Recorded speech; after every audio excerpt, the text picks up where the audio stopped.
Chairman yields back. Does anyone else seek recognition? Mr. Chairman, For what purpose does Mr. Bishop seek recognition? move to strike the last word. Gentleman is recognized. So if we're keeping score,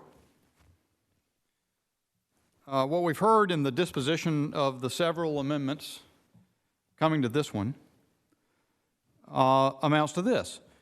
So eager and single-minded are the Democrat members for the economic benefits, that is to say, money, to flow from granting 8 to 10 million illegals amnesty. Leave aside the merits of that claim. They insist on ignoring any consideration that the money they want will expose Americans to communicable disease, including COVID, even though Americans are themselves to be compelled to be vaccinated against COVID. International terrorists who can take advantage of the conditions President Biden's administration has created in Afghanistan and on the border to come into the country.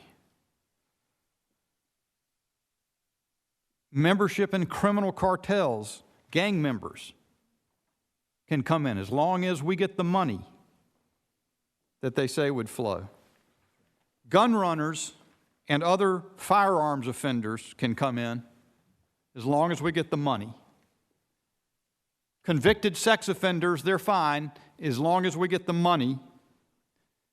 And now chronic DUI recidivists are okay with the Democrats as long as we get the money. That's what they say. And there are no policy questions being answered in this bill because it's all about the money. And with that, I yield to Mr. Roy. Well, I think the gentleman from North Carolina, the main point that I wanted to make, I was able to make with the previous yield, but I'll only add that I associate myself with what you just outlined. And again, I would point to the gentlelady from California, the specific example I just raised of the Biden administration making a determination to allow this young man who was a 20-something-year-old Mexican national who was here illegally, was granted a DACA status, got a DUI, and then later had a DUI. They waived it, and they waived the DUI, and then he goes on and he kills 3 veteran police officers. I would just like to know how that comports with my Democrats' assertions that we should just trust them and just trust the administration. Also, as the gentleman from North Carolina just very eloquently outlined, we just get our money. So we can create all this wonderful economic benefit, don't you know, by government expenditures in a time of massive amounts of debt piling up to $30 trillion after dumping something like $5 trillion into the economy over the last year, paying people not to work and killing small businesses. I yield back to the gentleman from North Carolina. I thank the gentleman from Texas, and I'll use. Can I take a? Well, you need. Can I take 30 seconds? Let me quickly say, to the point Mr. Bentz made, even though it's about the money, let's think about exactly who it's about the money for. Because although some say that immigration is a net positive, the overall effect is small. And it does have a negative effect on low-skilled workers. So the poorer among us are injured by it. It's the wealthy who benefit. That's the money we're chasing, with all these other considerations excluded. And I yield to Mr. Biggs. I thank the gentleman for yielding. I just want to clarify something that my colleague from California was talking about. She was talking about the adjustment of status provision. That is different from the first half of this bill, which is the amnesty provisions.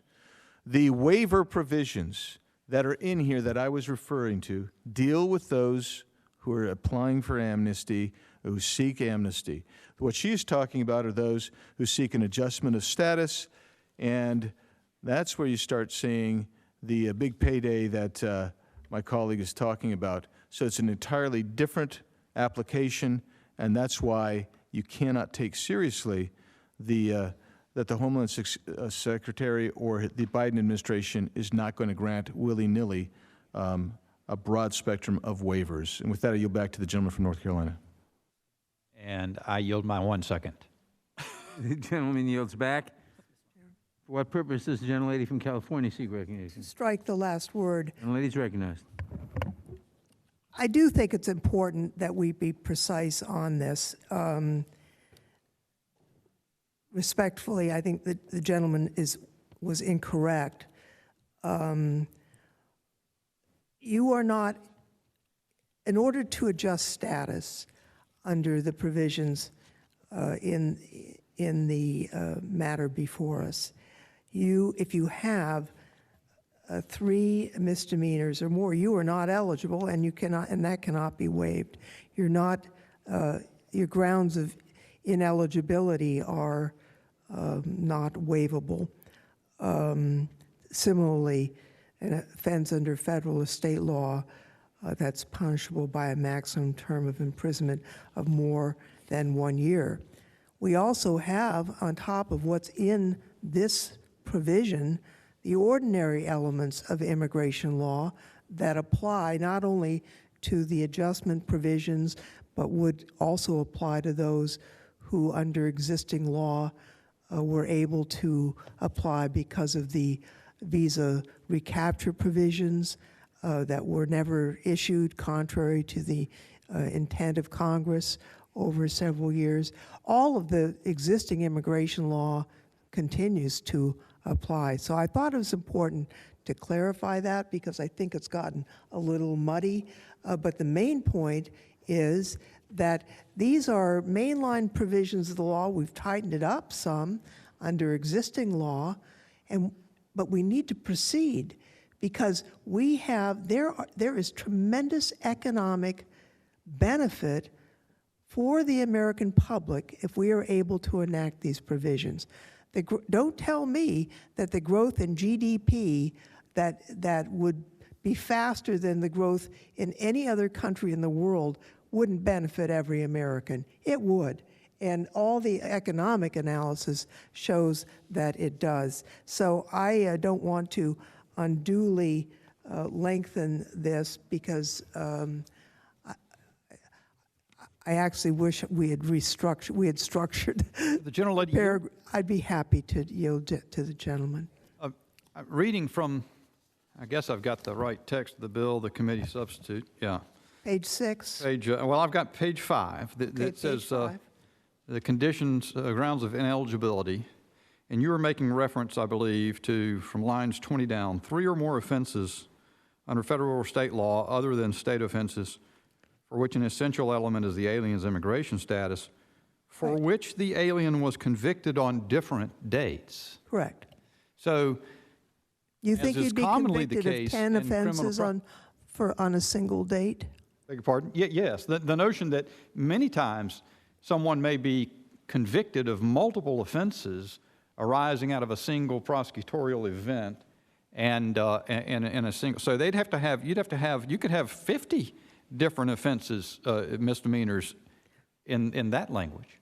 Reclaiming my time, I think it's fanciful to believe that you would be convicted of 10 separate DUI offenses on the same date, number one, or even if you were, that would not include an element that was punishable by a maximum term of imprisonment of more than 1 year, or going back not just to this bill, but to the Immigration and Nationality Act itself, Section 212. That would be a crime of moral turpitude. So you're not going to be eligible to receive a visa to adjust your status if you have 10 DUIs. You're just not.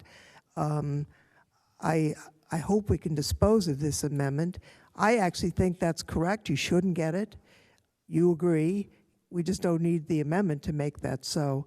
And I hope that we're able to proceed quickly. And with that, Mr. Chairman, I yield Would the back. gentlelady yield? Just for a I've moment? yielded back. Gentlelady is yielded back. Who else seeks recognition? For what purposes Mr. McClintock seek recognition? To speak on the amendment? I couldn't hear you. speak on the amendment. Oh, gentleman's recognized. Thank you. Mr. Chairman, I'd like to yield to Ms. Lofgren for a moment to explain what seems to me to be pretty clear language in the measure. This is on page 6, starting with line 5, waiver. With respect to any benefit under this section, the Secretary of Homeland Security may waive the grounds of inadmissibility under paragraph 2, 6E, 6G, or 10D of section 212A for humanitarian purposes or family unity, or if a waiver is otherwise in the public interest. Now, that certainly sounds to me like the grounds for inadmissibility may be waived. And I yield to Ms. Lofgren for a response. But the three misdemeanors, section C cannot be waived. But the other grounds of inadmissibility can be. Well, what difference does it make if you've got 3, you're inadmissible and you can't be waived? Well, I understand that. And if you've got 2 misdemeanors, as I pointed out earlier, you've got to work real hard to do that. I doubt there is anybody in this room who can claim to have been convicted of 2 misdemeanors. But in most cases, you will then congratulations, you're be in. guilty of a crime of moral turpitude, and there's substantial case law to that effect. So you're going to be stuck in a different section of the... Reclaiming my time, it yield doesn't back. sound to me that these are the best and the brightest of their countries, and I don't see the public purpose for us to admit them into our country after they have broken our laws repeatedly. Would the gentleman yield just for a moment? Actually, I need to yield to Mr. Gomert. Well, and I appreciate you yielding. We heard earlier about how much economic benefit would be coming from people that come in, and whether it's 1, 2, or 3 DUIs or whether it's 10. I know earlier my friend from California had offered some articles about all the great economic benefits, but I bet if you looked at those articles, they didn't consider the cost of somebody coming and having a DUI here, having multiple DUIs. And yes, I've seen occasions when people didn't get to court in a timely fashion, and there would be, 2 or 3 DUIs on one day taken up and convicted on the same day for different days driving under the influence. That does happen, but it's when you have prosecutors that are slow getting them to court or a court that doesn't move its docket. There is so much cost involved in that. And plus, we took on the amendment previously about all the people coming in illegally. When you're bringing in 120,000 to 400,000 people a year, since it's projected there be at least 2 million come in this year, 6 to 20% with COVID, and you're shipping those all over the country, that is devastating to the country. And then when you talk about the deaths and damages to families that arises from that would not have died had the administration not shipped them all over the country, we're talking about serious problems. And don't forget, with all the economic benefit, I bet those articles did not mention the fact that what I've heard over and over in the middle of the night down there as people were questioned, it's not on the official question list, but often our Border Patrol asks, how much did you pay to come in? Well, it's thousands of dollars. And when they say, well, where'd you get the money? They didn't have enough money.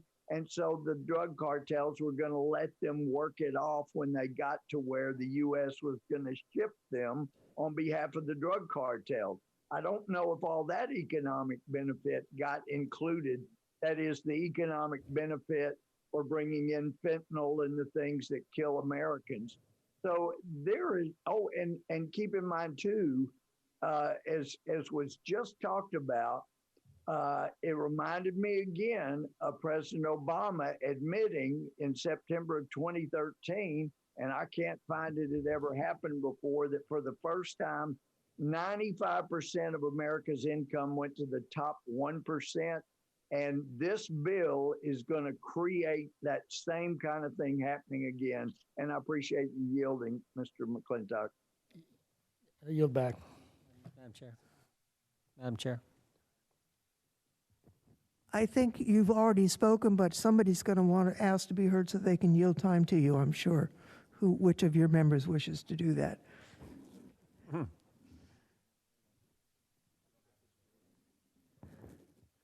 Ms. Sparks, yes. All right, then. The question is on the amendment before us. All those in favor of the amendment will say aye. Aye. Aye. All those opposed will say no. No. No. In the opinion of the chair, the noes have it. Requested vote, recorded vote, sorry. Recorded vote has been requested, so the clerk will please call the roll. Mr. Nadler. Ms. Lofgren. No. Ms. Lofgren votes no. Ms. Jackson Lee. No. Ms. Jackson Lee votes no. Mr. Cohen. No. Mr. Cohen votes no. Mr. Johnson of Georgia. No.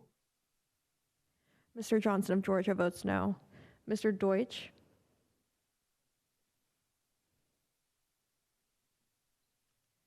Ms. Bass. Hang on 1 second. Bass votes no.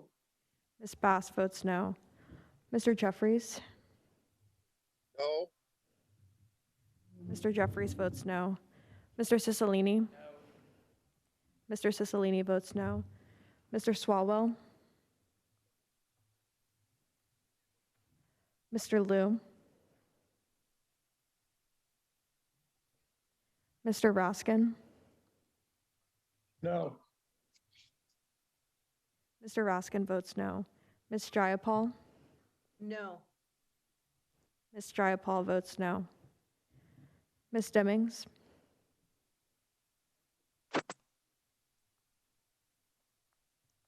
Mr. Correa. No. Mr. Correa votes no.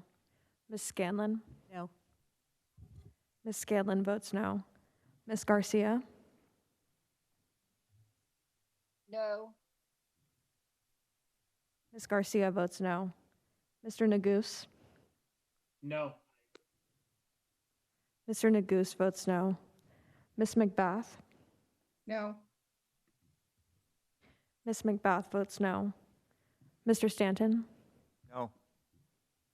Mr. Stanton votes no. Ms. Dean. No. Ms. Dean votes no. Ms. Escobar. No. Ms. Escobar votes no. Mr. Jones. Mr. Jones votes no. Ms. Ross. Ross votes no. Ms. Ross votes no. Ms. Bush. Bush votes no. Ms. Bush votes no. Mr. Jordan. Mr. Jordan votes yes. Mr. Shabbat. Aye. Okay. Mr. Shabbat votes aye. Mr. Gomert. Aye. Mr. Gomert votes aye. Mr. Issa. Aye. Mr. Issa votes aye. Mr. Buck. Aye. Mr. Buck votes aye. Mr. Gates. Aye. Mr. Gates votes aye. Mr. Johnson of Louisiana. Mr. Johnson of Louisiana votes aye. Mr. Biggs. Mr. Biggs votes aye. Mr. McClintock. Aye. Mr. McClintock votes aye. Mr. Stubbe. Yes. Mr. Stubbe votes yes. Mr. Tiffany. Aye. Mr. Tiffany votes aye. Mr. Massey. Aye. Mr. Massey votes aye. Mr. Roy. Aye. Mr. Roy votes aye. Mr. Bishop. Mr. Bishop votes aye. Ms. Fishbach. Aye. Ms. Fishbach votes aye. Ms. Sparts. Sparks, yes. Ms. Sparts votes yes. Mr. Fitzgerald. Aye. Mr. Fitzgerald votes aye. Mr. Benz? Yes. Mr. Benz votes yes. Mr. Owens? Aye. Mr. Owens votes aye. How is Swalwell recorded? Mr. Swalwell, you are not recorded. No. Mr. Swalwell votes no. How is Ms. Demings recorded? Mr. Deutsch, you are not recorded. No. Mr. Deutsch votes no.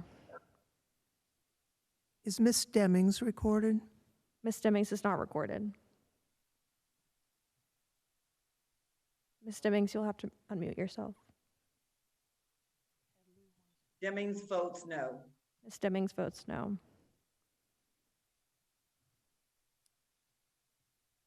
How is Mr. Liu recorded? I think he's having technical difficulties getting through. Mr. Liu is not recorded. Can we let Mr. Liu into the room, please?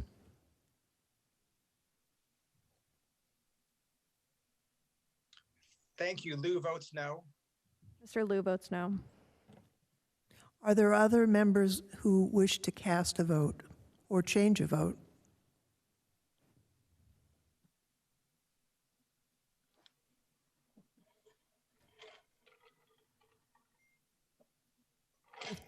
The clerk will then report.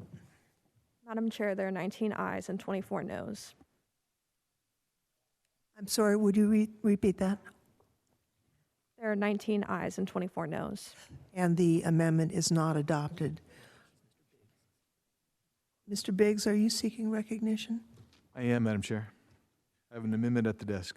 The clerk will report, and the gentlelady from Texas reserves a point of order. Amendment to the amendment in the nature of a substitute to the committee print offered by Mr. Biggs of Arizona, page 6, strike lines 7 through 15.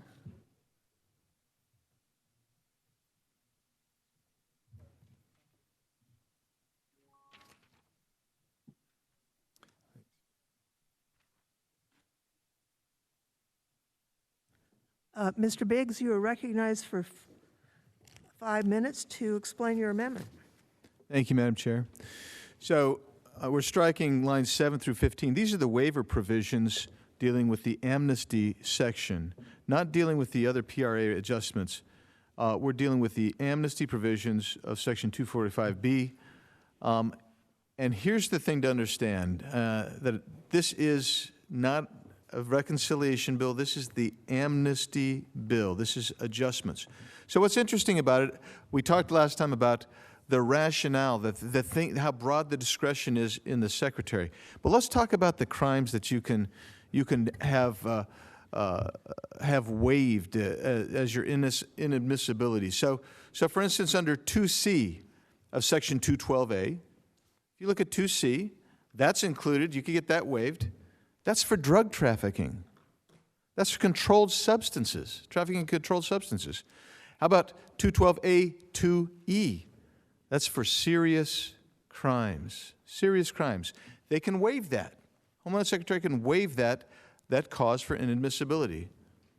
How about H? Subsection H. That is for significant trafficking of persons. The Homeland Secretary can waive that as an admissibility criterion. How about even money laundering? Yeah, all those could be waived as a condition of inadmissibility.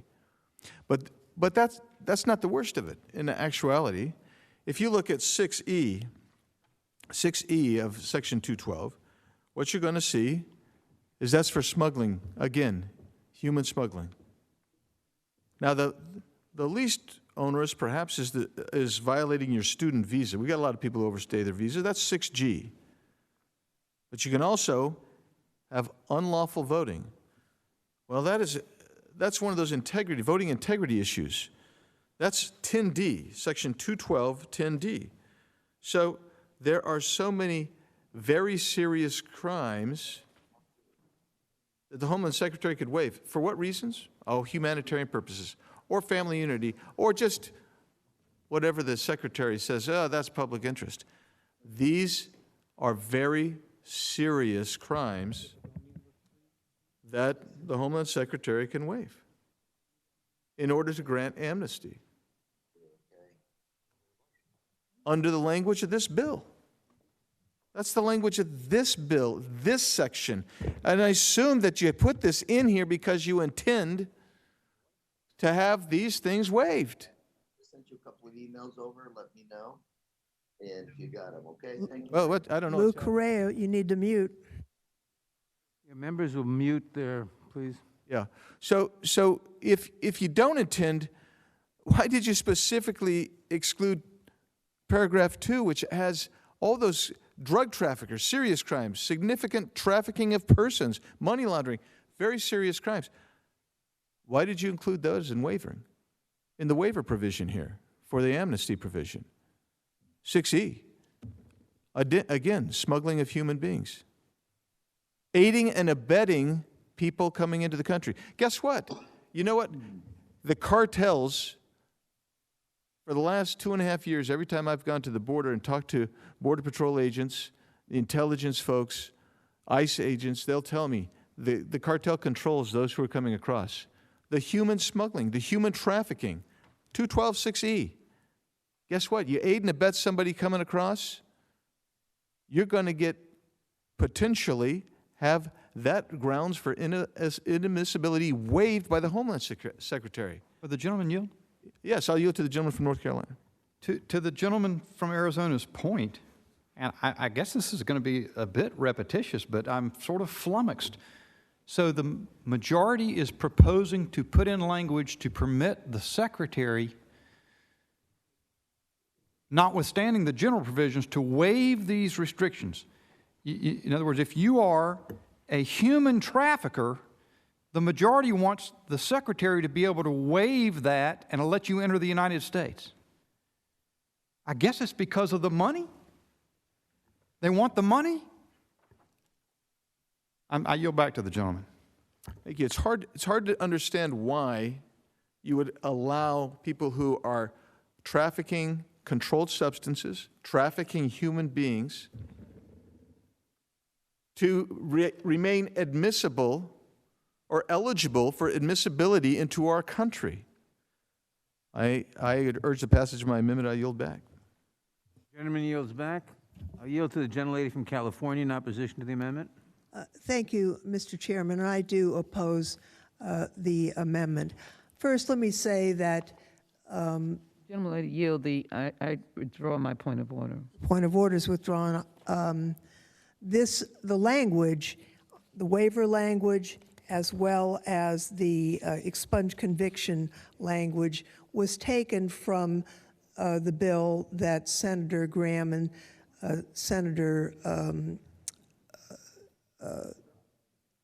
Durbin wrote together. And we thought it had some sense, but let's keep in mind that it is discretionary and also limited by section, by the three offenses language. I'll just give you a couple of examples of why something sounds so serious, but there can be exceptions. And one is a private bill that we unanimously as an immigration subcommittee agreed to ask for a report on.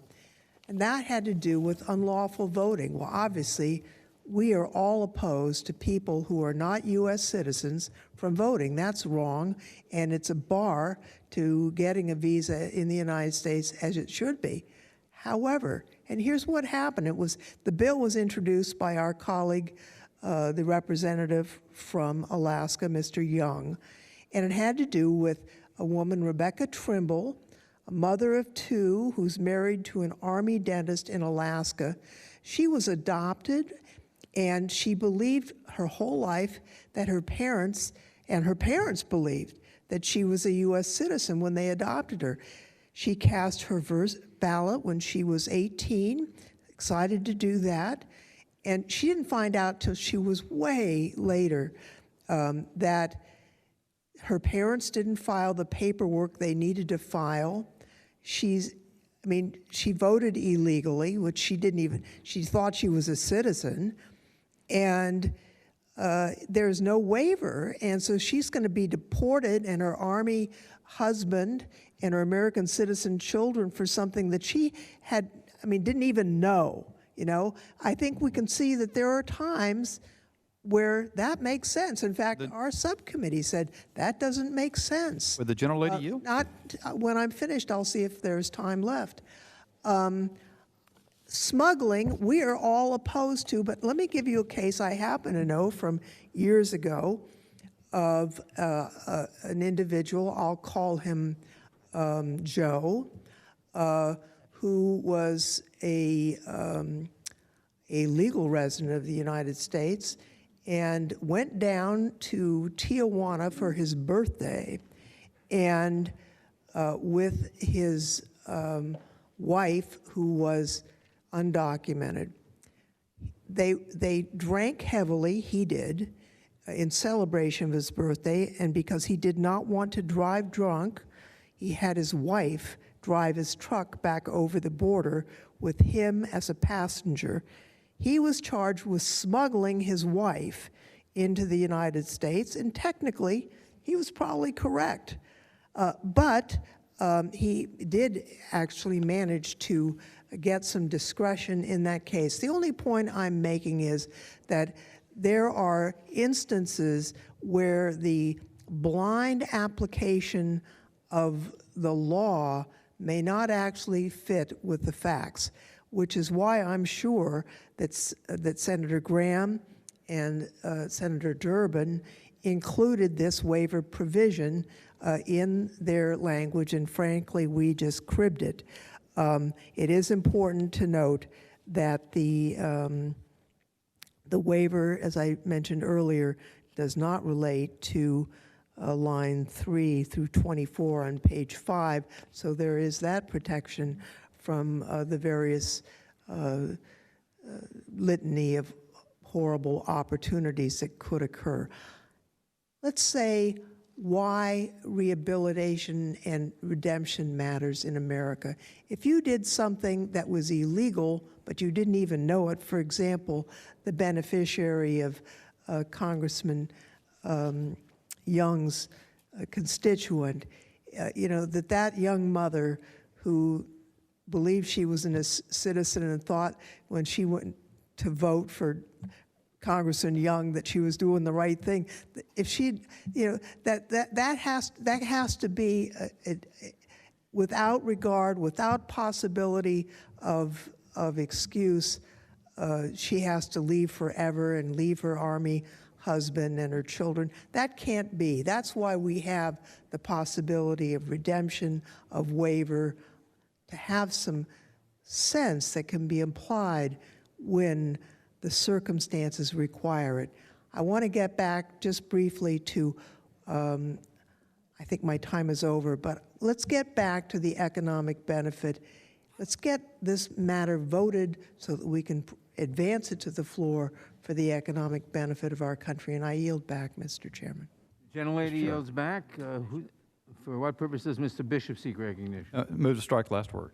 Gentleman's recognized. Thank you, Mr. Chairman. And I don't want to impose on anyone's patience too long about getting to the economic benefits, getting to the money.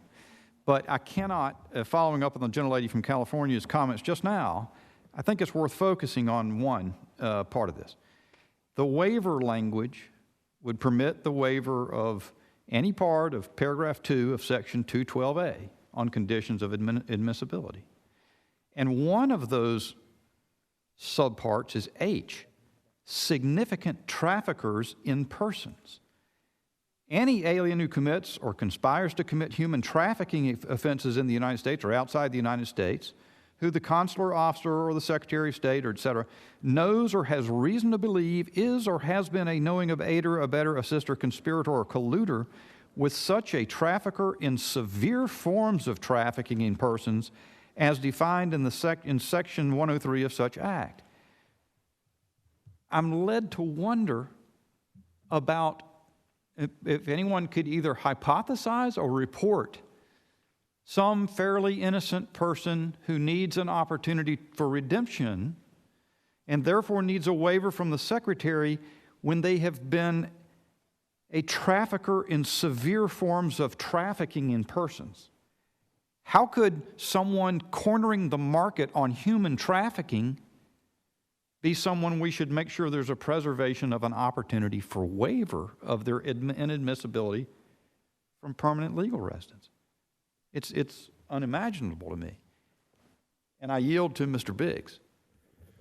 I thank the gentleman for yielding, and you know, I understand there's an attempt to really say, well, there's some limitations there on the waiver. Yeah, well, we're not talking about page 5. We're talking about page 6 here, and those same conditions are gone. Those same conditions are gone on page 6 of this bill. They don't deal with the waiver section that you have here. You know, I mean, I appreciate what the gentleman from North Carolina read, because I wanted to cover that as well, but he's exactly right when you start talking about the actual language. How about this, smugglers? So by the way, the condition where the guy is helping his wife or whatever who's illegally in the country, helping him there, well, under 6E, which has an exemption here, the waiver can exist. There actually is a special rule in the case of family reunification clause. That's already in there, the protection for what you want. But here we go. Any alien who at any time knowingly has encouraged, induced, assisted, abetted, or aided any other alien to enter or try to enter the United States in violation of law is inadmissible. So you got 2H, which Mr. Bishop just read, you got 6G, which I just read, and what you're basically saying is, what we know to be true, that the logistics arm of the cartels is the U.S. government, and the private individuals who are aiding and abetting them or assisting them. And you're saying, well, you know what? If there's some kind of humanitarian person, how about family unity? You know, they helped all these other people come into the country illegally, but doggone it, they have a spouse who's in North Dakota. We want them to be united, so we want to waive the inadmissibility condition that they have. Yeah. So what do you do there? What do you do? Is the reality is this waiver provision is so broad that this secretary, this administration, who we don't have trust in, is basically going to grant willy-nilly these waivers because a waiver otherwise in the public interest, that's up to the secretary. That's not up to us. You've basically ceded over your legislative authority right to the Homeland Secretary. And I'll yield back to the gentleman from North Carolina. I think the final point that I would make, subject to anyone else seeking the time, is the point was made earlier that this language was in a provision in the bill as drafted in the Senate. Well, it might be worth saying that the bill was defeated in the House for a reason. And I don't believe there's any reason for us slavishly to follow it now. And I yield to Mr. Benz. Thank you for the time. It won't take long for me to point out that this waiver provision is a reflection of what we see in the entire approach to immigration, which is to say, yes, we have the law, but we're going to ignore it. Yes, you broke the law, but we're going to ignore it. Yes, it's bad, but we'll ignore it. Yield back. Gentleman yields back. For what purposes, Mr. McClintock seek recognition? To speak on the amendment? Gentleman is recognized. Thank you. Mr. Chairman, a number of points scream at us from this mass amnesty that the Democrats are setting in motion today. First is the sheer size of it. The estimates between 8 and 10 million foreign nationals who broke our nation's laws and now demand to stay here will be given legal permanent residency and an expedited path to citizenship. Now, I think it's important that we understand what this population is. Let's take the low figure, 8 million. That is the population of every man, woman, and child in the states of Wyoming, Vermont, Alaska, North Dakota, South Dakota, Delaware, Rhode Island, Montana, and Maine combined. Another is the expense. According to the Center for Immigration Studies, it will cost our Social Security and Medicare funds over $1 trillion at a time when they are already approaching insolvency. And others, the lax requirements to qualify, as we've been discussing, even if you have 2 misdemeanor convictions, that's okay. If you're 18 and came in December, all you need to do is enroll in a community college course, volunteer at an internship somewhere, and congratulations, you're in. And how do you document your claim? Well, the measure is silent on this point. Conceivably, you could do it by affidavit. In other words, you have a friend vouch for you. And if you can't even meet these loose requirements, well, the grounds for inadmissibility, as we've been discussing, the Secretary of Homeland Security can waive a wide variety of them anyway, for humanitarian reasons, family unity, or public interest. What does that mean? It means anything he wants it to mean. The law is now in the Secretary's mouth, and he can pick and choose who must obey the law and who's above the law. The amendment simply says no one's above the law, that the requirements, as lax as they are, can't be swept aside when they prove inconvenient. Finally, we keep hearing about the importance of giving second chances. Of course, the operative word there is chance. In other words, risk. Well, here's a modest suggestion. For those who broke our border laws to come here, broke our immigration laws to stay here, broke our employment laws to take jobs here, and then committed other crimes against Americans while here. Perhaps your own countrymen should take that chance on you. We've got our hands more than full taking second, third, and fourth chances with our own citizens. Will the gentleman yield? Good job, Tom. Great job. Gentleman yields back.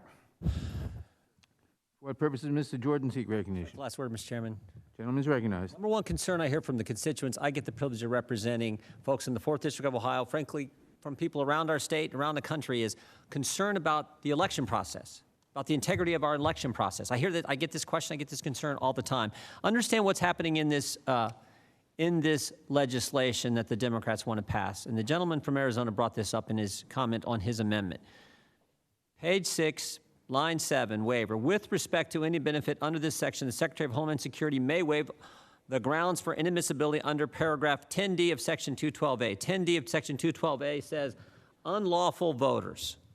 So right now you cannot waive the inadmissibility. If someone engages in unlawful voting, that cannot be waived, but this bill is going to change that. Say if you cheated in the election process, if you were involved in unlawful voting, that we can waive that. We can waive that. That, to me, is frightening. And I understand the scenario that the gentlelady from California brought up, but we can deal with that in a private bill. In fact, that's what I believe Representative Young has done, introduced a private bill. And there's a big difference between unknowingly engaging in unlawful voting, as you described with this lady in Alaska, and knowingly engaging in election fraud. But your legislation makes no distinction between those two. It says if you engage in election fraud, the Secretary of Homeland Security can waive that, and you're on your path to citizenship here in the United States, potentially for all kinds of people. I mean, again, in light of what I hear from constituents, what I hear from Americans all over the country, that's what the Democrats are doing in this legislation. That is just dead wrong. In a bill, as has been said now, I don't know how many times, that gives amnesty to between 8 and 10 million Americans. If you cheated and voted, no problem. That's what this bill also says. I yield back. Gentleman yields back. Who else seeks recognition? In that case, the question occurs on the amendment. All in favor say aye. Aye. Opposed, no. No. The noes appear to have it. Mr. Chairman, I request. Roll call vote is requested. Thank you. Clerk will call the roll. Mr. Nadler? No. Mr. Nadler votes no. Ms. Lofgren? Ms. Lofgren votes no. Ms. Jackson-Lee? No. Ms. Jackson-Lee votes no. Mr. Cohen? No. Mr. Cohen votes no. Mr. Johnson of Georgia? No. Mr. Johnson of Georgia votes no. Mr. Deutsch? Ms. Bass? No. Ms. Bass votes no.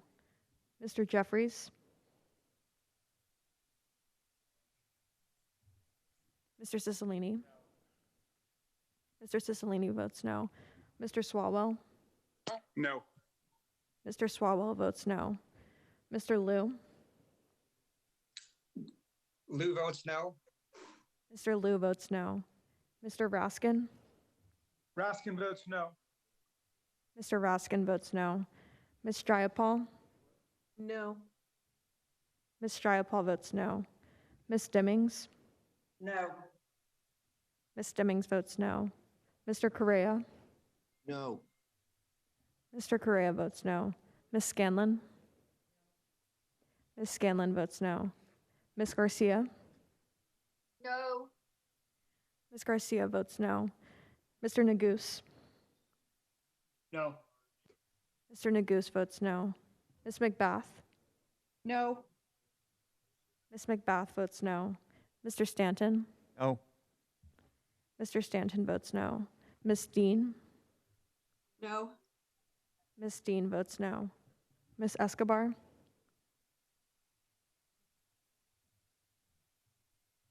Ms. Escobar? No. Ms. Escobar votes no. Mr. Jones? No. Mr. Jones votes no. Ms. Ross? Ross votes no. Ms. Ross votes no. Ms. Bush? Bush votes no. Ms. Bush votes no. Mr. Jordan? Mr. Jordan votes yes. Mr. Shabbat? Aye. Mr. Shabbat votes aye. Mr. Gomert? Aye. Mr. Gomert votes aye. Mr. Isa? Mr. Isa votes aye. Mr. Buck? Mr. Gates? Aye. Mr. Gates votes aye. Mr. Johnson of Louisiana? Mr. Johnson of Louisiana votes aye. Mr. Biggs? Mr. Biggs votes aye. Mr. McClintock? Aye. Mr. McClintock votes aye. Mr. Stubbe? Yes. Mr. Stubbe votes yes. Mr. Tiffany? Aye. Mr. Tiffany votes aye. Mr. Massey? On committee. Aye. Mr. Massey votes aye. Mr. Roy? Aye. Mr. Roy votes aye. Mr. Bishop? Mr. Bishop votes aye. Ms. Fishbach? Aye. Ms. Fishbach votes aye. Ms. Sparts? Parts, yes. Ms. Sparts votes yes. Mr. Fitzgerald? Aye. Mr. Fitzgerald votes aye. Mr. Benz? Yes. Mr. Benz votes yes. Mr. Owens? Aye. Mr. Owens votes aye. Mr. Chairman, how am I recorded? Mr. Jeffries, you are not recorded. Jeffries votes no. Mr. Jeffries votes no. Mr. Chairman, how am I recorded? Mr. Deutsch, you are not recorded. No. Mr. Deutsch votes no. Mr. Chairman, how am I recorded? Mr. Buck, you are not recorded. I vote aye. Mr. Buck votes aye. Are there any other members who wish to be recorded who haven't been recorded? Clerk will report. Mr. Chairman, there are 19 ayes and 25 noes. The amendment is not agreed to. Are there any further amendments to the amendment in the nature of a substitute? Mr. Chairman, For what purpose does Mr. Biggs seek an recognition? amendment at the desk. The clerk will report the amendment. I reserve a point of order. Point of order is reserved. Amendment to the amendment in the nature of a substitute to the committee print offered by Mr. Biggs of Arizona, page 5, beginning on line 5, strike under paragraph 2, 3. Amendment will be considered as read. The gentleman is recognized for 5 minutes to explain his amendment. Thank you, Mr. Chairman. I appreciate that. What this amendment does is, if you're going to keep this type of language in there, granting these waivers, it seems to me that we need some kind of check or speed bump. So what we do is after the word may in page 6, line 9. It would say, may, in his non-delegable discretion, waive the grounds of inadmissibility. Why is that? Because similar to the parole language, which is supposed to be not necessarily delegable, you're supposed to have that as very considered, very specific type of parole. This would be a very, obviously become very limited, very specific. So when you have a case like those that the gentlelady from California has indicated, those might be the one-offs as opposed to the 60,000 special immigrant visas, people who didn't get the special immigrant visa that are in the country today. The next part is you'd also have a section that would require that the Secretary post on a publicly available website every waiver granted under the paragraph, including the ground of inadmissibility waived and the reason for the waiver. You don't have to give necessarily personal or private information, but you can hold the Secretary accountable by saying how many they're doing, making that public. Transparency would be a good disinfectant on this. With that, Mr. Chair, Gentleman yield. I'll yield to the gentleman from Ohio. Thank the gentleman for yielding. I think it's a great amendment. This is about transparency. Tell us why you're doing what you're doing. If you're going to change, if you're going to deviate from the law and allow people who under current law are not admissible, and you're going to change and allow them, tell us why. If someone cheated in our election law and you're going to say, nope, we're going to waive that, that's not going to be held against you, you're going to be admissible and on a path to citizenship, tell us why. If it's the situation as Ms. Lofgren described, we'll all say, fine. But if it's something else, we want to know. And that's just pretty straight. This is about this is about good government, transparency, straightforward, common sense. It's a darn good amendment. I hope this is one, because this doesn't change anything. It just says the Secretary of Homeland Security needs to tell us why he's doing what he's doing, why he's going to waive and deviate from the law. Tell us why he's going to do that. I think it's pretty straightforward. Hopefully, this is the one amendment that Democrats will support, and it'll become part of the legislation. I yield back to the gentleman from Arizona. Gentleman yields back. Thank you, and I'll yield back, Mr. Chairman. Who seeks recognition? For what purposes Mr. Roy seek recognition? Mr. Roy? Hey, am I up? Yep. Move to strike the last word. Gentleman is recognized. Appreciate that. Sorry. I just want to take just one quick minute to tell, to offer my strong support for the amendment being offered by the gentleman from Arizona. It's a common sense amendment. I think I heard the ranking member talk about transparency. Obviously, we wish we'd, solve this with the amendment, the first amendment that he offered, but now this is just something trying to say that we ought to at least know what's actually going on with it. And the thing that I would note that just keeps coming back, just keeps really confounding me on this, is the extent to which my colleagues on the other side of the aisle, it's clearly the talking point of the day, distributed or discussed, about this is all about economic growth and opportunity. So I just want to be clear that what our colleagues on the other side of the aisle are hanging their hat on with respect to the future economic growth of the United States is amnesty for X million people that are currently in our country, largely working, as we know, under the table or in the shadows, but frankly, often working, because most of my Democratic colleagues have supported all these policies that are paying Americans not to work. And we've got the situation where we've got difficulty hiring people in restaurants. And what I keep hearing is that, they're trying to go find folks that can work. And frankly, it's a lot of people who are working kind of under the table, not accessing the benefits that they've been out there throwing out and increasing. So just to be clear, the Democrats' plan is to tax the hell out of the American people to the tune of, I don't know how many trillions of dollars we're still trying to add up in this behemoth $3.5 trillion bill. And then, oh, great, let's have a government spending bill that then envelops and wraps around it amnesty. That's the future of our country. That's the economic plan of the Democrat Party.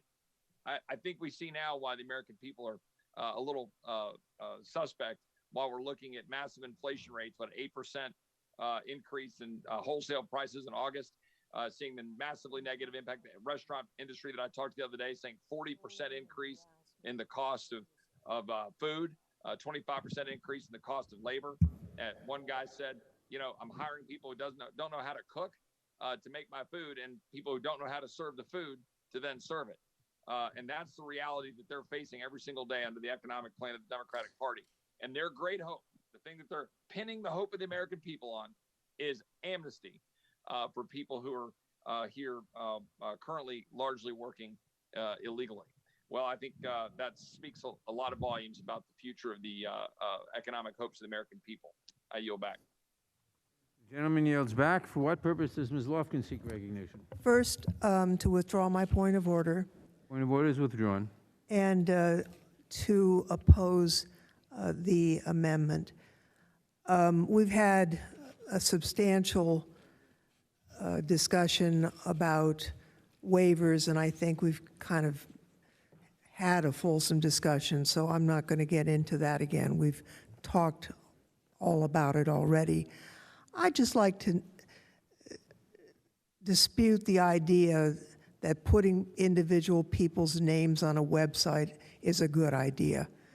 You know, we all know that we live in a time where there are people on kind of on the fringe of polite society who harass people, who engage in activity that is really makes people's lives impossible. I think singling out individual names and putting it on websites has the potential to invite that kind of persecution.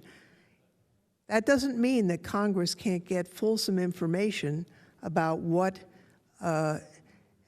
and how any provisions of law that we adopt are used, and that's called oversight.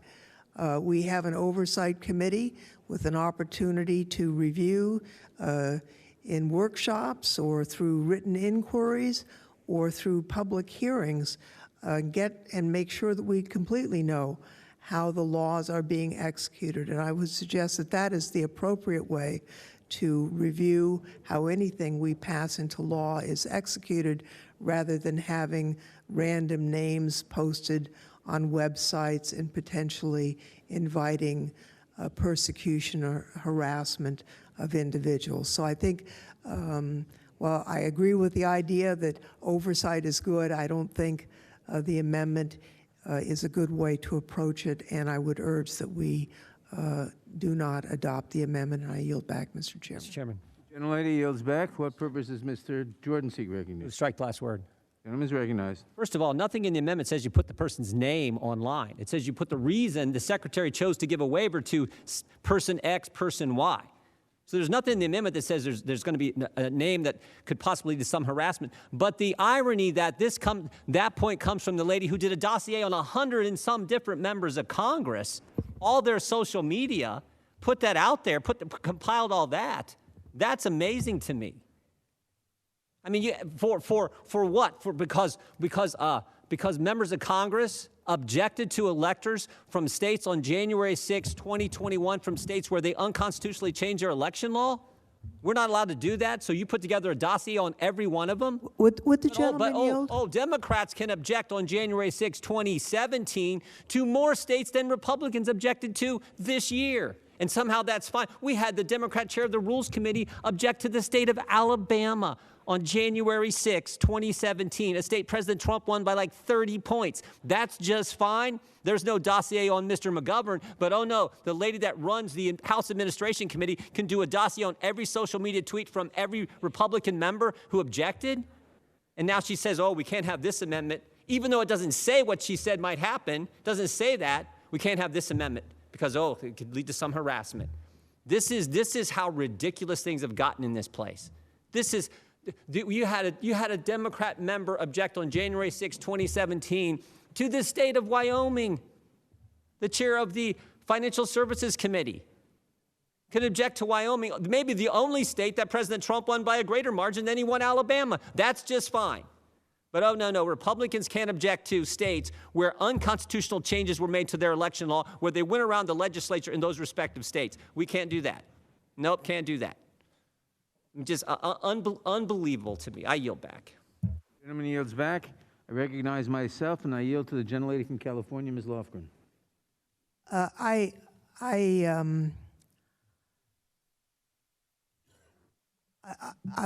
withdraw my request for recognition, Mr. Chairman. Gentlelady withdraws. Mr. Chairman. Mr. Tiffany, for what purposes does Mr. Tiffany seek recognition? Move to strike the last word. Gentleman is recognized.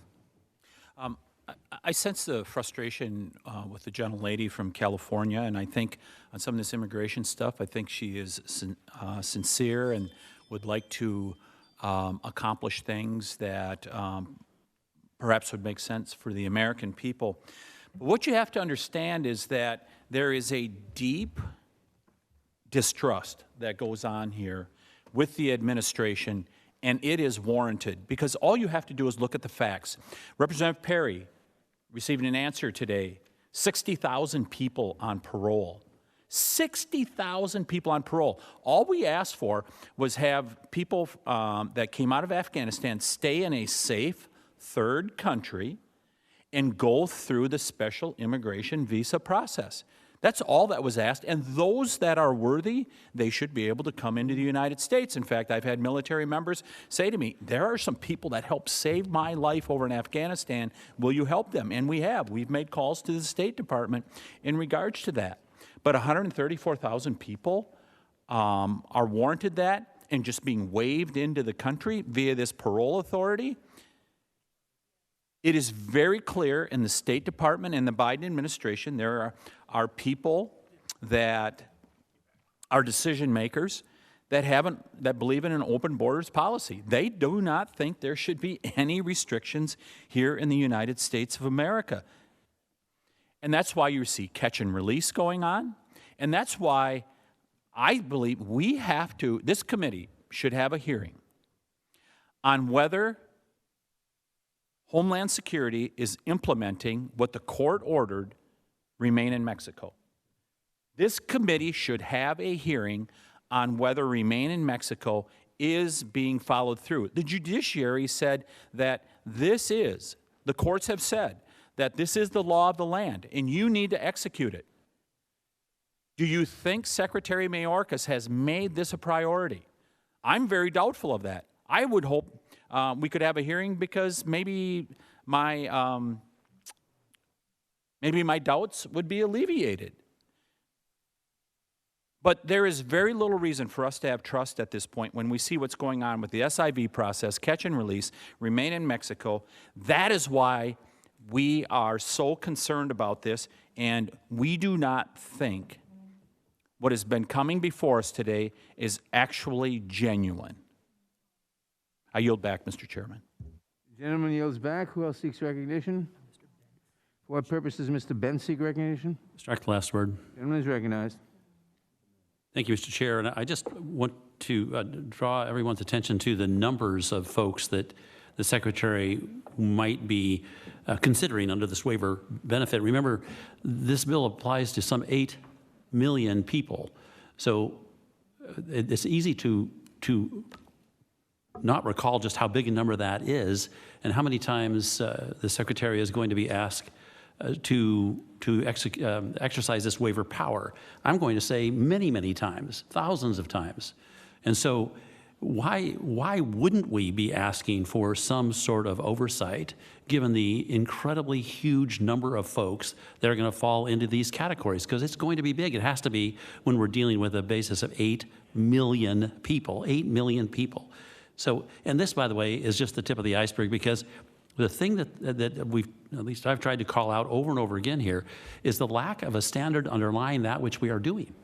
Because it's totally fair to ask ourselves what folks that aren't here yet are going to think, because they're going to say, well, wait a minute, this new doorway opening for 8 million people happened. Why? Because they were here. That's why it happened. And so the theory would be, okay, great, it's going to happen again, unless you have some sort of foundation for why you're doing it this time. The foundation I've heard so far has been, it's going to make us more money. Well, that must mean that we're going to keep the border down completely because everybody that shows up is going to make us more money if that's the standard. So I raise this issue, though, to point out the huge number that 8 million is. And I just wonder how many folks will fall into the category that we see the secretary having power over. That's why I like this language, non-delegatable. And I like this language saying, you better put up for everybody to see why you exercise this power of clemency, this power of commutation, this power of pardon, really, that lets folks come into this country. Yield back. For what purpose does Mr. Johnson seek recognition? Move to strike last word. Gentleman is recognized. Before we move on, I just want to reiterate what Mr. Jordan said a moment ago and point out a really interesting fact. You know, sometimes when people are making partisan arguments, they're making arguments on behalf of their party, or they're following instructions or a game plan or a strategy that they were told or informed to do, they miss the irony of their own statements. And I just want to say, before we move on, although as I've said many times, I have great respect for Ms. Lofgren, the gentlelady from California. When she objects to Mr. Biggs' amendment here on the basis that using a publicly available website to make note of waivers granted under this paragraph, she's so concerned that we would put information out on a publicly available website. The irony is so thick we cut it with a knife. She is the person, again, just reiterate, who used House Administration Committee resources and personnel to prepare dossiers on all of her Republican colleagues in the House who objected on January 6th, to put it for the purpose of putting it out on publicly available websites, apparently to draw attention or, I don't know, harassment, whatever, negative attention that she desired for her colleagues. So I just want to point out how, I mean, there's a lot of incredible things that have been said here today, friends. A lot of hypocrisy, a lot of irony, but that might be one of the greatest ones. And with that, I yield back. Gentleman yields back. Who seeks recognition?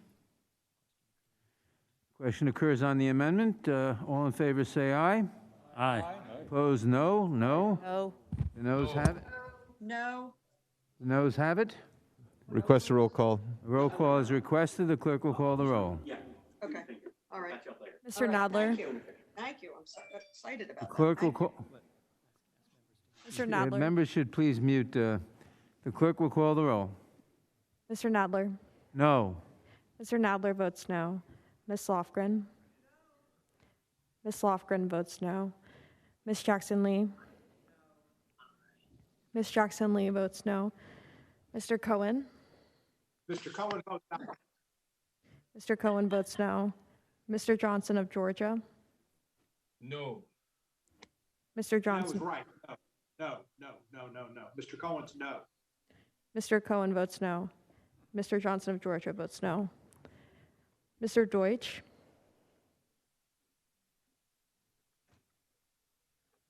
Ms. Bass. No. Ms. Bass votes no. Mr. Jeffries. Mr. Cicilline. No. Mr. Cicilline votes no. Mr. Swalwell. Mr. Liu. Mr. Raskin.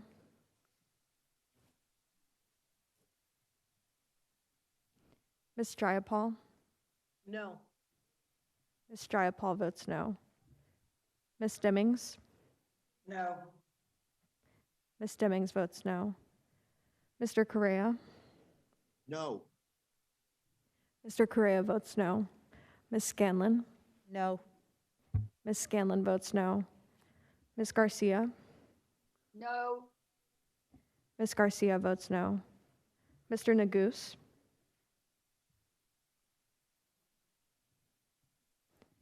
Ms. McBath. No. Ms. McBath votes no. Mr. Stanton. No. Mr. Stanton votes no. Ms. Dean. No. Ms. Dean votes no. Ms. Escobar. No. Ms. Escobar votes no. Mr. Jones? No. Mr. Jones votes no. Ms. Ross? Ross votes no. Ms. Ross votes no. Ms. Bush? No. Ms. Bush votes no.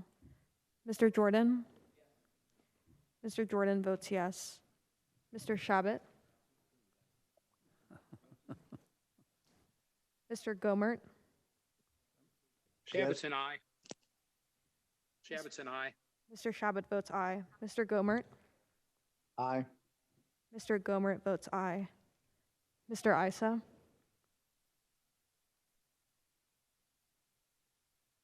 Mr. Buck? Aye. Mr. Buck votes aye. Mr. Gates? Aye. Mr. Gates votes aye. Mr. Johnson of Louisiana? Aye. Mr. Johnson of Louisiana votes aye. Mr. Biggs? Mr. Biggs votes aye. Mr. McClintock? Aye. Mr. McClintock votes aye. Mr. Stubbe? Yes. Mr. Stubbe votes yes. Mr. Tiffany? Aye. Mr. Tiffany votes aye. Mr. Massey? Aye. Mr. Massey votes aye. Mr. Roy? Aye. Mr. Roy votes aye. Mr. Bishop? Mr. Bishop votes aye. Ms. Fishbach?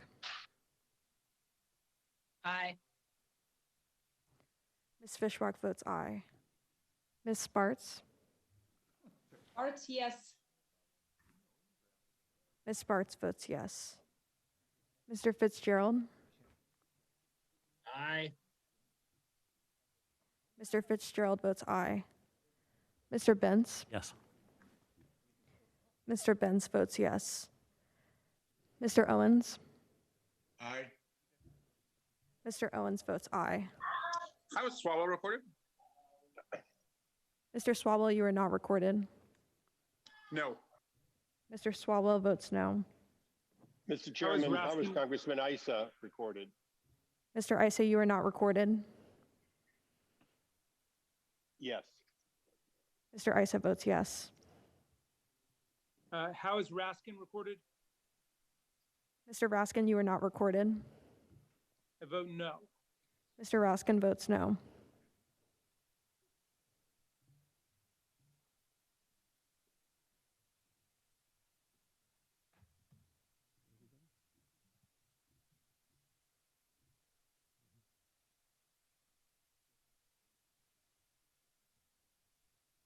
Any members who wish to be recorded who haven't been recorded?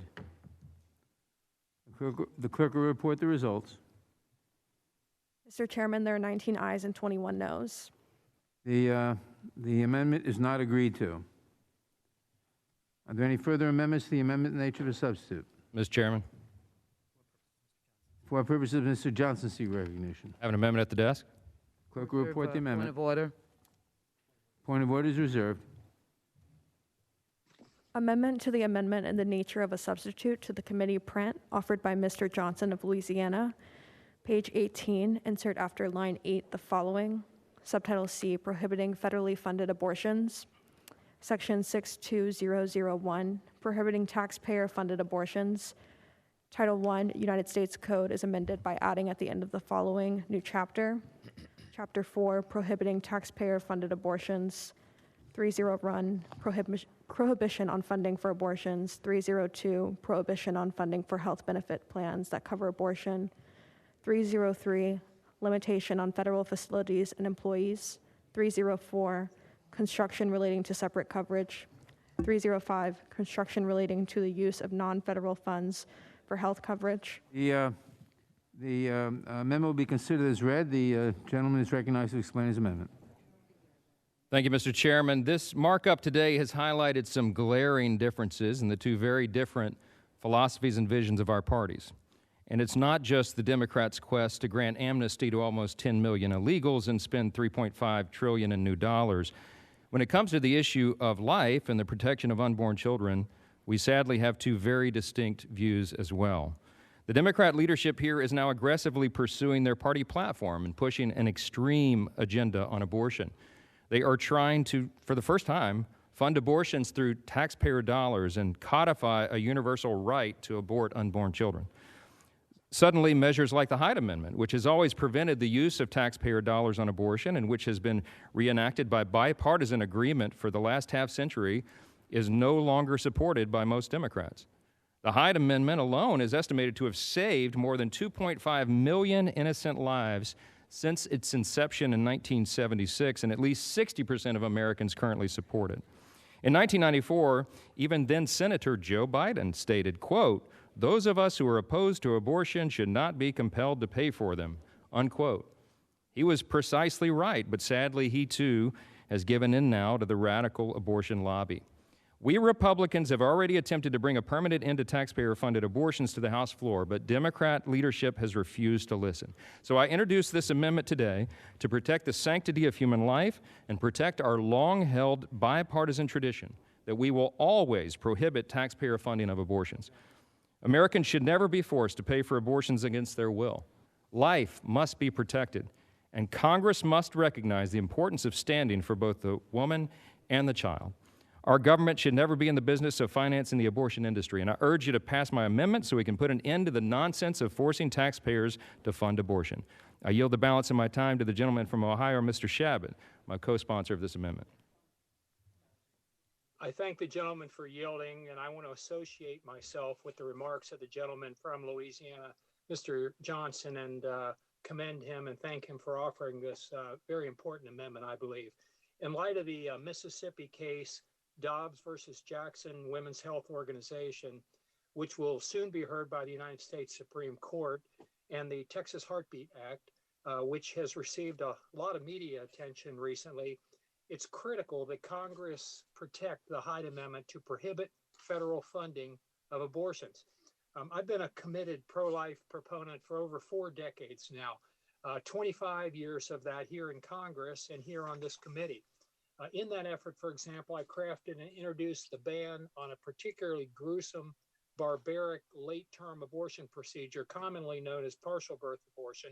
It took 8 years to get it through the House, the Senate, signed by President Bush, and ultimately upheld by the United States Supreme Court, and it's now the law of the land. Consistent with that line of thinking that we ought to protect innocent unborn life, not snuff it out, is the longstanding Hyde Amendment. In essence, it declares that we ought not take the tax dollars from Americans who are pro-life, who oppose abortion, and use their tax dollars to pay for other people's abortions. That basic common sense notion that no American should be forced by the federal government to pay for a procedure that they consider to be murder has enjoyed broad bipartisan support for decades now. That's why the Hyde Amendment has been included in appropriations bills over the last 4 decades.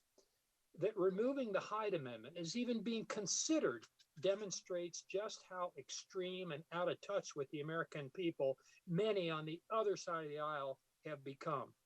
Mr. Chairman, Congress has a fundamental duty to both protect American taxpayers and uphold the sanctity of life. And our amendment does just that.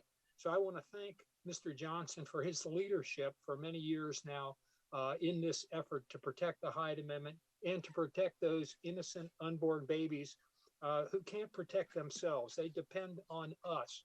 And I would urge my colleagues to support our amendment. It just doesn't make sense to take the taxpayers from one American and use those tax dollars to pay for the abortion of another American. That ought not happen in this country. And let's make that clear by supporting this amendment and the Hyde Amendment. I yield back. Mr. Chairman, I withdraw my point of order. Well seeks recognition. For purposes of Mr. Jordan seek recognition. Insist on your point of order. Suspend for a moment. Mr. Chairman. The point of order has been reserved, and this is clearly not in our jurisdiction. The point of order is reserved as we were discussing. It was withdrawn. That it was germane. Withdrawn.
Chairman, I insist on the point of order.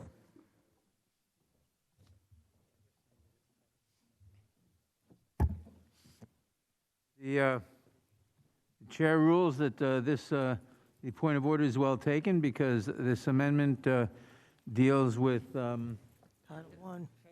with federal funding, which is within the jurisdiction of the Oversight Committee. The point of order is well taken. I would appeal the ruling of the chair. The ruling of the chair Move is to appealed. table. Motion to table is heard. Motion table is undebatable. All in favor say aye. Aye. Opposed, nay. Nay. The No. Aye. Aye. the ayes have it. Request a recorded vote. The amendment, the motion, the amendment is tabled. Motion to, what? Oh, did he? Request a recorded vote. Recorded vote is requested. The clerk will call the roll. Mr. Nadler? Aye. Mr. Nadler votes aye. Ms. Lofgren? I vote aye on the motion to table. Ms. Lofgren votes aye. Ms. Jackson Lee? Aye. Ms. Jackson Lee votes aye. Mr. Cohen? Mr. Cohen votes aye. Mr. Johnson of Georgia? Aye. Mr. Johnson of Georgia votes aye. Mr. Deutsch? Ms. Bass?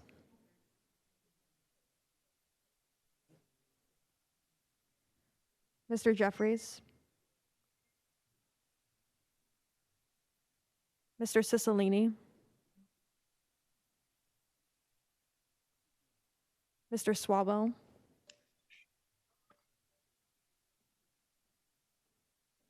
Mr. Liu? Aye. Mr. Liu votes aye. Mr. Raskin? Aye. Mr. Raskin votes aye. Ms. Jayapal? Aye. Ms. Jayapal votes aye. Ms. Demmings? Aye. Yes, yes, yes. This Ms. is, Demmings votes aye. Mr. Correa? Aye. Mr. Correa votes aye. Ms. Scanlon? Aye. Ms. Scanlon votes aye. Ms. Garcia? Aye. Ms. Garcia votes aye. Mr. Nagus? Aye. Mr. Nagus votes aye. Ms. McBath? Aye. Ms. McBath votes aye. Mr. Stanton? Aye. Mr. Stanton votes aye. Ms. Dean? Aye. Ms. Dean votes aye. Ms. Escobar? Aye. Ms. Escobar votes aye. Mr. Jones? Mr. Jones votes aye. Ms. Ross? Ross votes aye.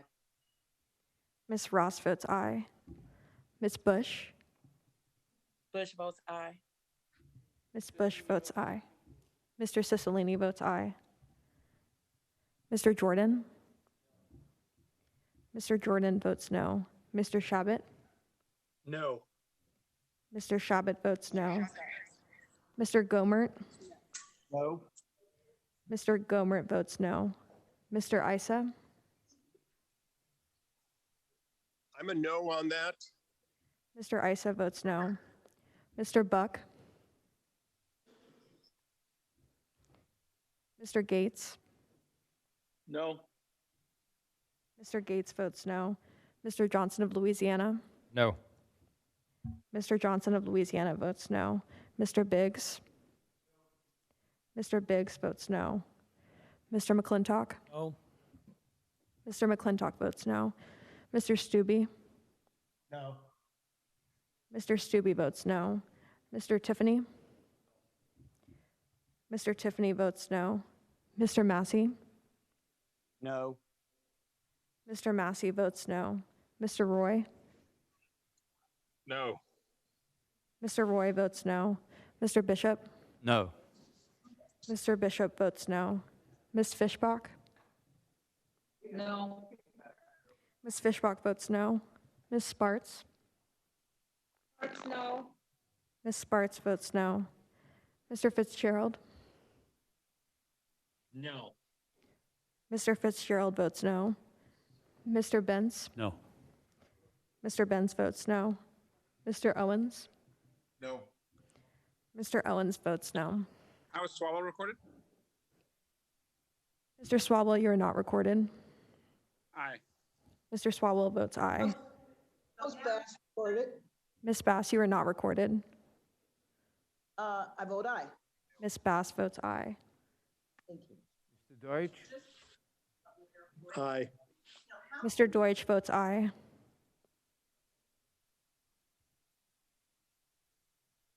Are there any other members who wish to be recorded who haven't been recorded? The clerk will report.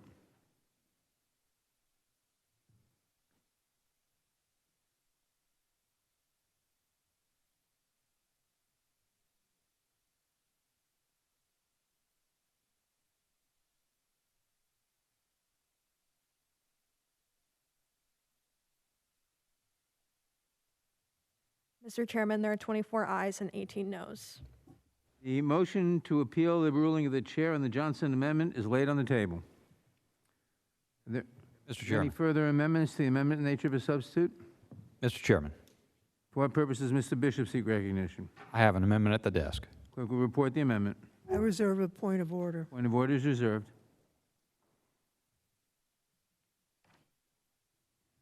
Amendment to the amendment in the nature of a substitute to the committee print offered by Mr. Bishop of North Carolina. Page 18, after line 8, insert the following. Requirement for grant recipients. The Attorney General shall not award a competitive grant or contract to a unit of local government, state, or Indian tribe under this section if the unit of local government, state, or Indian tribe decreases the budget for their law enforcement agency unless 1, there is a reduction in revenue for the unit of local government, state, or Indian tribe. 2, such unit of local government, state, or Indian tribe decreases their budget across all government functions. Or 3, there is a compelling economic reason for such decrease in the budget of the law enforcement agency.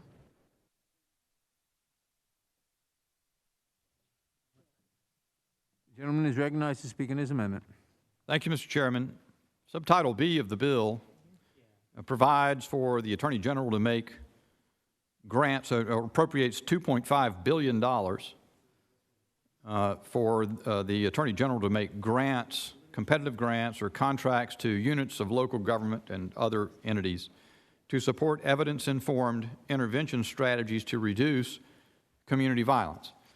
This amendment would modify that, in essence, to provide a maintenance of effort provision, so that units of local government and others that may receive such grants cannot receive them if they are defunding their police. Now, there are exceptions there. If there is a reduction of revenue, if they are having an across-the-board budget decrease, or there's a compelling economic reason, then a reduction in funding to their law enforcement agency would be allowed. But otherwise, a condition of receiving such grants is they not defund their police. Now, this should be a very easy amendment for the majority to accept, given what they have said in previous hearings on this subject. But it is important to recognize that localities around the country have worked on defunding their police to very detrimental impacts on the people who live in their communities. For example, in Portland, Mayor Ted Wheeler advocated for and he allowed anarchists who run his city to cut $16 million from the police force, and he's admitted that that was a mistake after a 1,900% increase in murders. Likewise, $1 billion, New York City cut $1 billion out of its police budget, and upon doing so, there was an 82% increase, 82% increase in shootings, a 45% increase in murders since 2019. And again, there have been sort of a mixed message. Members of this committee, I can recall in earlier debates, have insisted that Democrats do not support defunding police. It's just that the message remains so mixed. After all, Vice President Kamala Harris supported the raising of money to bail out George Howard, one of the rioters in Minneapolis. One of those riots were fueled by defund the police rhetoric. Now, Mr. Howard, of course, has been recently charged with 2 counts of second-degree murder after the bail fund helped him be released unto the public. A member of this committee, Ms. Bush, recently had an opportunity to defend the fact that she uses her funds, or I think campaign funds, or maybe her MRA, to provide private security, while she has repeatedly called for communities to not be defended from criminals because they should have their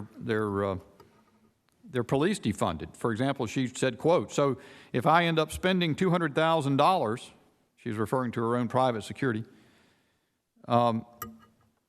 if I spend 10 more dollars on it, you know what? I get to be here to do the work, so suck it up. And defunding the police has to happen." That's what she said. So she was concerned about her security, but the problem is she's not concerned about whether children in the city of Chicago who are being shot have security of a fulsome police force. Another member of this body, Congressman Ocasio-Cortez, said that the $1 billion cut to the police in New York City was insufficient. Quote, defunding police means defunding police, close quote, she said in a statement.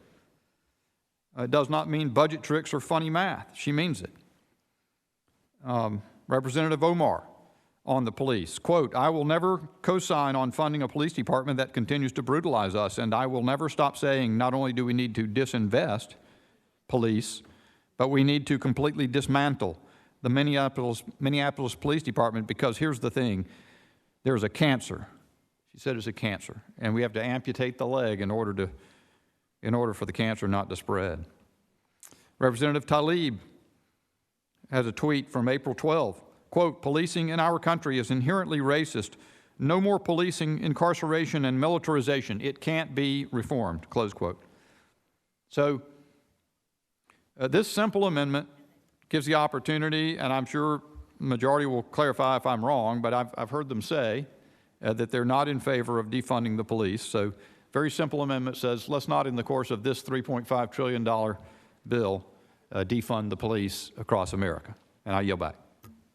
Gentleman yields back. I recognize myself in opposition to the amendment, and I'll be very brief. The underlying legislation would provide much-needed funding to reduce violence in our communities. There is no reason to limit or condition this funding, which would undermine this critical investment in our communities who are in great need of this assistance. Accordingly, I urge my colleagues to join me in opposition to this amendment, and I yield back. Who seeks recognition? Mr. Chairman, I seek recognition. Who's that? For what purpose does the gentleman seek recognition? To strike the last word. Gentleman is recognized. Thank you, Mr. Chairman. My colleagues in the majority ought to support this amendment, if for no other reason that it is a non-supplanting amendment. It does not allow local communities to supplant funds from the federal government that they might otherwise apply to the objectives that I would suggest even the majority purports to try to achieve in the legislation. But I think the game that we're watching is a different one than that is being played. Americans are familiar with the filibuster rule and the fact that to do just about anything in the United States Senate, you need 60 votes. But we have this special tool called budget reconciliation, which allows the passage of legislation in the Senate in the absence of that 60 vote threshold, because we want to create special incentives to decrease spending, to lower the deficit, and to not pass along such a harsh economic burden to the next generation. And so we have this lower 50 vote threshold. And as Mr. McClintock so eloquently stated earlier today, this does the exact opposite of that objective. We're not being tasked with saving money, we're being tasked with spending money. And then when we look at what we're tasked to spend money to do, it essentially seems to be to either federalize law enforcement or to facilitate a massive amount of illegal immigration through amnesty. Now, I guess reasonable people can disagree about federalizing law enforcement. I tend to think that the type of training and the type of resourcing that we would want to see in communities could best be defined by those communities. But it doesn't seem that reasonable people right now should be able to disagree on the question of amnesty for anywhere between 8 and 10 million people who break our laws to come to the country and do so without welcome or permission. And the notion that that somehow increases our economic prospect, I think really misses the depression on wages that it creates and the lost opportunity for Americans through a variety of fronts. And then obviously when these people come to our country, there's no prohibition for them signing up for social services that then put an incredible strain on the safety net that we want to make sure is available for Americans in need. It's unfortunate that a procedural trick through budget reconciliation would be used for this vast amnesty. It is unfortunate that my Democrat colleagues want to federalize policing rather than allowing our states and communities to be able to define solutions that best work for them. And it's certainly most unfortunate that it appears that this very good amendment by my colleague from North Carolina is going to be rejected, even though it would seem to ensure that the federal government is not taken for a ride by states and local communities that would supplant a normal funding for training with the resources provided by the bill. I thank the chairman for his indulgence, and I yield back. Gentleman yields back. Ms. Jackson Lee is recognized. Contrary to some of the positions put forward, this is a bill to enhance the budget for very important issues, and maybe my colleagues have missed the very concept of community violence intervention, which is a component of this budget reconciliation legislation. I agree with President Biden that said that what works in dealing with the surge of community violence is community violence intervention and paying for it. And so what we have before us is a simple effort to stop the tide of violence, urban or rural, and to fund very conspicuous programs that I would hope my colleagues would think were worthy of such. In the Office dealing with ending violence against women, we're funding programs like the Stop Violence Against Women, the Sexual Assault Services, State and Territorial Sexual Assault, and Domestic Violence. That's funding. That's not wasting money. One of the major elements of this intervention certainly deals with the idea of community-oriented policing, which has been proven to be an effective and broadly supported from all political perspectives, dealing with tribal resources, school violence prevention, preparing active shooter situations. Who would be against that? And certainly one of the programs that I think is most effective that deals with juvenile justice is the Office of Justice Programs, which has a large number of unique programs that deal specifically with stopping the tide of violence.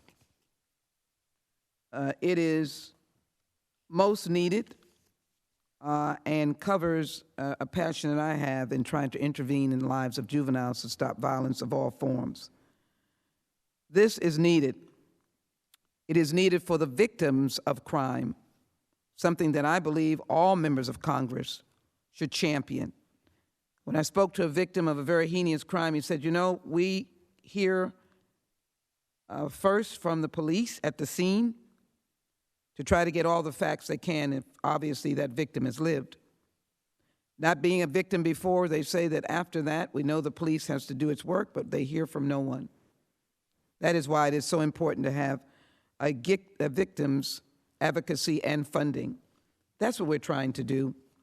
It's a simple answer to a serious and almost sometimes insurmountable crisis in our communities. These funds are needed, and it is where all persons, from law enforcement to community activists to social justice engineers to victims to families to those who have suffered, this community intervention on violence is, I believe, one of the most important things that we can do for the American people. So I hope my colleagues will understand, and I oppose the underlying amendment because I think that it does not require the conditioning that has been suggested because all parties are going to benefit from this investment in intervening and stopping community violence. I yield back. And the lady yields back. Does anyone wish to be heard further on the amendment? Mr. Roy, did you wish to be heard? Yes, ma'am. Move to strike the last word. You're recognized for 5 minutes. Thank you, gentlelady. I would like to offer my strong support for the amendment from the gentleman from North Carolina. Like, I'm not an enormous proponent of significant federal grants as a general matter. I think to some degree along the lines of what the gentleman from Florida, Mr. Gates, was talking about ensuring full local and community control over our law enforcement function. But I do think it merits consideration when we're talking about not only existing grant programs, and we're talking about now $107 billion of additional dollars that we're, quote, reconciling. The gentleman from Florida, I think, brought to light a lot of the sham that is this entire process. But so we're going to throw a bunch more money and say, look at us, we're investing. It's always the favored word, investing, staring at $30 trillion of debt in the process. And meanwhile, we're going to say, yeah, sure, we're going to give some more money to these cities that are utterly failing to do their fundamental duty to secure the citizenry, like the sort of fundamental nature of government. I'm en route to Austin, Texas. I live about 20 miles outside of Austin. And I don't go to downtown Austin that much anymore because it is incredibly less safe than it used to be. 60 murders this year. We're not done with the year, of course, topping records in the past. Extraordinary numbers in terms of what we're seeing in Austin, Texas. Not at all unrelated to the $150 million cut to police funding last year. Often ignored by Democrats. They sweep that under the table and say, oh, I don't know, we can't really account for what's going on with the murder increases, or that it's doubled. Oh, no, there's no correlation whatsoever to, cutting the police. Saw that great infographic recently in Minneapolis where all those big words last summer, big words, we're going to defund the police. And then suddenly everybody kind of goes, hey, next headline in the paper, crime's going up. Huh, wonder how the hell that happened. And then, oh, well, maybe we should do something about that and, fund police. And then, next headline is, I think we should fund the police, and it's increased $6 million. No kidding. Hard to believe, really, that if you defund the police, you're going to get more crime. And so here we sit, and my colleagues on the other side of the aisle in reconciliation is going to take a whole bunch of money, and then they're going to say, sure, take all these dollars, go forth and have your community investment programs. We're not going to call them police. We're just going to have programs out there where, I don't even know what, because what we've seen is an utter failure in Democrat-led cities across this country, and now a Democrat-run Congress, an utter failure to secure the communities in which we live. Those are the facts. The data bears it out, where we've seen massive increases of crime, and this is what happens, predictably. This is not rocket science. We get it. And we're seeing now, of course, combined on top of all of that, wide open borders in which cartel-infused criminals are now gallivanting around the state of Texas. We're seeing it in where I represent, Bernie, Texas. We're seeing it in Austin, Texas, with the Austin Police Department. I just talked to a few weeks ago. We're talking about 2 bodies burned alive, the telltale symbol of cartel activity, and they went back and connected the dots. Hamstrung as they are, by the way, with 1,600 officers down from 1,900. After the Democrat-led city council in Austin, in their infinite wisdom, cut that $150 million and wiped out the next 3 classes at least of cadets for the police academy. Most diverse class ever. And wiped it out, and now we have attrition, and we're going down, and we've got 1,600 cops instead of 1,900. We have gang units that are not staffed up. We have DUI units that are not staffed up. These are all facts. These are all true. And it doesn't matter how much my Democratic colleagues bury their head in the sand, whether it's in Austin, Texas, in the leftist city council, or whether it's my leftist colleagues in the House of Representatives saying, let's just throw some more money and throw some more money into programs to go combat crime, when a program to combat crime is in fact a cop. A cop. I stand strong next to my friend from North Carolina that we ought to be very clear about this, and I would support his amendment, and I yield back. Gentleman yields back. I understand the gentlelady from Texas has a unanimous consent request.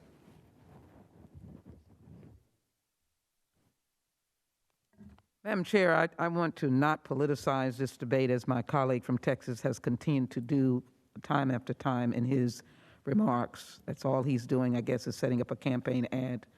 But with that in mind, I'd like to submit into the record there's a proven way to reduce gun violence in America's cities. We just need to fund it, which responds to the community intervention that we're trying to do, is to stop violence of all kinds. Be made part of the record I ask unanimous consent. without objection. Does anyone else? Madam Chair. The ranking members recognize. Thank you, Madam Chair. We're not trying to politicize anything. We're just trying to present the facts, present the truth, present common sense. When you defund the police, you shouldn't be surprised when you get more crime. Most Americans understand that. Democrats don't. Most of the rest of the country gets that. I just want to go through the cities again, just to pick up where my friend and colleague from Texas was just talking about. Austin, Texas, $150 million cut to the police. Baltimore, Maryland, $22 million cut to the police. Boston, $12 million cut. Columbus, Ohio, $23 million cut. Denver, $55 million. Los Angeles, $175 million. Minneapolis, $8 million. Portland, as someone, I think the gentleman from North Carolina is sponsoring the legislation, sponsoring the amendment. Portland, $15 million cut. New York, $1 billion. Washington, D.C., $15 million cut to the police department. When you do that, you get more crime. Because as the gentleman from Texas just pointed out, that means there's less, when you cut the police, when you defund the police, there's less cops on the street, therefore bad guys are going to more opportunity to do bad things. And that's exactly what we've seen in every major urban area in the country. And so once again, we have a common sense amendment. If you're going to hand out taxpayer dollars in this bill, don't give it to the cities that have made crime go up because they've defunded their police. Pretty good idea. Pretty basic thing. Just good old-fashioned common sense, like every other amendment we have offered starting this morning and now going into the evening hours. I hope this is, I'm just hoping one, maybe just one of our good amendments, common sense amendments, the Democrats will accept. I doubt they will. I doubt they will, but I hope one. This is as good as they get when it comes to common sense. I mean, what was it, 5 weekends ago? 12 people killed in Chicago in one weekend? Was that like 5 or 6 weekends ago? I mean, that again, yeah, it's so sad what is happening to these communities all in the name of politics. All in the name of politics. What's happening to families, and all too often what's happening to kids. I think there are 261 children shot in Chicago this year alone.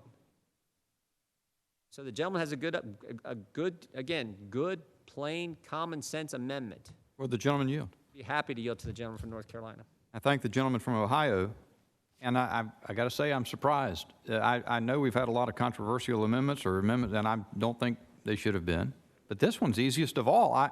I can recall the insistence on the part of the majority that it was mischaracterizing the majority to suggest that they're in favor of defunding the police, notwithstanding the anecdotes, the examples that I related in detail, and the others have then gone on with far more detail. But I've been given to understand that that was not what Democrats supported. So this would be so simple, and in fact, extraordinarily supportive of the purpose of the provision. That is to say, the provision of the bill which permits these grants distributes $2.5 billion of, I started to say American taxpayers' money, but it'll probably be money borrowed from China, but to spread it around the country to achieve, assuming that they can be achieved, these evidence-based programs to reduce community violence. And certainly we wouldn't want to see, if Democrats are not in favor of defunding police, would not want to see that money taken, and then at the same time localities continue to do what Austin and New York and Portland have done, only to see dead bodies pile up as a consequence. So I hope my colleagues seem to be saying, and I understood the opposition articulated so far, but surely, unless the other side, the majority, really does embrace this radical idea of defunding police throughout the nation, surely they'll support this amendment. I yield back to Mr. Jordan. I thank the gentleman for his amendment, and would yield back balance of our time. Gentleman yields that. Anyone else seek recognition on this amendment? Hearing none, the question is on the amendment. All those who are in favor will say aye. Aye. All those who are opposed will say no. No.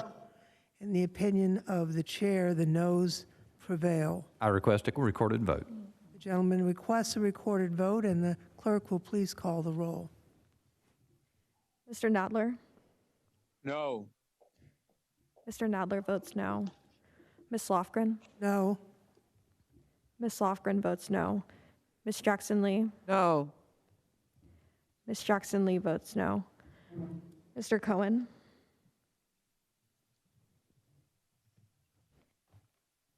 Mr. Johnson of Georgia? No. Mr. Johnson of Georgia votes no. Mr. Deutsch? No. Mr. Deutsch votes no. Ms. Bass? Bass votes no. Ms. Bass votes no. Mr. Jeffries? Mr. Cicilline? No. Mr. Cicilline votes no. Mr. Swalwell? No. Mr. Swalwell votes no. Mr. Liu? No. Mr. Liu votes no. Mr. Raskin? No. Mr. Raskin votes no. Ms. Jayapal?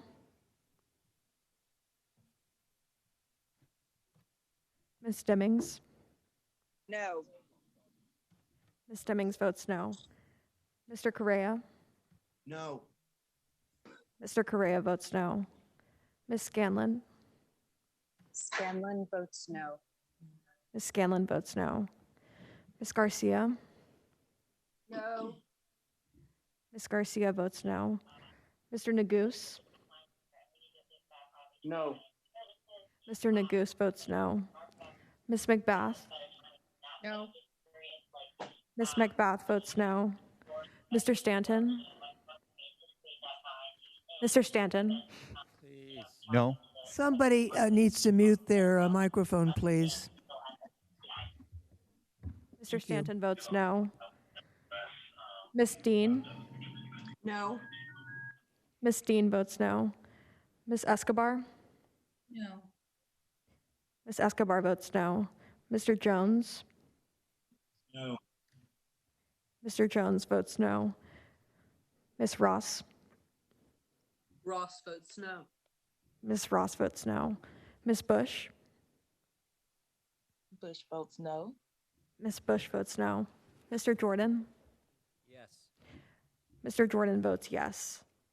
Mr. Shabbat? Aye. Mr. Shabbat votes aye. Mr. Gomert? Aye. Mr. Gomert votes aye. Mr. Isa? Aye. Mr. Isa votes aye. Mr. Buck? Mr. Gates? Aye. Mr. Gates votes aye. Mr. Johnson of Louisiana? Okay, yeah. 'cause I Mr. mean, Johnson of currently, Louisiana votes other than aye. the Benadryls, I'm taking nothing. Mr. Biggs? So, So this influenza spray can be very. Mr. McClintock? I wonder if people could please check their microphones.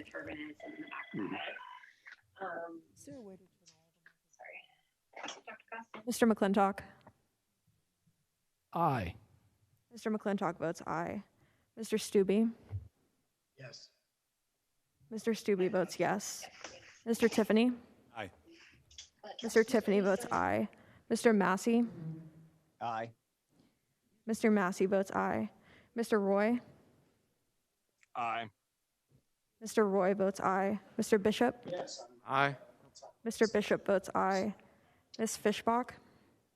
Aye. Ms. Fishbach votes aye. Ms. Sparts? Yes. Ms. Sparts votes yes.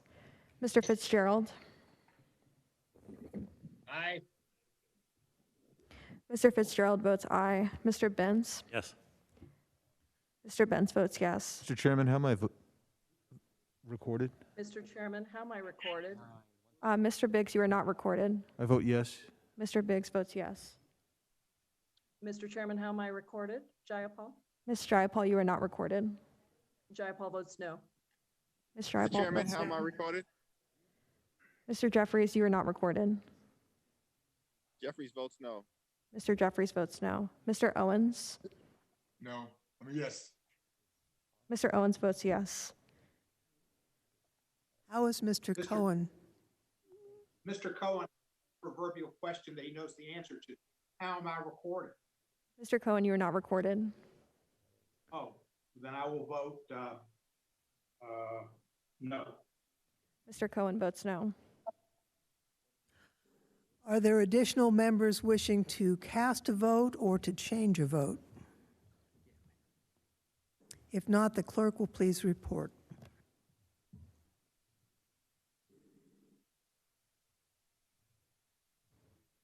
Madam Chair, there are 18 ayes and 25 noes. And the amendment is not agreed to. Mr. Massey, do you wish to offer an amendment? Yes, Madam Chairwoman, I have an amendment at the desk. The clerk will report. Ms. Jackson Lee, no, Mr. Stanton reserves a point of order. I would like to reserve a point of order. Amendment to the amendment in the nature of a substitute to the committee print offered by Mr. Massey of Kentucky. Page 18, after line 8, insert the following. Prohibition on certain expenditures. No amounts made available under this subtitle may be used in any manner that results in the denial without due process of an individual's exercise of any right under the Second Amendment to the Constitution. What do you think, Michael?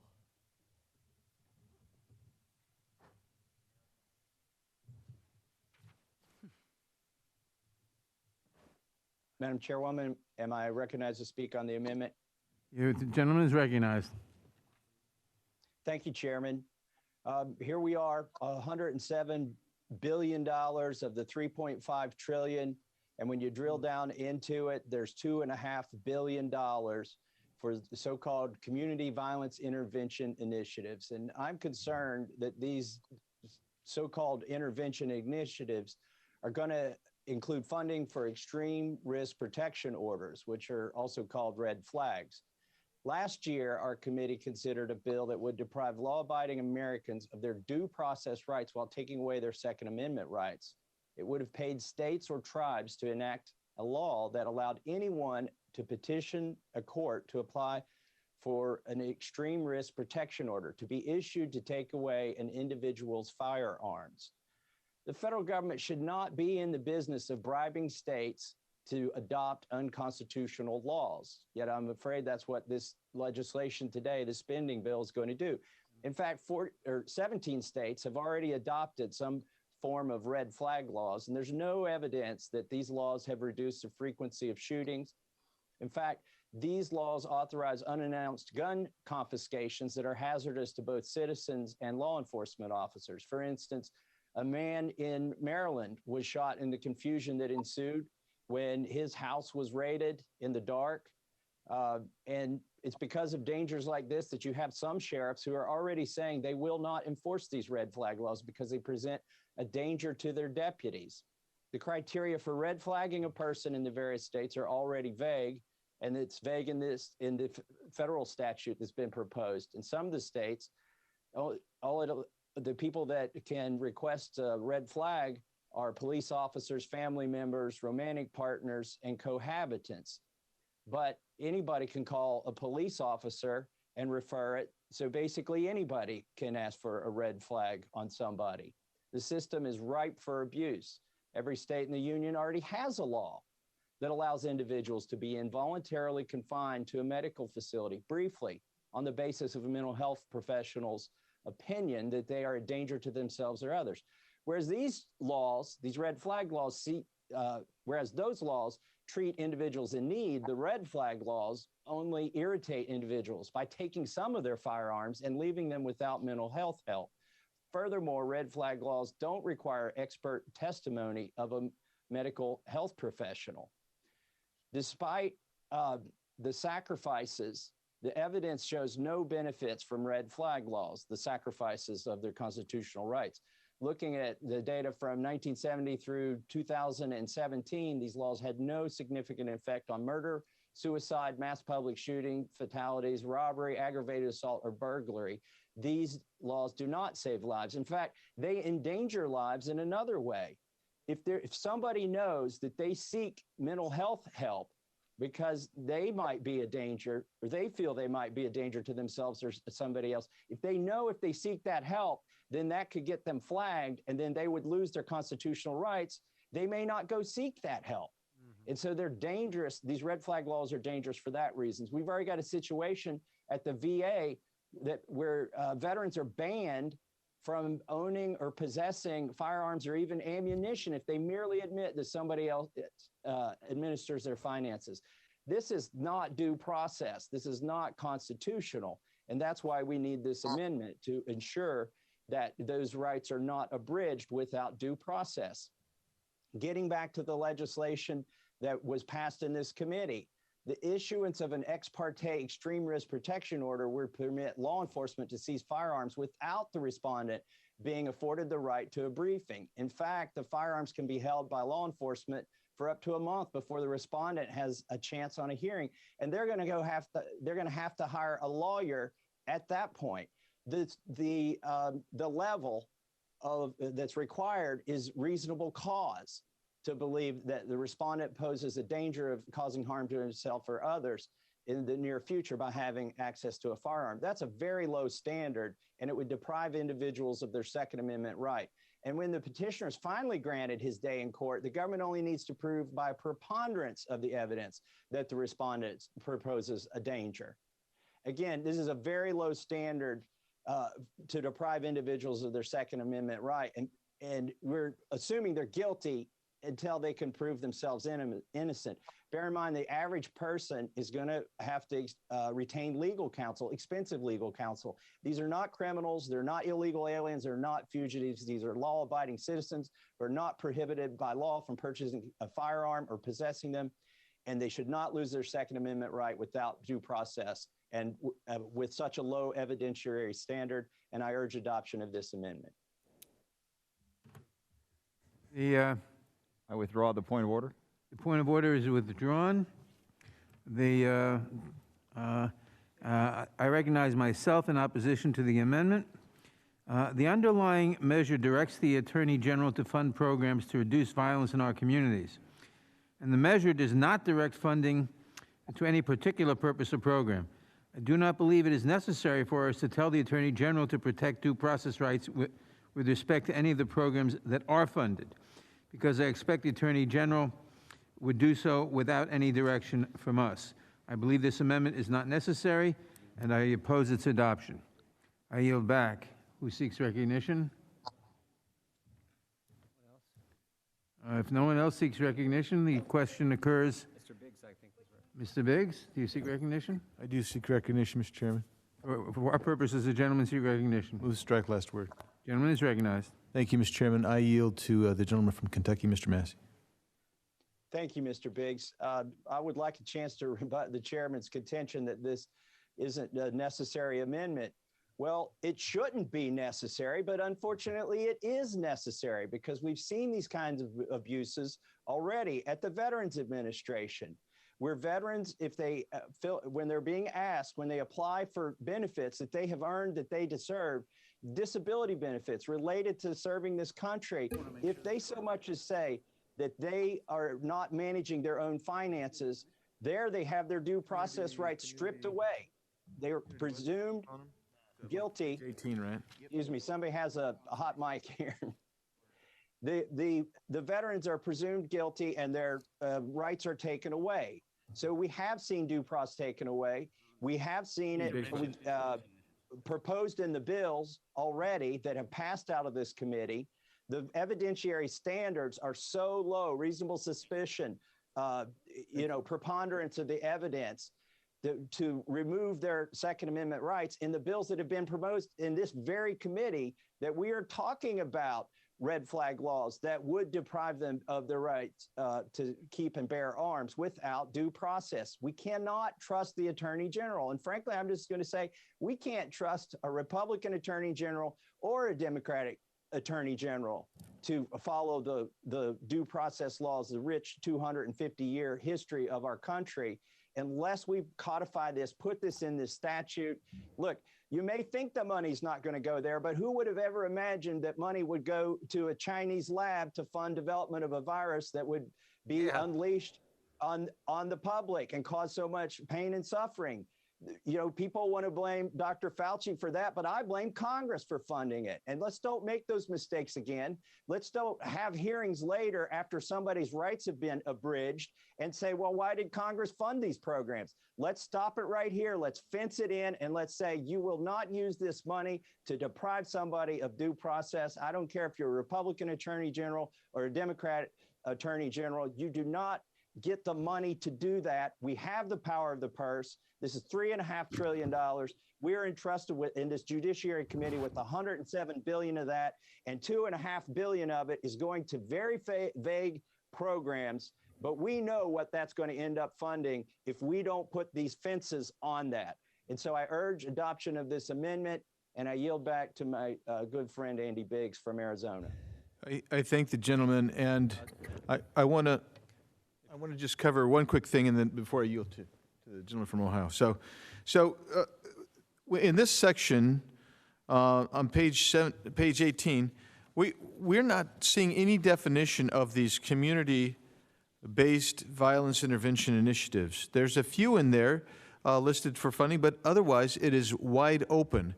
And when you don't have a definition like that, and Congress chooses not to provide very specific definitions in this case, that means the Attorney General might read it and say, well, yeah, we do want to have some red flag law programs. That would be a huge problem.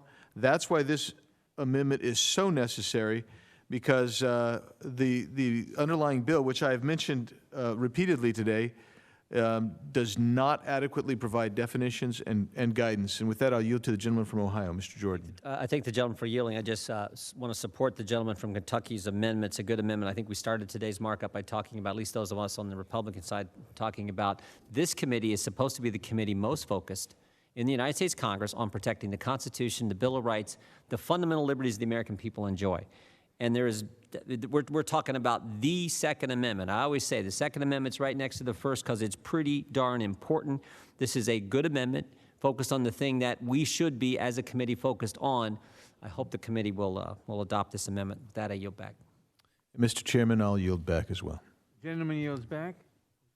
For what purpose does Ms. Jackson-Lee seek recognition? Last word. And ladies recognized. I want to share with my good friends, and the gentleman from Kentucky I know has always been a strong advocate for constitutional rights and the rights to privacy, and I respect that. But both the Fifth Amendment and the 14th Amendment codify protections, I think, that will be evident. They are codified, 14th Amendment equal protection and due process, Fifth Amendment due process. But I think as relates to the idea of what this community intervention dollars will be able to be utilized for, these are well-known and conspicuous programs in the Office of Justice Programs, the Office of Community-Oriented Policing Services, Office of Violence Against Women, which will include among those the concern about juveniles and violence in that age group. And as well, we'll look to all aspects of our society, urban and rural. And I believe the fact that this is in the discretion of the Attorney General, the Attorney General cannot violate, nor can the programs that he provides these discretionary funds to, in his discretion, due process. And so all we have to do is look to the Constitution. I think the amendment is well intended, but I oppose the amendment because I believe we do have the protection necessary, and these programs are simply to do what we are trying to enact, is to intervene in community violence and to ensure a safe community for our urban and rural citizens of this country. With that, I yield back. Gentlelady yields back. For what purpose does Mr. Roy seek recognition? Move to strike the last word. Gentleman is recognized. I appreciate the chairman. I appreciate the amendment being offered from my friend from Kentucky. It's an important amendment. I obviously support it. You know, and I think in response to the gentlelady from Texas, who earlier, by the way, and I take it in good faith, you know, accused me of being political. Well, and then I might go run an ad. Well, first of all, I don't think I can run an ad from these official proceedings. But second of all, yeah, it's political. You darn right it's political. You got people in Texas who are getting hurt on policies being proposed by my Democrat colleagues. So you darn right I'm raising issues that I know that my constituents are concerned about. One of those issues is ensuring that they can maintain and preserve and protect their Second Amendment rights. It is the great separator of this country from others in terms of the right balance between the people and the power of government. It is the great equalizer. And the American people know that. And Texans know that. I want my Second Amendment rights because my Democratic colleagues want my streets to be less safe by defunding police. I want my Second Amendment rights because my borders are wide open and being run by cartels while dangerous individuals pour across the border. I want my Second Amendment rights because, like the ranchers I talked to last week, having their wires cut and having illegal immigrants come up to their houses and endanger their families and loved ones, I want my family and my loved ones to be able to arm themselves, to protect themselves, due to the rote incompetence of Democrats who don't seem to care about our safety and well-being, only to have the government tell us how we're supposed to live. I want the Second Amendment to be able to maintain my rights. That's why I want the Second Amendment. The gentlelady from Texas gave up the game earlier when we were talking about my friend from North Carolina's amendment to ensure that we don't encourage cities to continue these foolish policies of defunding the police, when she said that you don't need to do that, and talked about these great programs that target guns, right? Focusing on the guns. I'm old enough to remember when we targeted the criminals who misuse guns and had a precipitous decline in violent crime. Now I see the opposite. See an administration that nominates a radical leftist like Chipman, who even this administration, even in this Congress, had to withdraw his nomination because he's such a radical, gun-grabbing leftist. My friend from Kentucky is right to ensure that we put forward an amendment to guarantee we preserve and protect the Second Amendment of the United States to ensure that we preserve and protect the ability for us to maintain weapons to defend ourselves against the long arm of government, against the criminals that government is allowing to roam on the streets, against the criminals, the lawlessness, the cartels that they're allowing to roam into our state in Texas due to a complete and total failure to secure the border of the United States, as is their charge. The gentleman from Kentucky is well versed in knowing the abuse of so-called red flag laws and other nice sounding policies that are thrown into things like community policing and community programs. But these are not the kinds of programs that are designed to target getting criminals off the streets who are misusing those weapons, as much as they are creating an environment which will continue to foster the lawlessness on our streets and foster the targeting of the ability of law-abiding citizens to be able to maintain those weapons. We've already seen the ATF under this administration targeting our ability to have access to maintain the weapons that we believe are important and critical for the safety and well-being of our communities and our states. They've done so and are engaged in doing that as we speak. And thankfully, there's organizations standing up for the rights and liberties of all Americans, trying to fight to preserve and protect those in the face of a government that would prefer to eliminate those rights, reduce those rights, minimize those very rights that separate us and make sure that we are able to protect this American ideal for our kids and our grandkids. Would the So gentleman yield? I do. 20 seconds. Well, the gentlelady from Texas and the chairman and everybody else here, we all agree we need due process. I think what we're missing, though, is due process involves confronting your accuser. It involves innocent until proven guilty. It involves a trial by jury. It involves an evidentiary standard that's high. And all of those things are missing from red flag laws, and that's why I've offered this amendment and urge its adoption. I thank the gentleman. I yield back. Gentleman yields back. Is there anybody else on this amendment? Mr. Chairman, I move to strike the last word. Who seeks recognition? Mr. Gates of Florida. Mr. Gates, you're recognized. Thank you, Mr. Chairman. The Massey Amendment ripens a very important point. As the Taliban run through Afghanistan with tons of U.S.-made weapons on the streets everywhere, the Build Back Better Biden program in America actually includes a soft gun control. And the way that that is intended to be executed is through $2.5 billion of federal money dangled over the heads of your local communities with the hopes that they will adopt federal standards on a variety of policing issues. And with these red flag laws, all the rage and fully embraced by the Biden administration, that might be just the beginning of the soft gun control that creeps into our communities as a consequence of the Build Back Better program. I think that our fellow Americans would be right to be skeptical of an argument that starts by saying we're for community policing, and the best way to achieve it is a federal program run out of Washington, D.C., administered out of Washington, D.C. If anything, the true meaning of community policing would be resilient communities and sustainable communities that fund their own law enforcement, and then that law enforcement is resourced out of a community, connected to that community, and able to reflect the values of that community.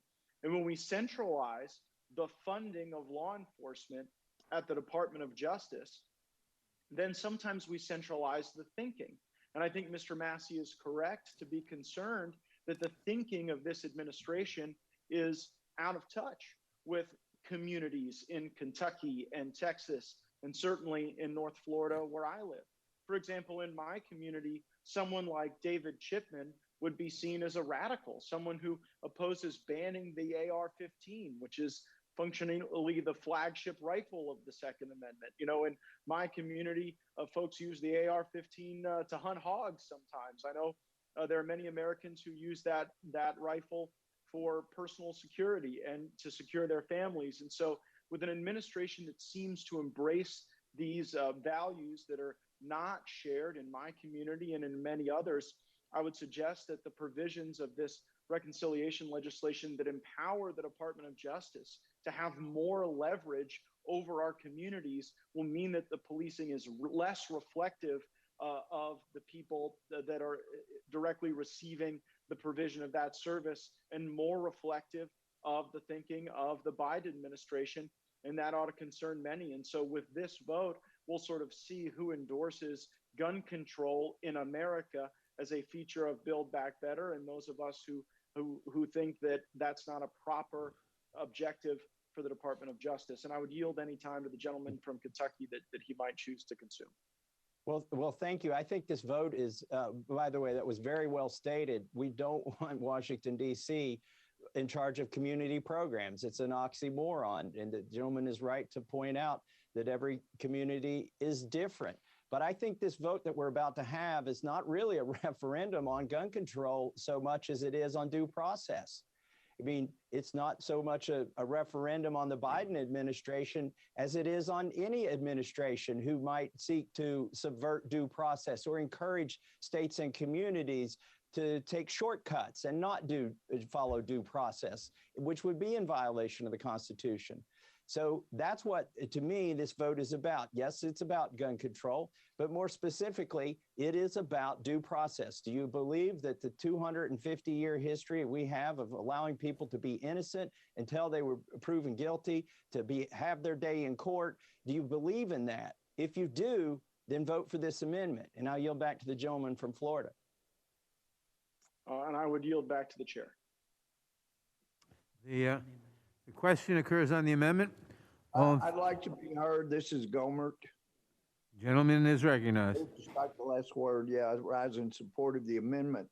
And I can understand a Democrat friend from Texas. I mean, I was just like her. I was thinking, you know, especially the VA, what are they going to do to hurt somebody's constitutional Second Amendment rights? And then we would start having people say they went to the VA for a checkup and they didn't think anything about it. Were asked, you know, who pays the bills in your family? And, you know, some of us have very smart spouses or wives. And, you know, like in my case, she got her MBA in accounting. I'm not here when a lot of bills have to be paid. And if I were asked, I would think that was pretty innocuous question. Okay, yeah, my wife pays more of the bills than I do, not realizing that that would be used without due process at all. No due process. It goes in the charts as the man can't take care of his own records. He says his wife does, and therefore he gets red flagged and can't buy a weapon, can't buy a firearm. A Second Amendment right is taken away without any due process. And like I said, I'm like my friend from Texas, I would never have thought that was the case until it started happening repeatedly. And so the only thing I disagreed with my friend from Kentucky about was when he said, you know, it's an oxymoron to have the federal government in charge of community programs. I disagree there. I don't think it's an oxymoron. I think it's just simply moronic. No oxy there, just moronic. We shouldn't have the federal government in charge of community programs, especially when it comes to something like this, and especially when we already have bedrock examples from the Biden-Obama administration of exactly what they'll do. Now we have it from Biden himself. They are out to take away Americans' Second Amendment rights. And this is a great place to have a Second Amendment protection because, for heaven's sake, the amendment will prevent this administration from continuing to disregard the Supreme Court, disregard the law of the land, and try to take people's firearms away from them so they cannot self-protect. And with that, unless the gentleman from Kentucky needs time, then Okay, I yield back. Gentleman yields back. The question occurs on the amendment. All in favor say aye. Opposed, no. No. Aye. No. The noes have it. Mr. Chairman, I request a recorded vote. Recorded vote is requested. The clerk will call the roll. Mr. Nadler? No. Mr. Nadler votes no. Ms. Lofgren? No. Ms. Lofgren votes no. Ms. Jackson-Lee? Ms. Jackson-Lee votes no. Mr. Cohen? No. Mr. Cohen votes no. Mr. Johnson of Georgia?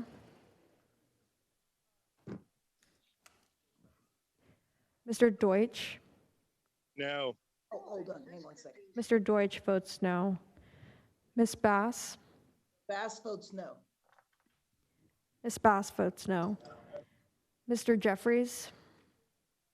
No. Mr. Jeffries votes no. Mr. Cicilline? No. Mr. Cicilline votes no. Mr. Swalwell?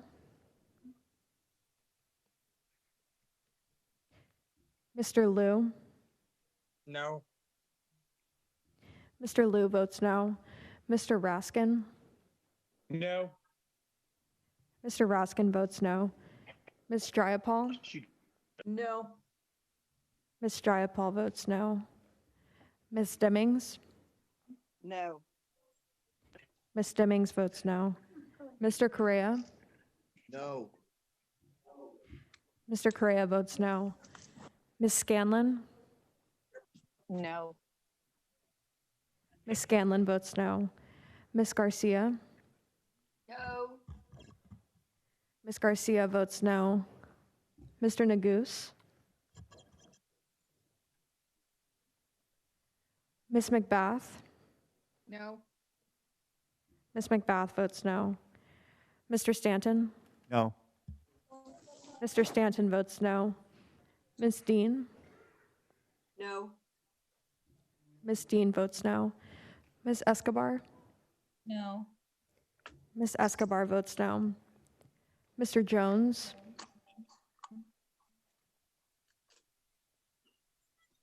Ms. Ross?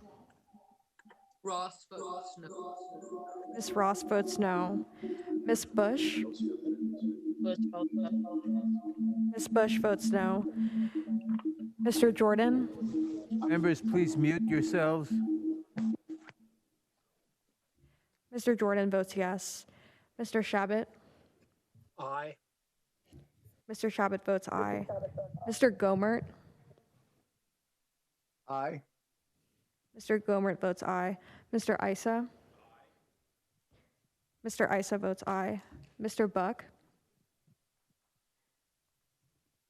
Mr. Gates? Mr. Gates? Aye. Mr. Gates votes aye.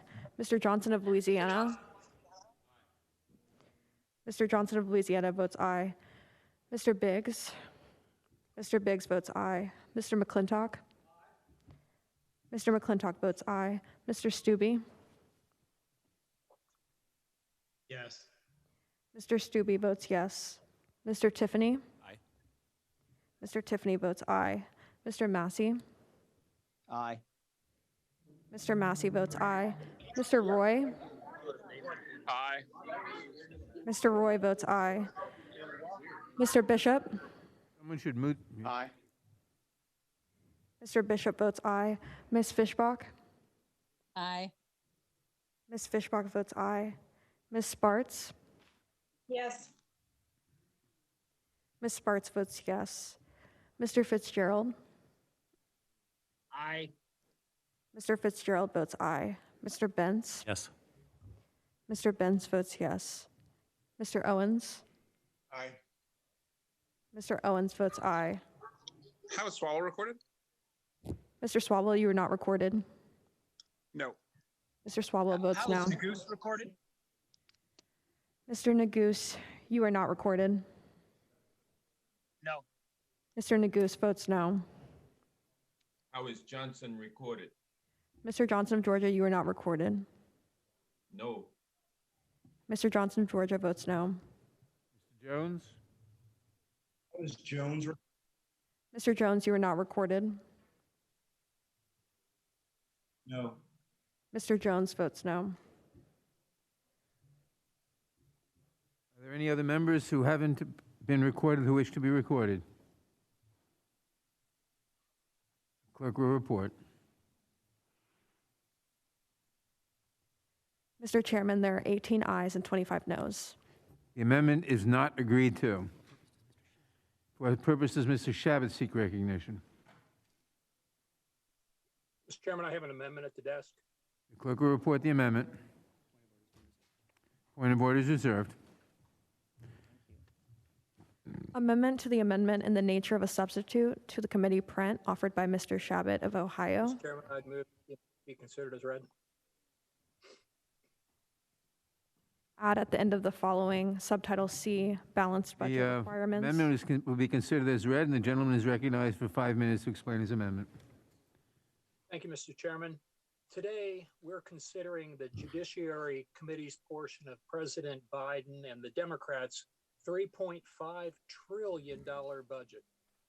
This year alone, the federal budget deficit is approximately $2.5 trillion, and we're quickly approaching a total national debt of nearly $30 trillion. $30 trillion. In addition to this absurdly irresponsible budget proposal, we are expecting in the coming weeks to yet again hit the debt limit. Now, look, we just can't keep adding debt on top of debt on top of debt. In the last 10 years, our national debt has nearly doubled. The budget being proposed today will only make matters worse. We cannot continue to spend money that we don't have.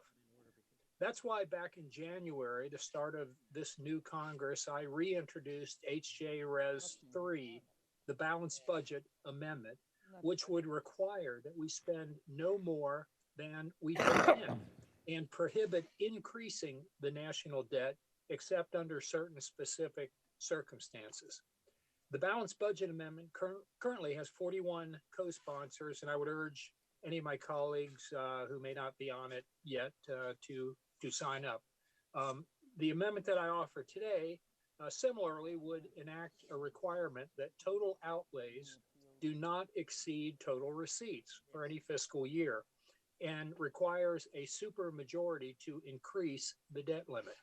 We need to enact a balanced budget amendment to rein in the out of control federal spending. Spending more than we take in, it hurts families, it hurts small businesses, it hurts our economies, it hurts all of us in many, many ways. While I realize that an amendment to the Constitution is necessary to place such a spending limit on Congress, I want to introduce this amendment. I introduced it to highlight that we are spending entirely too much money that we don't have, and that we need to make some difficult decisions to get our spending under control before it's really too late. Realizing that the majority is likely to find that this amendment is non-germane because it takes a 2/3 vote in order to amend the Constitution, and this bill is a simple majority. I will therefore withdraw the amendment. However, I wanted to reiterate the importance of balancing the budget, and I would strongly urge, we did used to have a few Democrats support a balanced budget amendment. I don't think any of them support it anymore, but we need to stop this outrageous spending. We're spending other people's money. We're putting this on our kids and on our grandkids.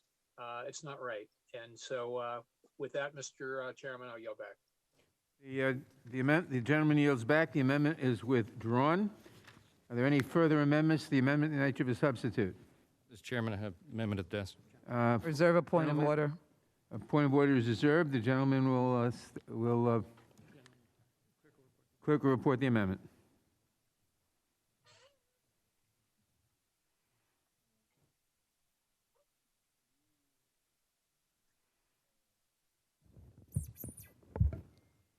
Amendment to the amendment in the nature of a substitute to the committee print offered by Mr. Johnson of Louisiana. Add at the end of the following. The amendment will be considered as read, and the gentleman is recognized for 5 minutes to explain his amendment. Thank you, Mr. Chairman. Our nation faces a health, humanitarian, and national security crisis at our southern border. Make no mistake, this is a direct result of the Biden administration's dangerous immigration policies that favor illegal immigrants over the American people he swore to protect. By any objective measure, the immigration crisis is a serious threat to the safety and stability of our local communities throughout the United States. In July, Customs and Border Protection officers encountered more than 200,000 individuals crossing the border, which was the most of any single month since the year 2000. So far this year, CBP has already recorded more than 1 million of these encounters, and as you've heard here today, that is a grossly undercounted number because we know that many have gotten away and come across undetected. In late June, I traveled to the Rio Grande Valley with nearly 24 of my Republican colleagues to witness this emergency firsthand. It's difficult to overstate the tragedies taking place every day as weary, poor individuals, many of them children, are subjected to a treacherous journey at the hands of human traffickers. Each day of inaction from our federal government compounds this suffering with the toll felt not only by those seeking freedom, but also our law enforcement officials who've been forced to abandon their security duties to shepherd individuals to processing facilities. The impacts of this surge are also experienced well beyond the immediate vicinity of the border region. In late July, a busload of 80 Haitian immigrants was dropped off by Immigration and Customs Enforcement officials with no advance notice in Shreveport, Louisiana, which is the largest city in my district. ICE gave no prior notice to any local, state, or federal officials, local law enforcement, etc. I immediately contacted ICE for an explanation, and I was told that these individuals do not speak English, most of them, have no concrete plans upon arrival, and the rest. I was also told to expect many more busloads of migrants to be dropped off in Shreveport from many countries around the world in the days ahead, and they have been. I was just sitting here a moment ago, and I pulled up the notices that ICE sends me by email now because I demanded that they do so. And just since that time, I got an email on August 3rd, August 11th, August 17th, August 19th, August 21st, the 31st, September 3rd, September 9th, 187, at least 187 additional migrants from countries all around the world, Haiti, Cuba, Brazil, Nicaragua, on, have been dropped off in my city. This has been happening in cities around the country all year, and it is not a sustainable situation. My constituents did not volunteer to assist with the fallout of the Biden administration's failure to maintain the integrity of our southern border.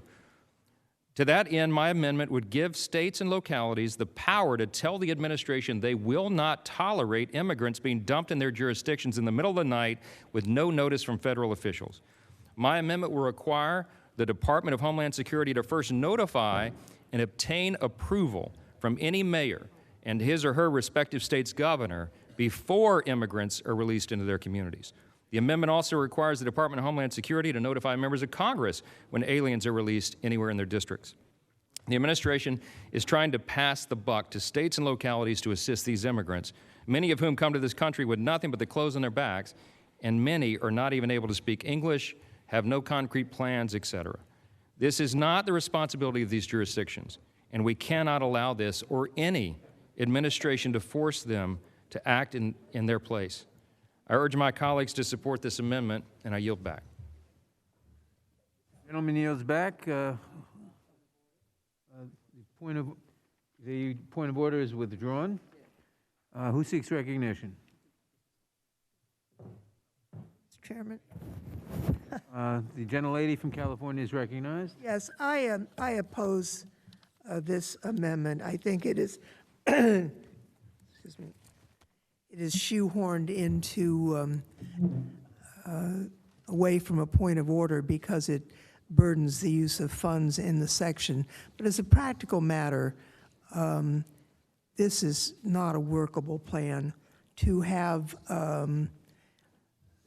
prior approval before anyone is moved in the country. It's just not going to work. And is there a veto on the part of the governor or local authority? It's not clear. Does this include airspace, I wonder? It's not clear. what if the individual who has been paroled is moving in their own vehicle or in the vehicle of a family member? Are they to seek approval?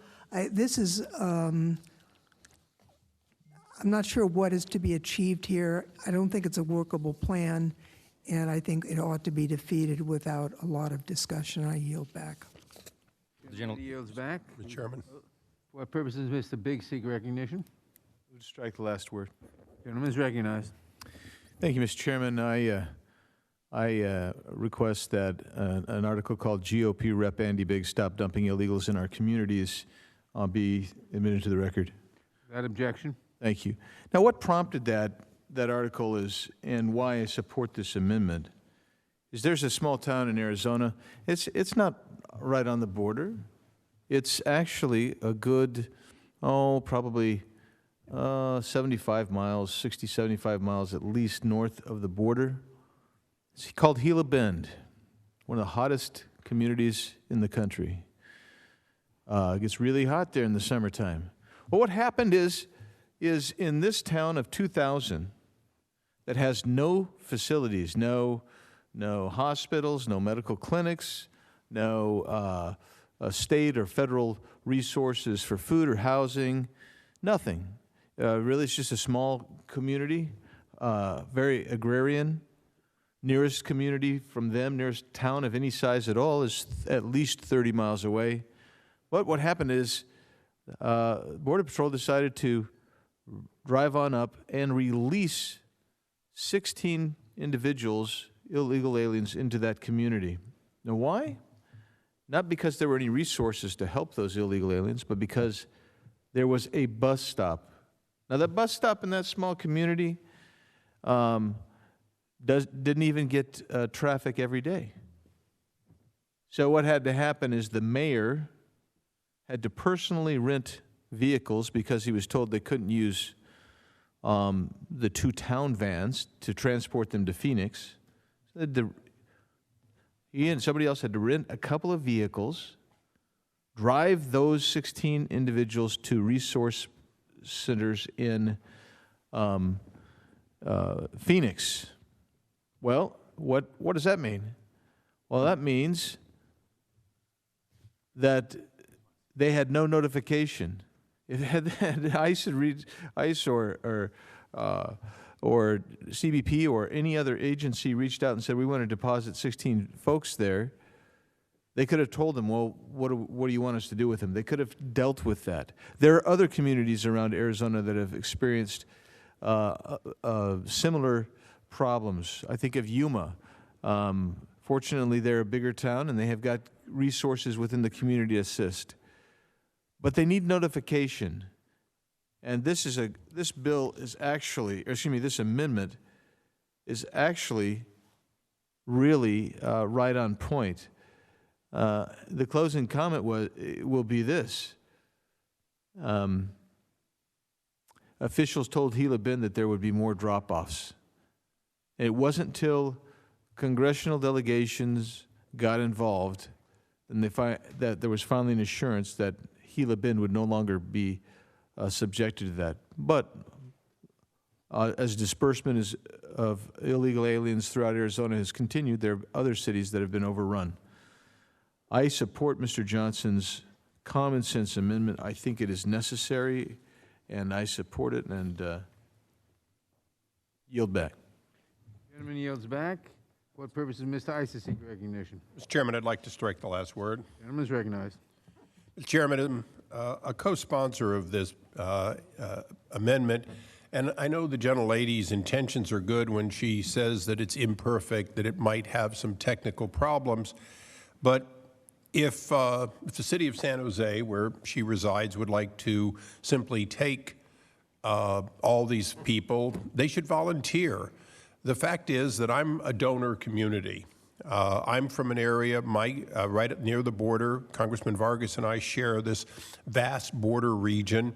And every day, our airport and bus loads leave San Diego, departing for all kinds of other places where these brand new parolees are dropped with, or get off an airplane without language skills, without family in many cases, just simply with a hope for a better life when in fact they have not immigrated legally, but rather are being paroled under this policy. And so the common sense amendment, if not perfect, please let's remember our responsibility and make it perfect. The idea that you can come up with some case in which it might not be so easy, administrations regularly look at mandates and deal with the part which is possible. If somebody actually had an automobile and they were paroled into America and they were driving on our street, presumably with a license, they would be the 1/1,000,000th of 1% of the people who immigrate. The people that I see at the border in my many trips, they have no language skills. They often have only a phone number of somebody they're hoping to mate up with. But let's go to the other side of it, Mr. Chairman. The other side of it is this amendment would facilitate the contacting of non-government organizations, Catholic charities and the like, so they could be better prepared to help these people. In my own community, I have vast amounts of jobs open to people without language skills, without any advanced skills, that in fact go wanting. I have restaurants that are closed 1 or 2 days a week because they cannot find enough people simply to do the dishes and the other work. So do we have jobs for these people? In many cases, we actually could find jobs for them, but we're not going to find jobs if they're simply dropped off and in community after community without vaccines, without the kind of ability to be prepared, and without alerting the community. So I know that everyone wants to talk about the negative impact, and there's plenty of it. But if the gentlelady who objected and the rest of the majority would simply look and say, but of course you should be giving alert. There should be a plan when you're dispersing people to the far-flung area of the country. You can object to whether they could have a veto. Well, the courts would decide if anyone really would have a veto. We're not going to mandate that somehow a governor could say, I won't take any. And that's not what this amendment seeks to do. I co-sponsored it because I see those people get onto aircraft and onto buses every day with little or no knowledge of where they're going, simply aspirations and hope. And that's fine. That's part of what we expect. What we don't expect and shouldn't have is for a young girl to arrive on a bus in a strange city, not met by somebody prepared to help them, but maybe met by somebody who's an opportunist. If you want to have that kind of opportunism, keep the existing system. If you want to have a real plan, then why not inform people so they can be prepared and able to better deal with unasked for, but immigrants who are coming to their communities. With that, I think— the gentleman yield? Of course I would yield to the gentlelady. Just a quick note, under this, within 36 hours, certainly before, not less than 36 hours before transport, there has to be this notification where there's an alien is to be paroled. Well, a lot of these individuals are being paroled are children, and the rules are you can't keep these kids for very long in the Border Patrol. So if you have to, you got 36 hours of notification, and you have to wait for the response, you're going to have kids piling up at the Border Patrol station. Reclaiming my time, I'm afraid the gentlelady hasn't been to San Diego. We do keep children for much longer than that for their protection. It takes quite a bit of time to prepare. The reality is that those young children, thank goodness, most of the time are not quickly put on a bus. But when they are without notice, there would be a problem. And lastly, of course, that 36 hours, they know that they're going to send X amount of packs here, X amount of packs there. The reality is that that type of planning is not unreasonable. If you can't plan 36 hours ahead for tens of thousands of people being paroled into this country, then you're not prepared to parole tens of thousands of people. And with that, I yield back. The gentleman yields back. For what purposes Mr. Benz seek recognition? Strike last word, Mr. Chair. Gentleman is recognized. Thank you, Mr. Chair, and I yield my time to the gentleman from Louisiana, Mr. Johnson. I thank my friend for yielding. I just want to address a couple of things that have been brought up. The gentlelady from California says that there's something unclear about this language. I mean, this entire amendment takes up just about 1 page. The language is very precise and very clear. It just simply says none of the funds collected under this bill may be used to transport aliens to a destination other than a detention center unless the governor of that state and the mayor of that locality is informed first if they're going to be paroled there or if they're going to be used as a pass-through location like a bus terminal. What we're seeking here in this amendment is just some basic level of accountability. These local communities are being overwhelmed. I talked to the mayor of my city. He's a Democrat, I'm a Republican. We agree. This is not something that our city can sustain. We have limited resources. We have tight budgets. It's not just cities in Louisiana. It's cities all across the country. And they have this same crisis. We have an open southern border, and we have an administration willingly taking these people and distributing them at whim. We're not sure. There's no rhyme or reason we can tell to where they're going, where they're being sent. But they're sending them around without any even notice, much less approval of the local officials there, the people that actually have to deal with this. Now, some of the NGOs, as for example, one of the churches in my city is doing noble work. They're trying to assist. They're trying to take and process these people, and they're using resources presumably that will be reimbursed by federal taxpayers at some point to then take these persons and get them further distributed throughout the country. But who knows where they're going? There's no accountability for this. No one has submitted a report to say where they're going. And if they're not staying in Shreveport, Louisiana, they're going to a city near you. The point is that what we're asking here is not unreasonable.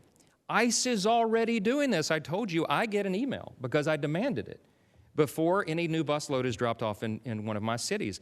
Every member of Congress should not have to go to ICE and request that. This should be an automatic thing. This should be a no-brainer that the department should be providing notice and seeking the approval of the officials on the ground who actually have to deal with the problem once these illegals are dropped off in their communities. It is unconscionable that we would not provide that basic level of accountability.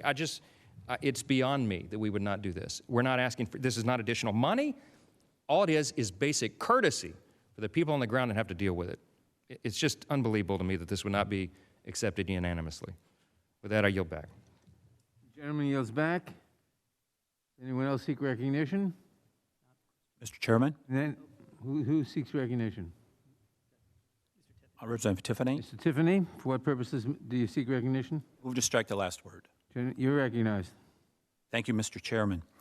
So once again, we are seeing an amendment here because of the failure of the Biden administration and specifically the Department of Homeland Security that they are not working with Congress. They're not working with people around the country. They're not informing people of what is happening.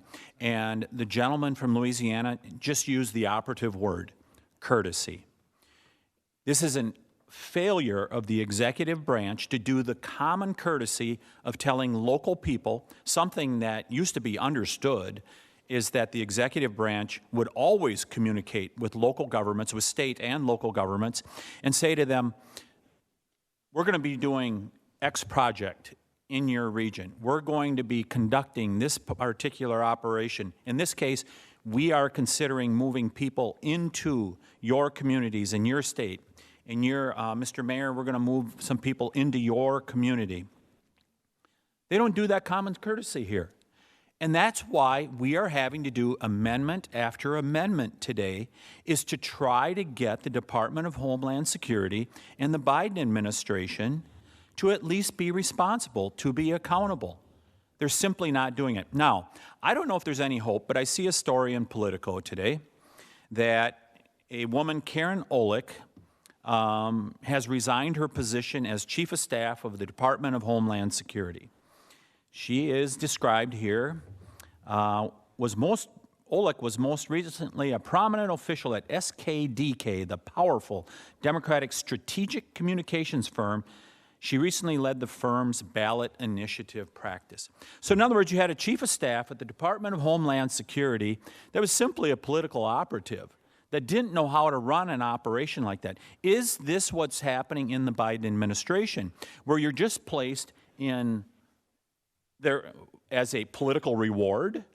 You helped us through the campaign, and now we're going to reward you for simply doing what was politically expedient for you, but you really don't have the background of being able to do these things, because as Mr. Biggs from Arizona can attest to, there's people with the Border Patrol and other places, they could do a terrific job in this position. They know exactly what is happening. I would hope that Secretary Mayorkas and the Biden administration would put somebody in this position of chief of staff in the future that knows how to run the Department of Homeland Security, that will now remain in Mexico and implement it as the courts have decided it should happen. That's really what should be happening here. So this is a good piece of legislation that is coming before us, this amendment, and I urge my colleagues to support it, because we have to have accountability as our border is overrun. I yield back. The gentleman yields back. The question, does anyone else seek recognition? Mr. Gohmert, For what purpose does Mr. Gohmert seek recognition? rise in support of the amendment. Has to strike the last word. Gentleman is recognized. Thank you, Mr. Chairman. I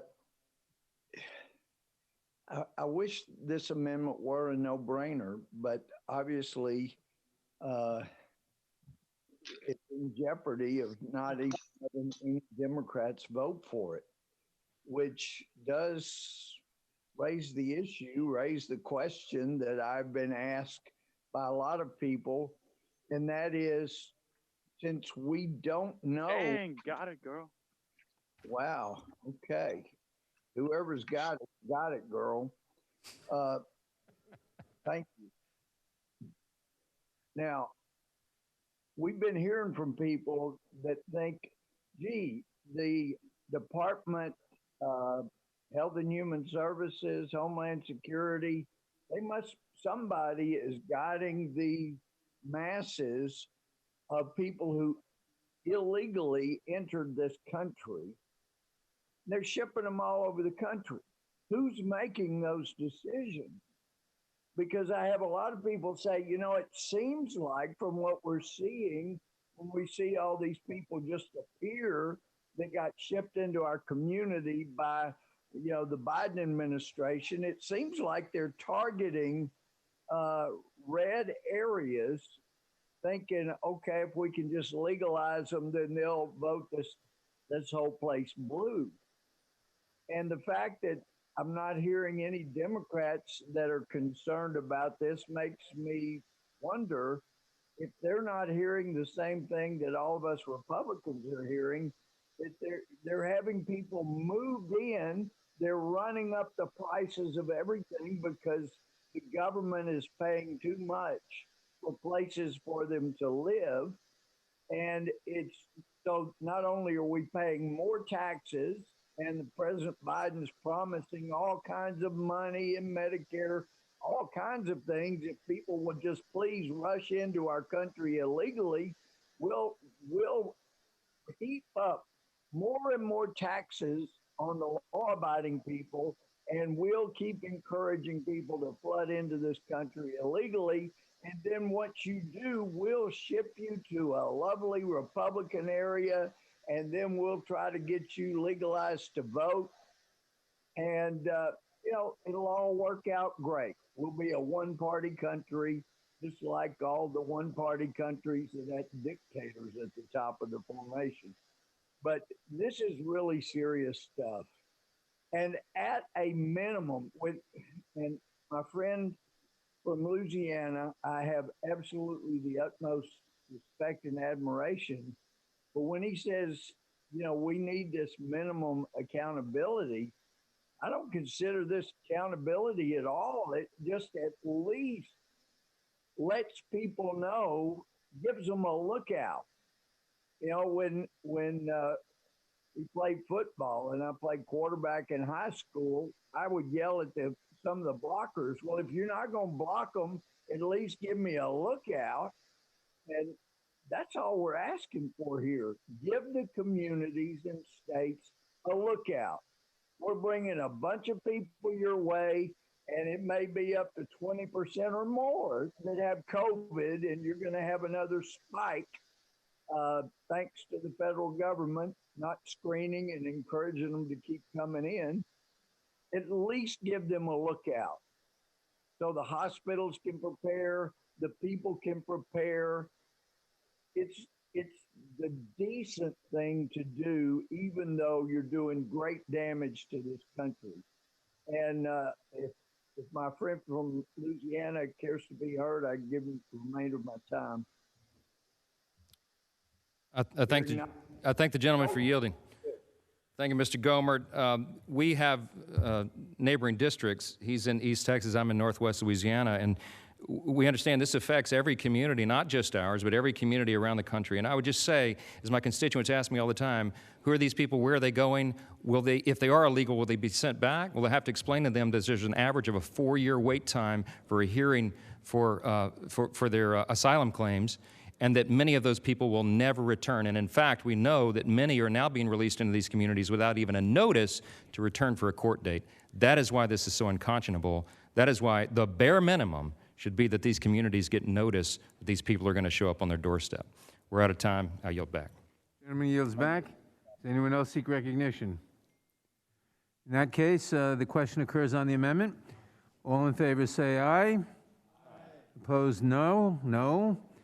In the opinion of the chair, the noes have it. The amendment is not agreed to. Are there any further amendments? No further. Mr. Tiffany? Vote on that. Sorry, recorded vote. Recorded vote is requested. The clerk will call the roll. Mr. Nadler? No. Mr. Nadler votes no. Ms. Lofgren? Ms. Lofgren votes no. Ms. Jackson-Lee? Ms. Jackson-Lee votes no. Mr. Cohen? No. Mr. Cohen votes no. Mr. Johnson of Georgia? Mr. Deutsch? No. Mr. Deutsch votes no. Ms. Bass? Bass votes no. Ms. Bass votes no. Mr. Jeffries? Mr. Cicilline? No. Mr. Cicilline votes no. Mr. Swalwell? No. Mr. Swalwell votes no. Mr. Liu? No. Mr. Liu votes no. Mr. Raskin? No. Mr. Raskin votes no. Ms. Jayapal? No. Ms. Jayapal votes no. Ms. Demings? No. Ms. Demings votes no. Mr. Correa? I haven't heard, but it's No. tomorrow. Mr. Correa votes no. Ms. Scanlon? No. Ms. Scanlon votes no. Ms. Garcia? No. Ms. Garcia votes no. Mr. Neguse? No.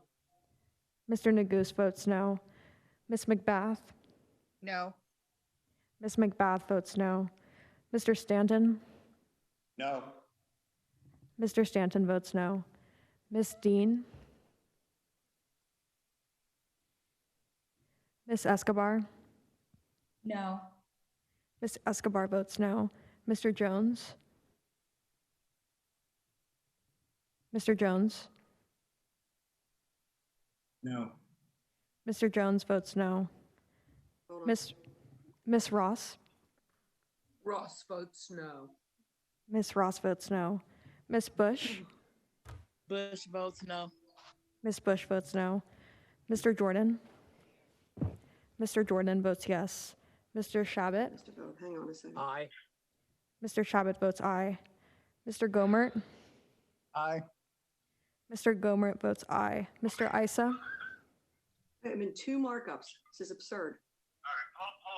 Mr. Isa? Someone needs to mute. We'll need to mute. Your convenience. All members need to mute themselves. Mr. Isa? I vote aye. Mr. Isa votes aye. Mr. Buck? Aye. Mr. Buck votes aye. Mr. Gates? Aye. Mr. Gates votes aye. Mr. Johnson of Louisiana? Aye. Mr. Johnson of Louisiana votes aye. Mr. Biggs? Mr. Biggs votes aye. Mr. McClintock? Aye. Mr. McClintock votes aye. Mr. Stube? Yes. Mr. Stube votes yes. Mr. Tiffany? Aye. Mr. Tiffany votes aye. Mr. Massey? Yes. Mr. Massey votes yes. Mr. Roy?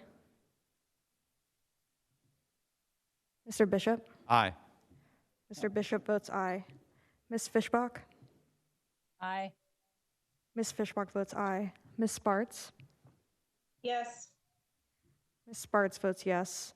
Mr. Fitzgerald? Aye. Mr. Fitzgerald votes aye. Mr. Benz? Yes. Mr. Benz votes yes. Mr. Owens? Yes. Mr. Owens votes yes. Mr. Chairman, how am I recorded? Mr. Jeffries, you are not recorded. Jeffries votes no. Mr. Jeffries votes no. How am I recorded? It's Madeline Dean. Ms. Dean, you're not recorded. I vote no. Ms. Dean votes no. Thank you. How am I recorded, please? Mr. Johnson of Georgia, you are not recorded. Vote no. Mr. Johnson of Georgia votes no. Are there any other members who wish to vote who haven't been recorded? The clerk will announce the result. Mr. Chairman, there are 18 ayes and 25 noes. The amendment is not agreed to. For what purposes does Mr. Tiffany seek recognition? Mr. Chairman, I have an amendment at the desk.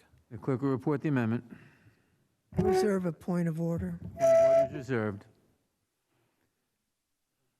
Amendment to the amendment in the nature of a substitute to the committee print offered by Mr. Tiffany of Wisconsin. Page 5, line 20, strike 3 or more offenses. Amendment will be considered as read, and the gentleman is recognized for 5 minutes to explain his amendment. Thank you, Mr. Chairman. By the way, I was very disappointed that the balanced budget requirement couldn't go forward, especially in light of the statement by the budget chairman this week saying America can't go bankrupt because we can just continue to print money. But I'd like to address the amendment that I have here. This is another chance now to exclude those who may be bad actors that want to come into our country. And I would urge you to, all of you, to support this bill because, I mean, ultimately we do support the amendment. Thank you very much. Because we want people of good character to come into our country. We want to do that as much as possible. And it's real simple here. This strikes 3 or more offenses and inserts 2 or more offenses. And here's what some of those offenses could be: spousal abuse, incest, animal fighting. I mean, do we need 3 offenses in order to have action as a result of criminal behavior? I don't think so. And so this just moves it from 3 offenses to 2 offenses. This will ensure that we are allowing and retaining contributing immigrants to live in our country. While I'm opposed to providing illegal immigrants with amnesty, at the very least, we should be making sure that those coming to our country are not also bringing criminal behavior that harms our citizens. People are extremely concerned with the uncontrolled flood of migrants, the incessant calls to defund the police, the cashless bail systems, and the skyrocketing crime rates. So often we hear the news of our communities being hurt by illegal immigrants who have committed crimes ranging from driving under the influence, a crime of moral turpitude, to murder. We should not accept nor reward these bad behaviors. Efforts to make life easier for criminals has to stop. ICE foolishly has been made an administrative rather than an enforcement agency. We're told they prioritize enforcement to the worst offenders. You should explain that to a family who has been victimized by an illegal immigrant who will not be deported, but instead released on no cash bail. We are a nation of laws, and our job is to ensure that our people are safe. At the very least, we should ensure that those attempting to adjust their status to permanent residency have respect for our laws, and we should hold them accountable to that. This amendment does just that. Why would we want criminals coming or staying from other countries? We already have enough within. You need to look no further than Chicago, New York, Minneapolis, and Washington State, to name a few. Again, while I oppose providing amnesty to illegal aliens, individuals who by definition have already violated our immigration laws, my amendment would simply require that those who benefit under this bill have not broken other laws. I urge all of you to vote yes on this amendment, Mr. Chairman, and I yield back. Gentleman yields back. For what purpose does Ms. Lofgren seek recognition? First, I withdraw my point of order, Point of order is withdrawn. and I oppose this amendment. You know, it's easy to generalize and think of the most extreme, and now I'll think of the least extreme, but I do think there is value in having administrative processes that with guardrails that work. The gentleman's amendment would prevent any kind of forgiveness for any crime of moral turpitude. But if you take a look at what is a crime of moral turpitude, petty theft, shoplifting is a crime of moral turpitude. Now, I don't approve of shoplifting, but I can conceive of a circumstance where a young person commits a petty theft or shoplifts an item, and 10 years later, with a clean record and ready to contribute, is someone that we could trust and could help us build a good America. And I think it's not reasonable to say that, you know, in every case, that person will be excluded from consideration. I do think the balance that was cut by Senators Durbin and Graham, you know, may not be perfect, but I think it's not bad, and that's the reason why it got bipartisan support in the United States Senate. I don't think the gentleman's amendment should be approved. There are many things that people do, especially when they're young, that we disapprove of, but they may learn their lesson and go on to be good contributing adults. And, you know, taking a credit card and using it, that's bad. It's happened to me. I was a victim of that once. Petty theft, all bad things, but not the sort of thing that could preclude you from ever being worthy of mercy in the future. So we've had very lengthy debates on these issues over the course of this day. I won't extend that conversation except to say I think this amendment should not be approved, and I yield back, Mr. Chairman. Gentlelady yields back. Who else seeks recognition? Mr. Chair. Mr. Bentz, for what purpose does Mr. Bentz seek recognition? Strike the last word. Gentleman is recognized. Thank you, Mr. Chair. I yield my time to Mr. Tiffany.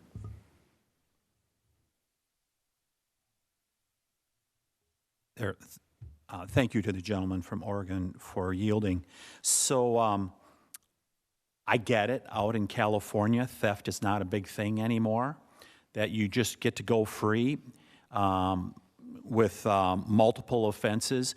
You have corporations like Target and other retailers that are deciding maybe they can't be in some cities out in California because, what is it? If it's less than $1,000, you just get to go free. So maybe it's not a big deal, but the rest of the country, it still is a big deal. So think about it. We're just going from 3 incidences down to 2.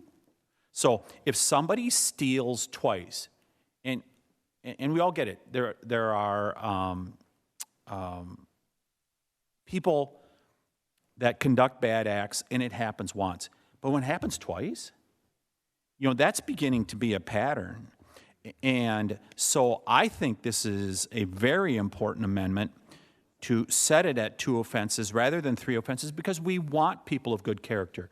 And if they're of good character, if they do something that's out of character once, they probably will not do it again. But listen to these things that are under a crime of moral turpitude: spousal abuse, child abuse, incest, kidnapping, robbery, mayhem, animal fighting, theft. I mean, these are things that if you're doing this more than once, is that someone that is of good character? I think this amendment makes great sense, and I want to thank the gentleman for yielding to me. Would the gentleman yield? This is Ken Buck. Are you yielding back? Yes, I'll yield. I appreciate that. And I just wanted to add to what my friend Mr. Tiffany is saying. I think it's really important for folks to understand, and those of us in law enforcement understand this all too well, that we're talking about convictions in this situation. We're not talking about instances where someone stole or did something wrong. We're talking about convictions. And most of us know that, for example, for every burglary that a burglar is convicted of, that burglar has committed approximately 80 other burglaries. So when you talk about a crime of moral turpitude like theft, you're talking about anywhere from 50 to 100 other thefts that have occurred typically. I'm not saying for every individual. Someone could have a run of really bad luck and get caught on their first theft. But someone who crosses that line often doesn't cross that line for the first time. And we're in this situation, we're talking about someone who has a conviction for a theft. And I think that what Mr. Tiffany is suggesting, where if you've been caught twice and you've been convicted twice, and oftentimes now on minor crimes that the gentlelady from California was describing, those are expunged from someone's record. Those are, someone is allowed to plead guilty, and they, if they do nothing wrong or are caught doing nothing wrong for a year, they don't get a conviction on that crime. So there's a big difference between the idea that someone is convicted of a crime and that someone commits a crime. And I appreciate what Mr. Tiffany's doing, because I think it is clear that from what we're trying to do is to make sure that good people do come into this country and do help us grow as a country. And those people should be from all corners of the world and should make us a better country and bring great skills to this country. What we don't want are people that burden our system, our criminal justice system, our education system, our healthcare system. We want people that help us and not hurt us. And if you're a victim of a crime, you know exactly what I'm speaking of and what Mr. Tiffany's trying to do here. So I appreciate the gentleman for yielding. And Would the gentleman yield? Wholeheartedly this amendment. Mr. Buck, Mr. Buck, would you yield for just 1 minute? I'm Mr. Bence's time. Oh, well. Yes, certainly I'll yield. I just wanted to note, what the amendment does is it changes the 3 to 2 that is inexcusable in terms of misdemeanors, but it also talks about the underlying Section 212 of the Immigration Nationality Act, which says a single, what the amendment would say is a single offense would forever make you inadmissible. And most of the crimes of moral turpitude, that we talk about are felonies and would be complete bars anyhow. But there are some petty offenses where the convictions, a single conviction of a misdemeanor that's a moral turpitude misdemeanor. I mean, reasonable people, I guess, can disagree, but it's only those few cases, and there would be no opportunity for redemption in that case. And I thank the gentleman for yielding, and I yield back to the Gentleman gentleman. yields back. Does anyone else seek recognition? In that case, the question occurs on the amendment. All in favor say aye. Opposed, no. No. No. The noes have it. The roll call requested. We'd like a recorded vote. Roll call is requested. The clerk will call the roll. Mr. Nadler? No. Mr. Nadler votes no. Ms. Lofgren? No. Ms. Lofgren votes no. Ms. Jackson-Lee? Ms. Jackson-Lee votes no. Mr. Cohen? No. Mr. Cohen votes no. Mr. Johnson of Georgia?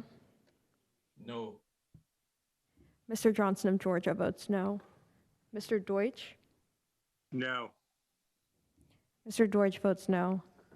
Ms. Bass? No. Ms. Bass votes no. Mr. Jeffries? No. Mr. Jeffries votes no. Mr. Cicilline? No. Mr. Cicilline votes no. Mr. Swalwell? Mr. Liu? No. Mr. Liu votes no. Mr. Raskin?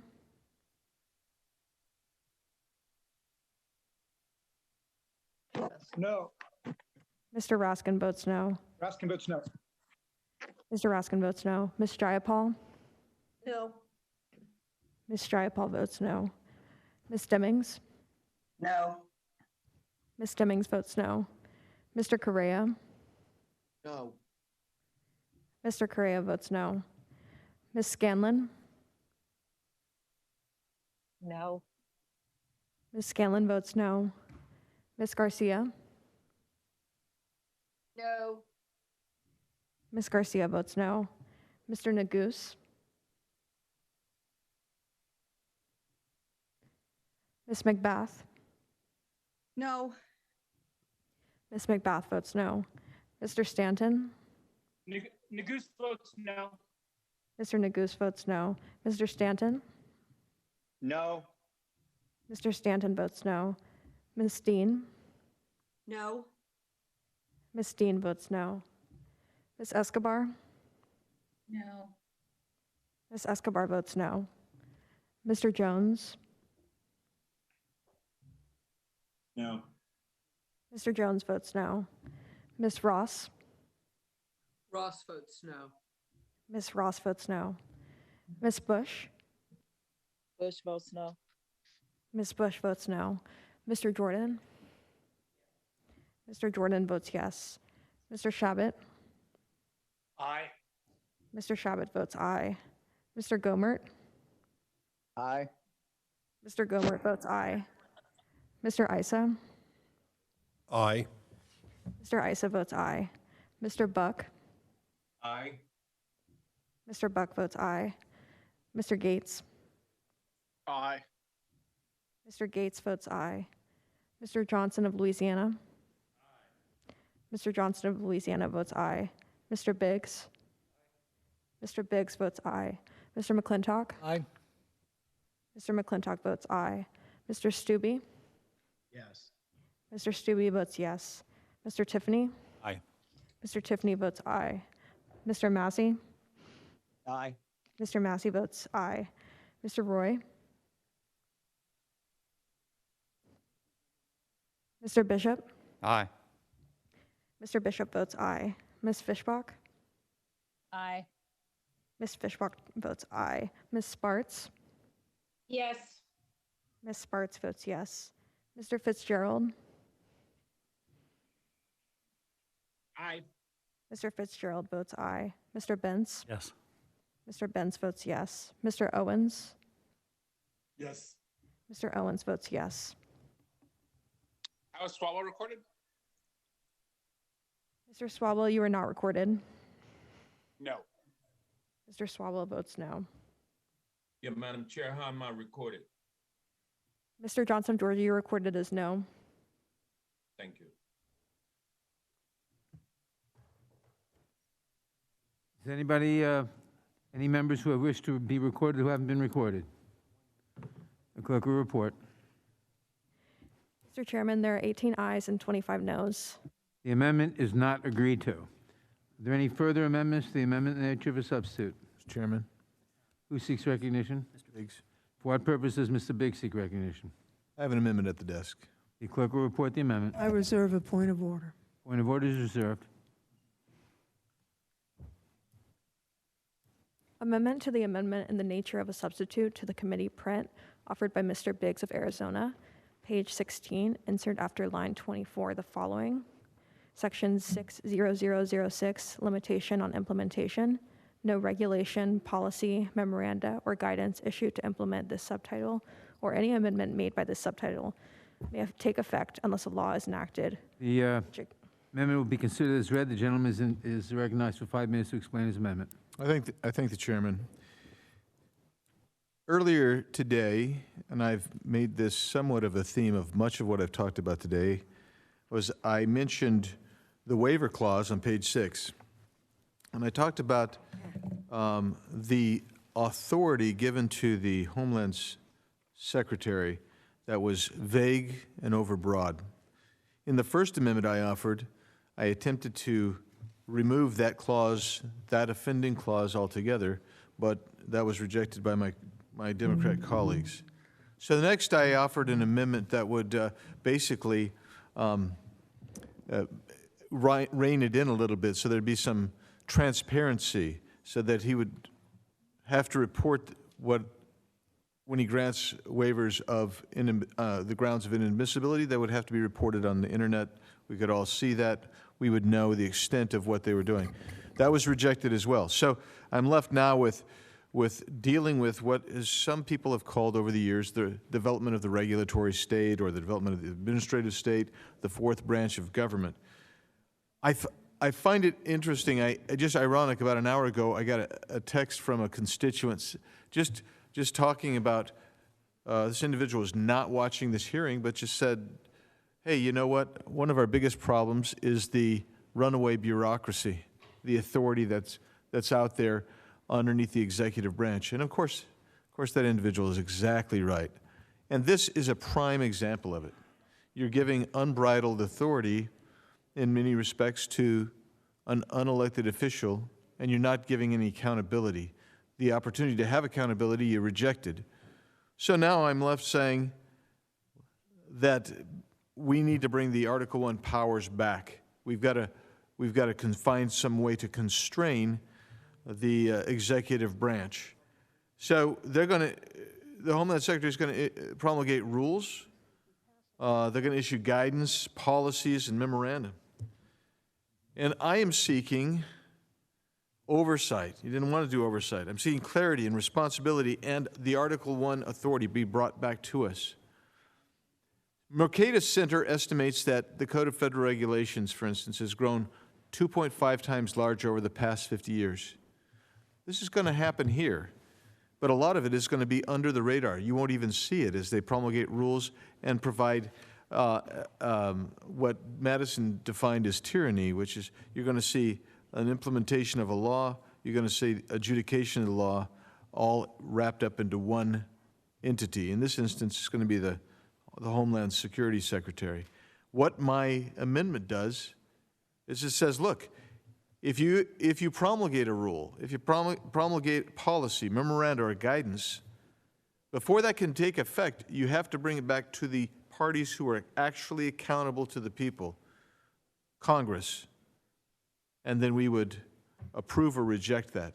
That seems to me the only place left to go after you rejected my previous two efforts to provide constraint and oversight here. So I'm going to continue pushing this. I think not in this committee, but throughout all committees, we need to be thinking about restoring Article I authority. Now, the other part of it too is, as the administrative state has grown like Topsy, so has the funding to support the administrative state and its many activities.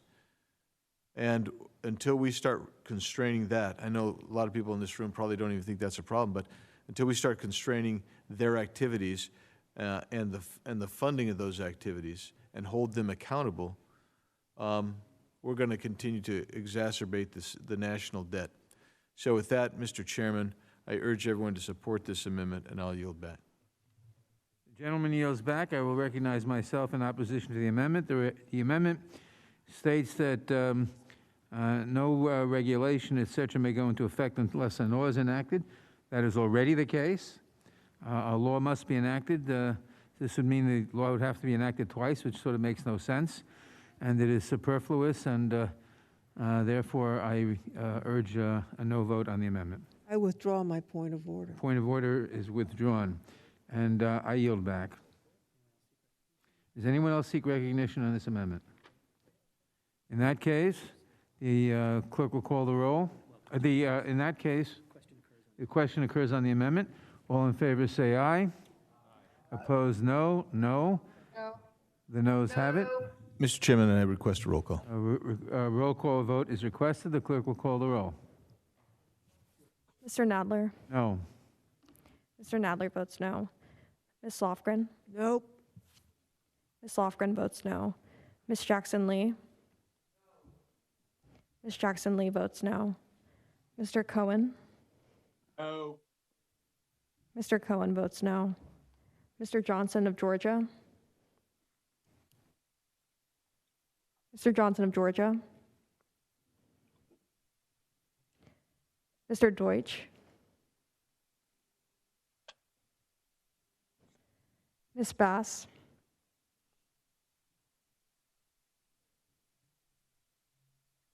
Mr. Jeffries? No. So noted. Mr. Jeffries votes no. Mr. Cicilline? No. Mr. Cicilline votes no. Mr. Swalwell? Mr. Liu? No. Mr. Liu votes no. Mr. Raskin? No. Mr. Raskin votes no. Ms. Jayapal? No. Ms. Jayapal votes no. Ms. Dimmings? No. Ms. Dimmings votes no. Mr. Correa? No. Mr. Correa votes no. Ms. Scanlon? No. Ms. Scanlon votes no. Ms. Garcia? No. Ms. Garcia votes no. Mr. Neguse? No. Mr. Neguse votes no. Ms. McBath? No. Ms. McBath votes no. Mr. Stanton? No. Mr. Stanton votes no. Ms. Dean? No. Ms. Dean votes no. Ms. Escobar? No. Ms. Escobar votes no. Mr. Jones? No. Mr. Jones votes no. Ms. Ross? Ross votes no. Ms. Ross votes no. Ms. Bush? Bush votes no. Ms. Bush votes no. Mr. Jordan? Mr. Jordan votes yes. Mr. Shabbat? Aye. Mr. Shabbat votes aye.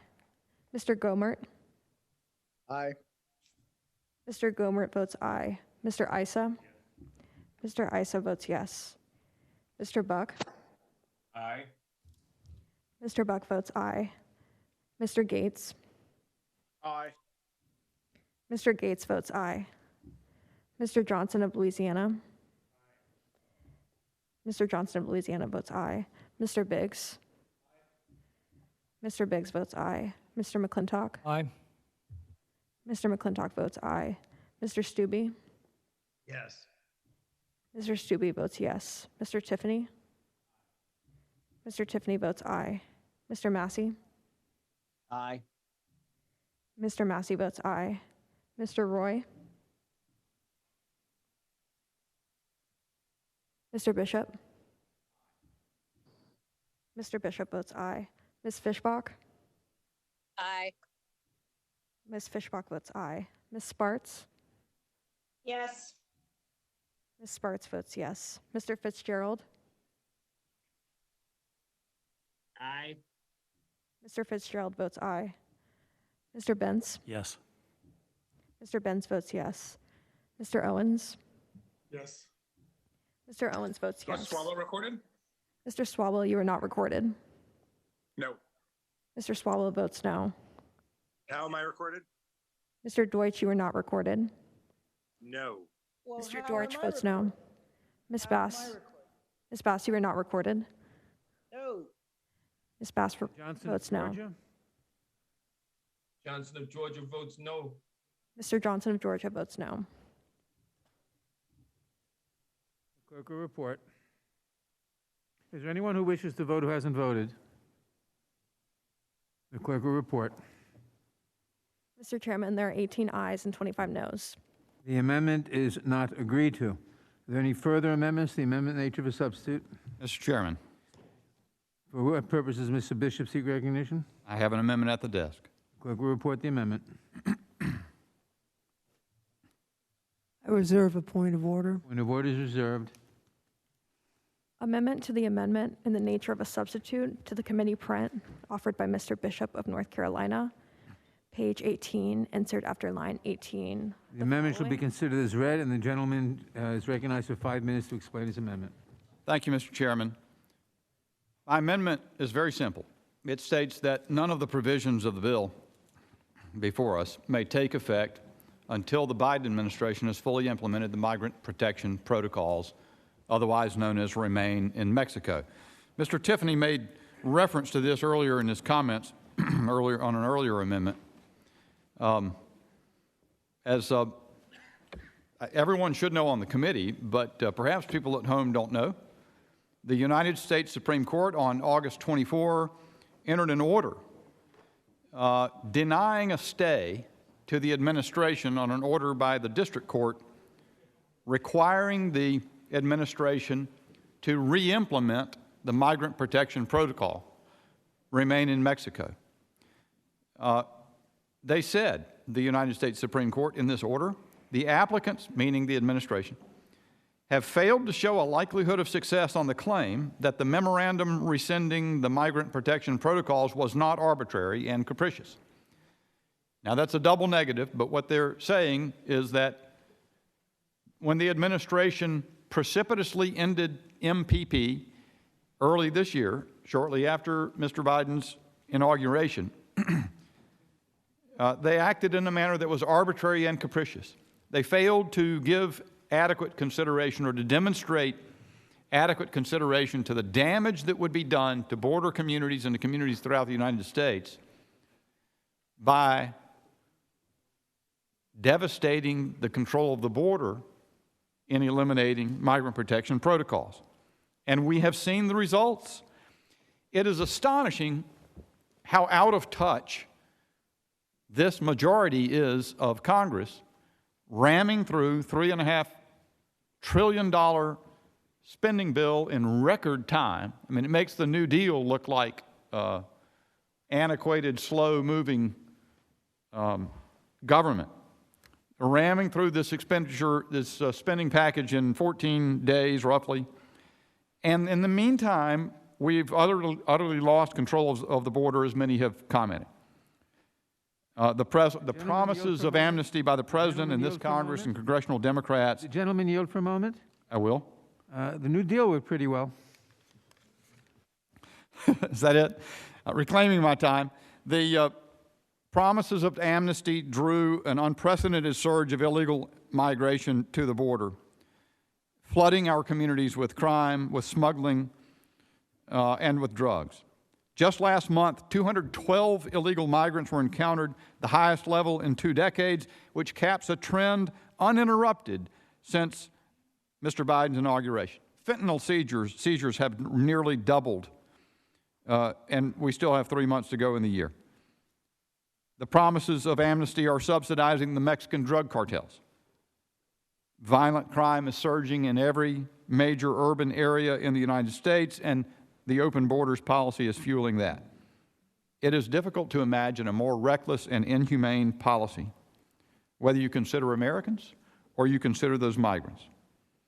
Inflicting misery is a price that Democrats are prepared to pay for the money. That's what they've said. Well, so be it. Let's see the administration first comply with the order of the United States Supreme Court. That's the nature of my amendment, and I yield back. Gentleman yields back.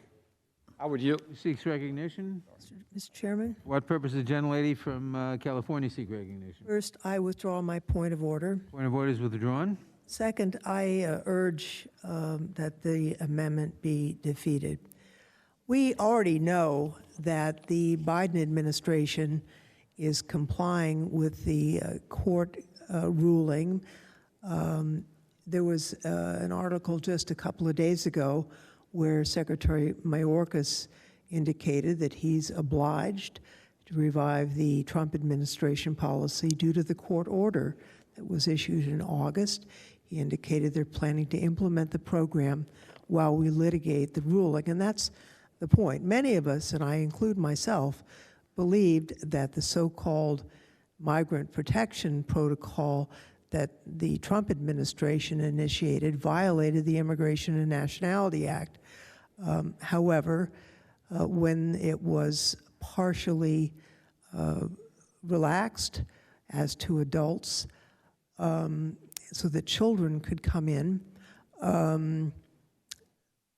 they were brought to court, and a court ruled that the Biden administration was not at leisure to revert to the prior law without engaging in further review. I personally believe that that decision will be overturned, but we shall see what the court does. The point is that the administration is going to comply with whatever the ruling is, but the trial court ruling is just the first stage. So to say that we're going to freeze funds and then we'll unfreeze them, I guess, if we went at the appellate court and then refreeze them, there's no point in doing this, I believe.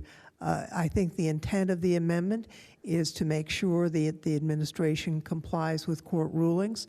The administration has indicated it will comply with the court ruling, and just as we would expect, I disagree with the court ruling, but my opinion doesn't matter because we have to comply when the courts rule.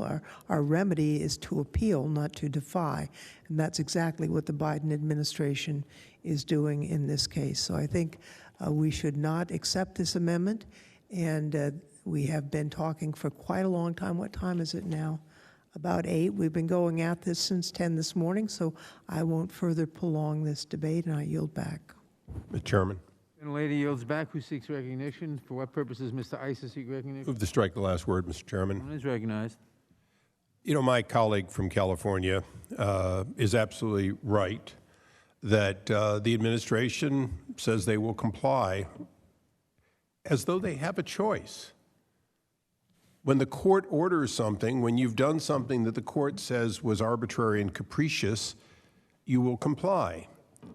But without this legislation, without this amendment, they will comply when they get good and damn ready. They will comply on a slow time frame. The gentlelady knows full well that by January 21st, they had stopped a program immediately that they will restart in their good damn time. So I think that we should be honest and fully honest. Of course they'll comply as slowly as they can. The court has ruled. Did you see the next day that they held even one person in Mexico? Did you see even the Secretary of State or a representative meeting with our friends in Mexico to get this program going again? Did you see any semblance of the reopening? No, you haven't. So I appreciate the gentlelady's statement that this administration will sooner or later comply with court orders, but we know full well that not 40, not 60, not 80, but hundreds of thousands of additional people that should remain in Mexico, 95% of whom will be, if ever adjudicated, denied the status they claim, will instead be allowed in. That is, for each 100,000, 95,000 people who shouldn't be in this country will be in this country. Under President Trump's program, those 95,000 would be properly and appropriately returned to their homes. Well, the 5,000, nominally out of 100,000, would come forward and be admitted to the United States in an orderly fashion. Most of today, we have talked about how to handle tens of thousands of people that are being dumped into our communities without permission or advance notice to the communities. We've talked about all of the negative impacts. The reality is that if we were only dealing with, call it 10 or 20,000 legitimate claims per year, we wouldn't be having this discussion about community impact. We wouldn't be having this discussion about the COVID impact and so on. Because these people, while remaining in Mexico, once their adjudication looked like it was going forward, undoubtedly could easily go to the consulate and begin the process. There's a lot we could do easily if we were using the common sense approach of the last administration. But candidly, this administration was so damn hurried to undo everything of this president, reverse every single policy, including protecting the people of Afghanistan from the tyranny they now live under, that they simply reverse things in an arbitrary and capricious fashion. Without this sensible amendment, I have no doubt that they will slow walk it in the hopes that perhaps a court decision will save them, but if not, that tens or hundreds of thousands of people will be released for years to come who should not ever enter the United States. I would yield to the gentleman. I think the gentleman from California and the gentlelady from California, in opposing the amendment, attempted to articulate its purpose, and I don't think she captured it completely. It is not to elicit lip service from the administration, a statement, and in fact, indeed, what is the point, as Mr. Eisen noted, of saying that they will comply? Just do it. So the purpose of the amendment, the intent of the amendment, is to make the administration give priority to complying with the order of the United States Supreme Court. And so the question becomes, does the Congress of the United States support the rule of law? Does this committee, does the majority of this committee support the rule of law, the acknowledgement of the requirements by the Supreme Court of the United States, which denied a stay? It made an order immediately effective. It did not make an order for the administration to state anything. It made an order for the administration to act. And the administration hasn't acted. The administration is continuing to bring in migrants every day that are not consistent with the MPP. And so I thank the gentleman for yielding, and I yield back to him. I yield back. Gentleman's time has expired. Mr. Chairman? For what purpose does Mr. Buck seek recognition? Move to strike the last word. Gentleman's recognized. First, I want to say in the strongest terms that I disagree with the gentlelady from California that her opinion doesn't matter. It matters deeply to me, and I'm sure to my Republican colleagues. We just disagree with the gentlelady's opinion. And in this case, the idea that this amendment is not appropriate because the administration has been ordered by a court to comply with the basis for the amendment, and yet the administration is appealing that decision, means that if the administration wins the appeal, the substance of this amendment will be ignored. I think this amendment would settle the issue and actually save taxpayers some money. An idea that perhaps that my colleagues on the other side of the aisle aren't embracing right now, but save the taxpayers some money and not litigate an issue that doesn't need to be litigated. Let's just all agree that President Trump's policy of remain in Mexico was a great policy.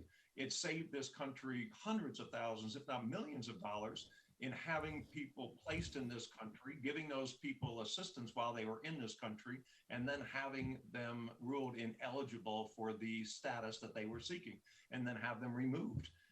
President Trump understood, as so many Americans understand, that the idea of people coming into this country being coached before they get to this country so that they say the right things to get into the country, to be placed in the city, to wait years before their first hearing, and to adjudicate the matter over a number of other years in the hopes that there will be a further amnesty program given down the road is inappropriate. It's wrong. It's not what we stand for. We need to be in control of our immigration system, and we need to have people go through the system in the right way. I absolutely support Mr. Bishop's the intent and the wording of this, and I thank of this amendment, and I thank Mr. Bishop for bringing it forward. I think it is. Would the gentleman yield? Oh, I was on a roll. But I'm sorry. I'm sorry. I just wanted to thank you for saying that my opinion matters, even when you disagree with me. And I didn't mean to interrupt your role. What I really had intended to mean by that comment was, you know, if I disagree with the court, you know, that doesn't matter. I mean, it's fine, but it doesn't change the court's decision. Only an appeal changes that. But it was nice of you to say that my opinion mattered. Now I yield back. And I want to yield now to an individual whose opinion also matters to me a great deal, and he may want to add to some of the points that I made. If Mr. Bishop needs time, I would yield to Mr. Bishop. I thank the gentleman. I think I've said my piece. I think it still is an open question whether this Congress is going to stand behind the rule of the United States Supreme Court. You know, we've seen, there's something here that's worth noting, I think, and that's the pattern. And again, some reference has been made to this earlier, but it's helpful to connect it, I think, at this time. The question of whether the Biden administration is going to just give a wink and a nod to the United States Supreme Court as to the migrant protection protocols or move with the alacrity that should be required also comes at a time when the president attempted by decree, right after this Congress declined to act on legislation to extend the eviction moratorium. And so the president said he believed that the Supreme Court would not, that he wasn't on firm ground to extend the moratorium, but he purported to do it anyway. And the United States Supreme Court was required to act again to stop that. And of course, what we spoke about in the First Amendment, I think today, first proposed amendment, was on the subject of this unprecedented use of, or purported exercise of authority by the president to require Americans, 100 million Americans, to take a vaccine, whether they wish to or not. And that being beyond his power, something they've also acknowledged, and he's acting anyway. Again, you know, we've had precedent not too long ago about impeaching a president and calling it for abuse of power. The exercise of authority, the repeated exercise of authority a president does not have is an abuse of authority. The disregard of orders, lawful orders of the Supreme Court is an abuse of authority, and I yield back. I yield back, Mr. Chairman. Gentleman yields back. Does anyone else seek recognition? For what purpose does Mr. Benz seek recognition? Strike the last word, Mr. Bishop. Gentleman's recognized. Thank you, Mr. Chair. And it was mentioned earlier, I think by the gentlelady from California, that it was 8 o'clock and we had already discussed this issue. She's correct. It is 8 o'clock and we have already discussed this issue. But I caught a plane yesterday late and got in about 1 this morning from Portland. I came here because this is such an incredibly important issue to this country and to all of us here. And this is not to fault anyone who chose to attend otherwise, but to me and to the folks that I represent, I knew I had to be here and be capable of commenting on the sheer importance of what we're about today. And what we're talking about is not just the 8 million people. It's not just the $107.5 billion. It's the fact that there is apparently no immigration policy being created by the Biden administration other than let people come, welcome them in, entice them out of Central America, have these poor kids that I went down to the border, I saw them, hundreds, thousands of young children, basically fodder for the cartels. What kind of immigration policy is this, other than to throw these people to those wolves in the form of cartels? What kind of policy? And yes, it's worth being here at 8 o'clock tonight.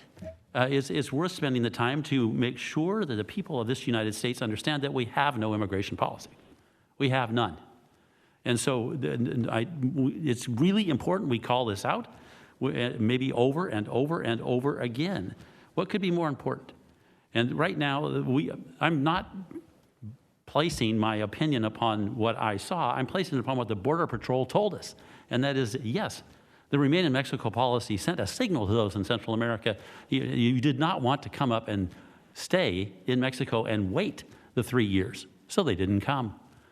Now they've been told, hey, soon enough, the Supreme Court will go around it. We'll do the process, whatever it might be, to set the procedure aside of Remain in Mexico, and fine, everybody can come back in. And so I ask someone to tell me, what is the Biden administration policy? What is it? I haven't heard anything today except, you're welcome, come on up. That's what I've heard the policy to be. And I hope someone tells me I'm wrong. With that, Mr. Chair, I yield back. Gentleman yields back. Who else seeks recognition? Mr. Chairman, Representative Tiffany. Who seeks recognition? For what purposes, Mr. Tiffany, seek recognition? I move to strike the last word. Gentleman is recognized.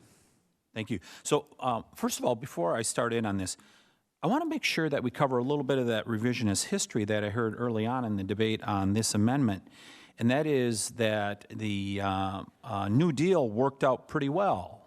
I believe that was a quote from you. It actually prolonged the Depression through the 1930s.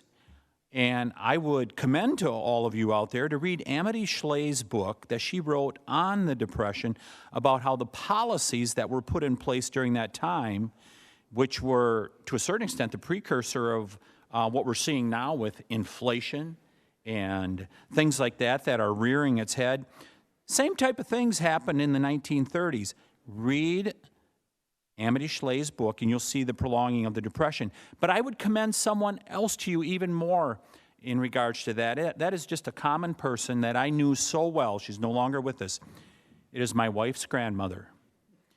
She said, and she lived through the Depression, when people were saying, well, when we were having a conversation over the dinner table one night, she said, someone was saying that by the late 1930s, things had gotten much better. And she said, no, they didn't. And this is a woman who was no Republican, but she made it clear by 1938, 1939, things were not getting better. And it wasn't until we reverted to some of those free market principles that Roosevelt was forced to accept in the early 1940s that things turned around. Thank the Lord, though, that FDR at least believed in a strong military, and he never left our troops behind on the field. To this amendment, what we heard here from the gentlewoman from California is that the administration will comply, that they're obliged to do this. Really resounding words that they're going to act on this, isn't it?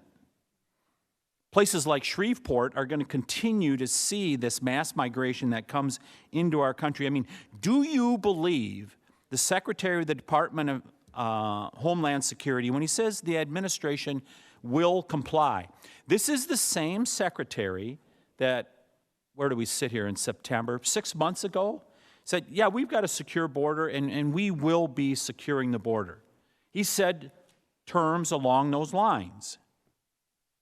That clearly has not happened.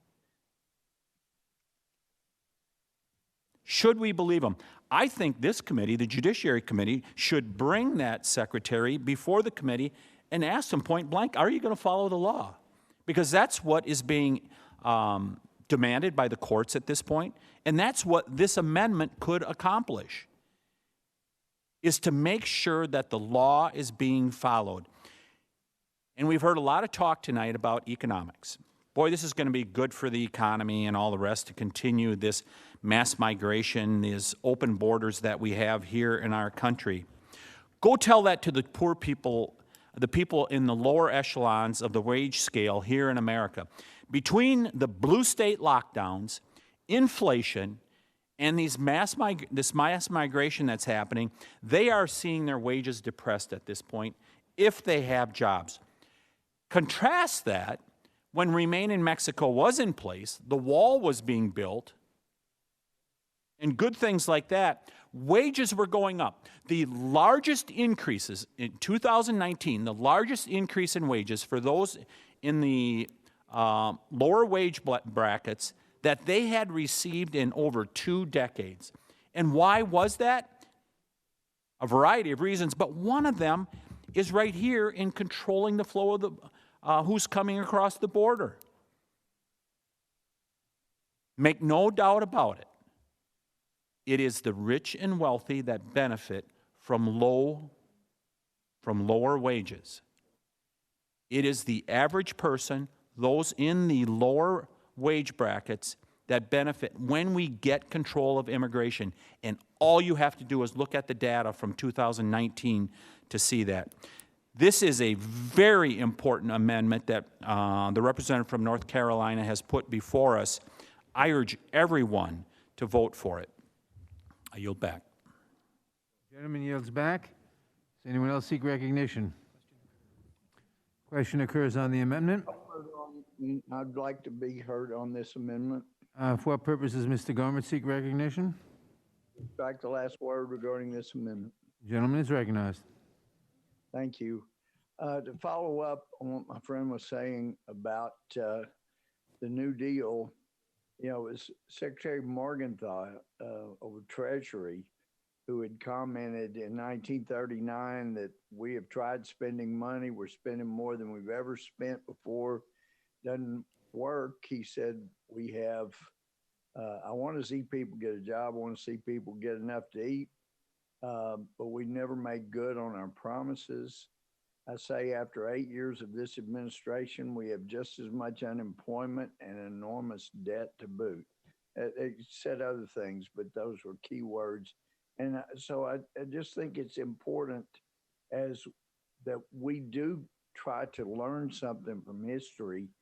And I would also remind the majority of what happened after we had our first $1 trillion debt in 1 year during the Obama administration, when Standard & Poor's said, look, if you don't do something about this $1 trillion debt, you may get downgraded.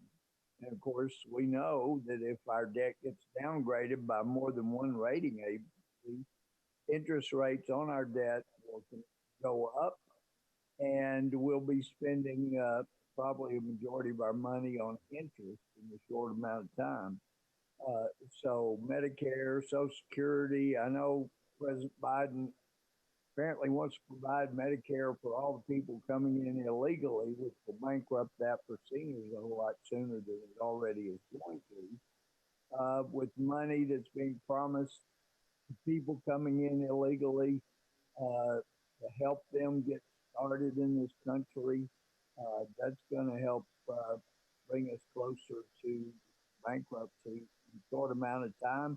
It's also giving our enemies who keep telling the world it's time to drop the dollar as the international currency, that also would cause our interest on our own debt to skyrocket. But we got to get this under control. Fortunately, Standard & Poor's was the only one that downgraded our debt when we hit $1 trillion in a year. But now we're talking about what could be $3 trillion in 1 year, and this bill we're talking about is part of it.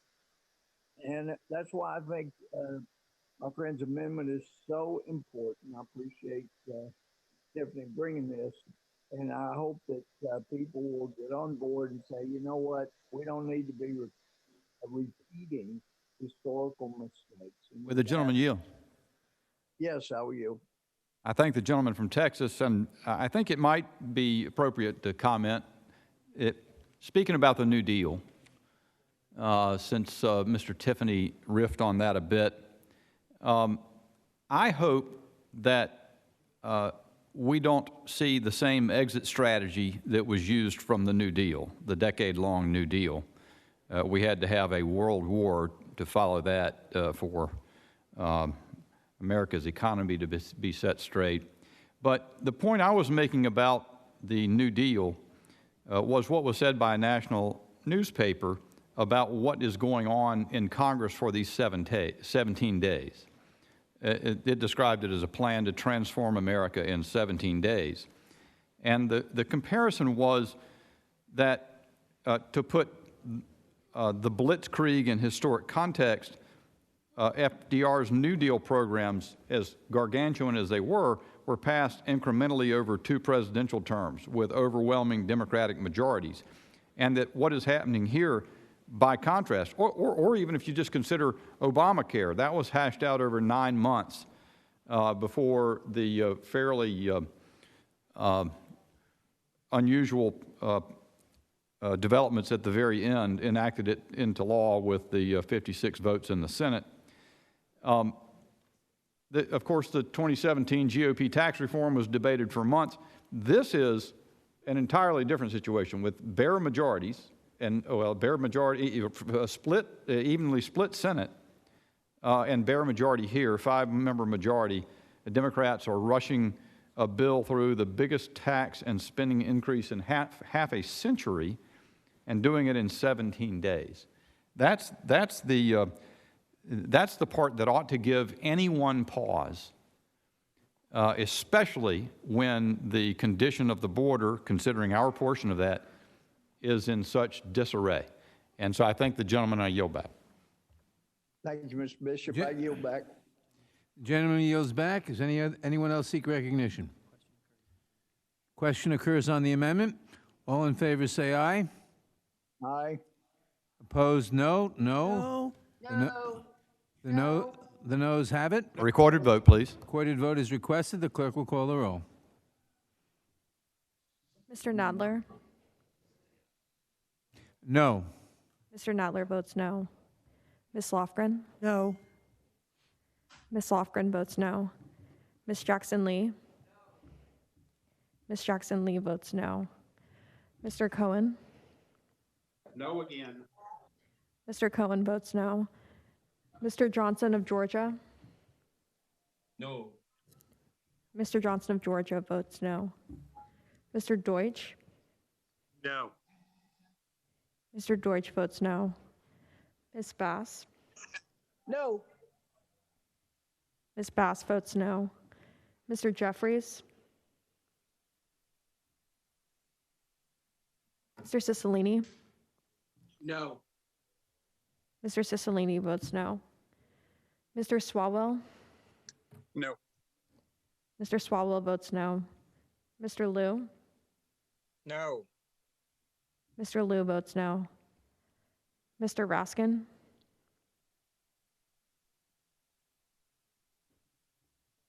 Ms. Jayapal?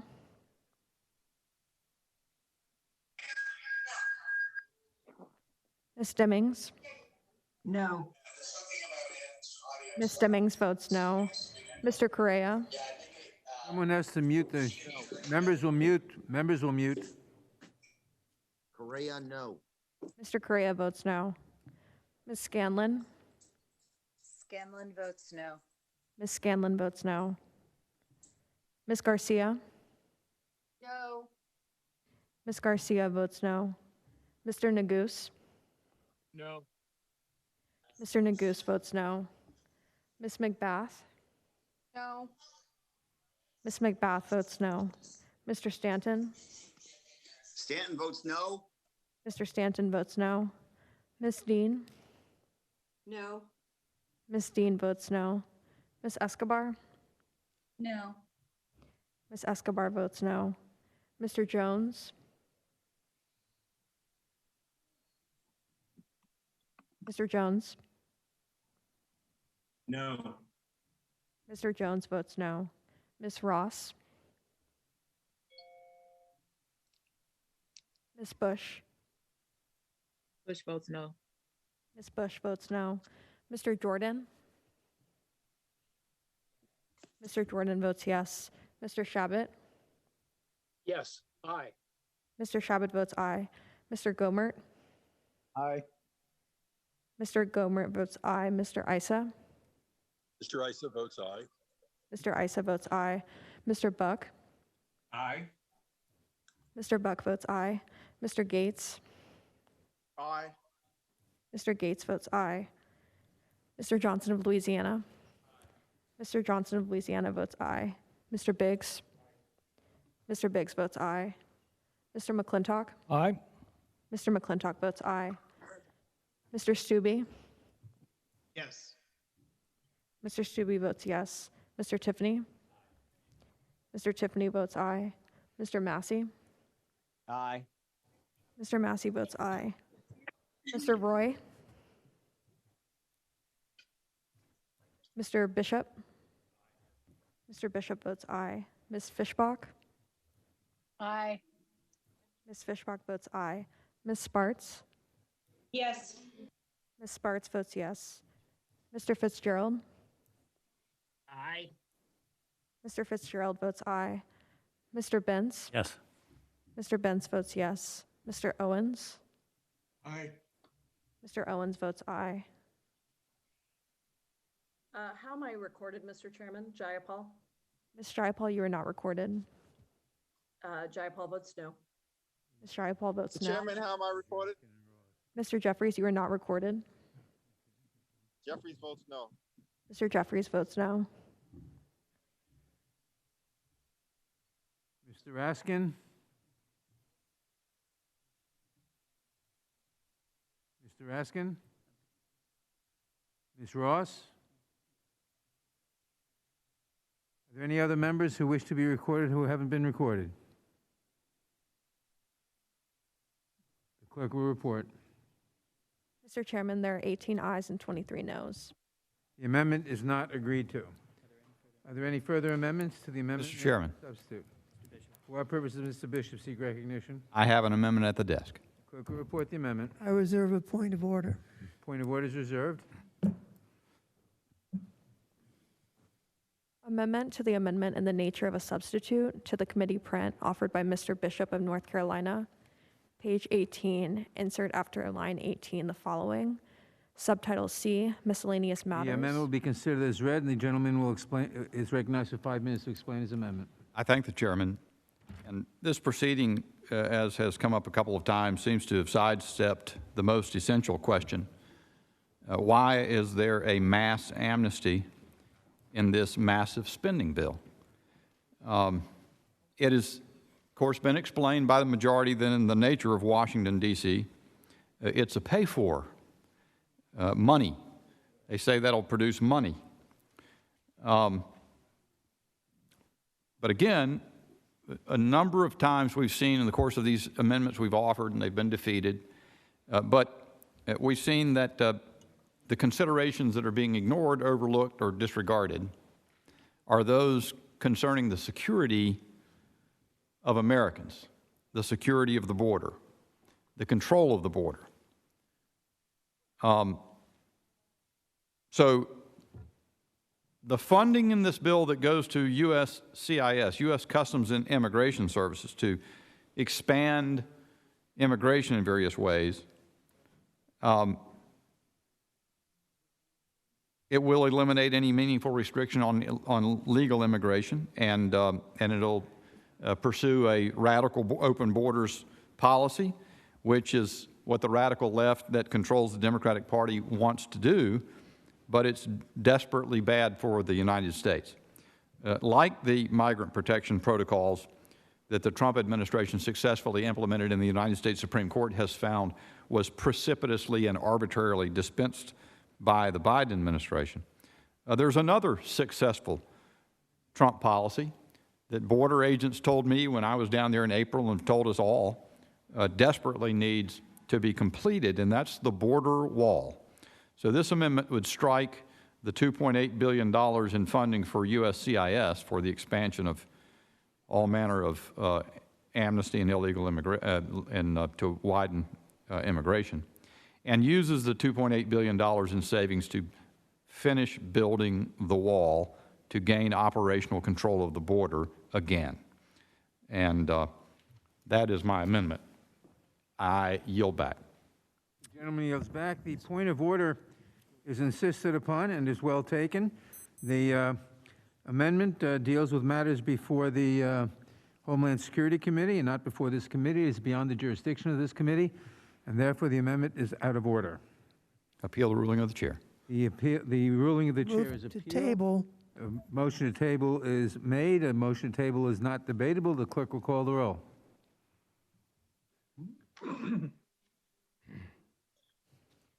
Mr. Nadler. Aye. Mr. Nadler votes aye. Ms. Lofgren. Aye. Ms. Lofgren votes aye. Ms. Jackson Lee. Ms. Jackson Lee votes yes. Mr. Cohen. Aye. Mr. Cohen votes aye. Mr. Johnson of Georgia.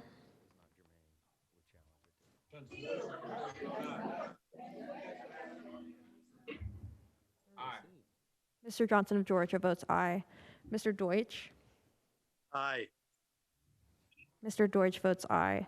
Ms. Bass. Aye. Ms. Bass votes aye.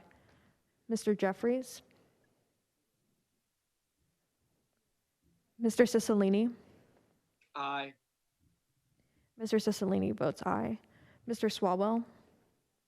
Aye. Mr. Swalwell votes aye. Mr. Liu. Aye. Mr. Liu votes aye. Mr. Raskin. Aye. Mr. Raskin votes aye. Ms. Jayapal. Aye. Ms. Jayapal votes aye. Ms. Stimmings. Aye. Ms. Stimmings votes aye. Mr. Correa. Aye. Mr. Correa votes aye. Ms. Scanlon. Aye. Ms. Scanlon votes aye. Ms. Garcia. Aye. Ms. Garcia votes aye. Mr. Nagus. Ms. McBath. Aye. Ms. McBath votes aye. Mr. Stanton. Aye. Mr. Stanton votes aye. Ms. Dean. Aye. Ms. Dean votes aye. Ms. Escobar. Ms. Escobar. Sorry, aye. Ms. Escobar votes aye. Mr. Jones. Aye. Mr. Jones votes aye. Ms. Ross. Ross votes aye. Ms. Ross votes aye. Ms. Bush. Bush votes aye. Ms. Bush votes aye. Mr. Jordan. Mr. Jordan votes no. Mr. Shabbat. No. Mr. Shabbat votes no. Mr. Gomert. No. Mr. Gomert votes no. Mr. Issa. No. Mr. Issa votes no. Mr. Buck. No. Mr. Buck votes no. Mr. Gates. No. Mr. Gates votes no. Mr. Johnson of Louisiana. No. Mr. Johnson of Louisiana votes no. Mr. Biggs. Mr. Biggs votes no. Mr. McClintock. No. Mr. McClintock votes no. Mr. Stubbe. No. Mr. Stubbe votes no.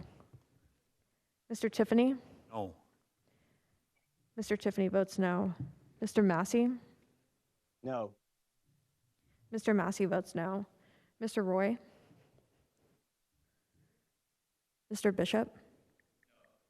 Mr. Bishop votes no. Ms. Fishbach.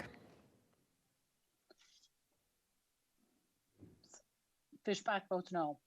Ms. Fishbach votes no. Ms. Sparts. No.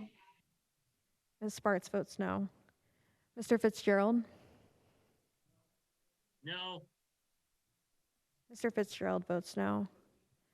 Mr. Benz? No. Mr. Benz votes no. Mr. Owens? No. Mr. Owens votes no.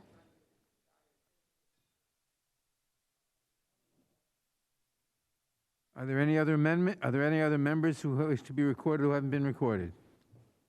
Yes, Mr. Chairman, how am I recorded? Mr. Jeffries, you are not recorded. Jeffries votes aye. Mr. Jeffries votes aye. Mr. Chairman, how am I recorded? Mr. Neguse, you are not recorded. Mr. Neguse, you're not recorded. Neguse votes aye. Mr. Neguse votes aye. Mr. Raskin?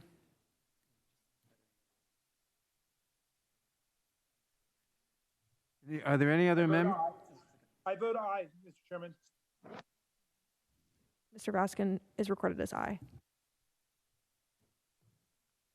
Are there any other amendments who wish to be, are there any other members who wish to be recorded but haven't been recorded? The clerk will report. Mr. Chairman, there are 25 ayes and 18 noes.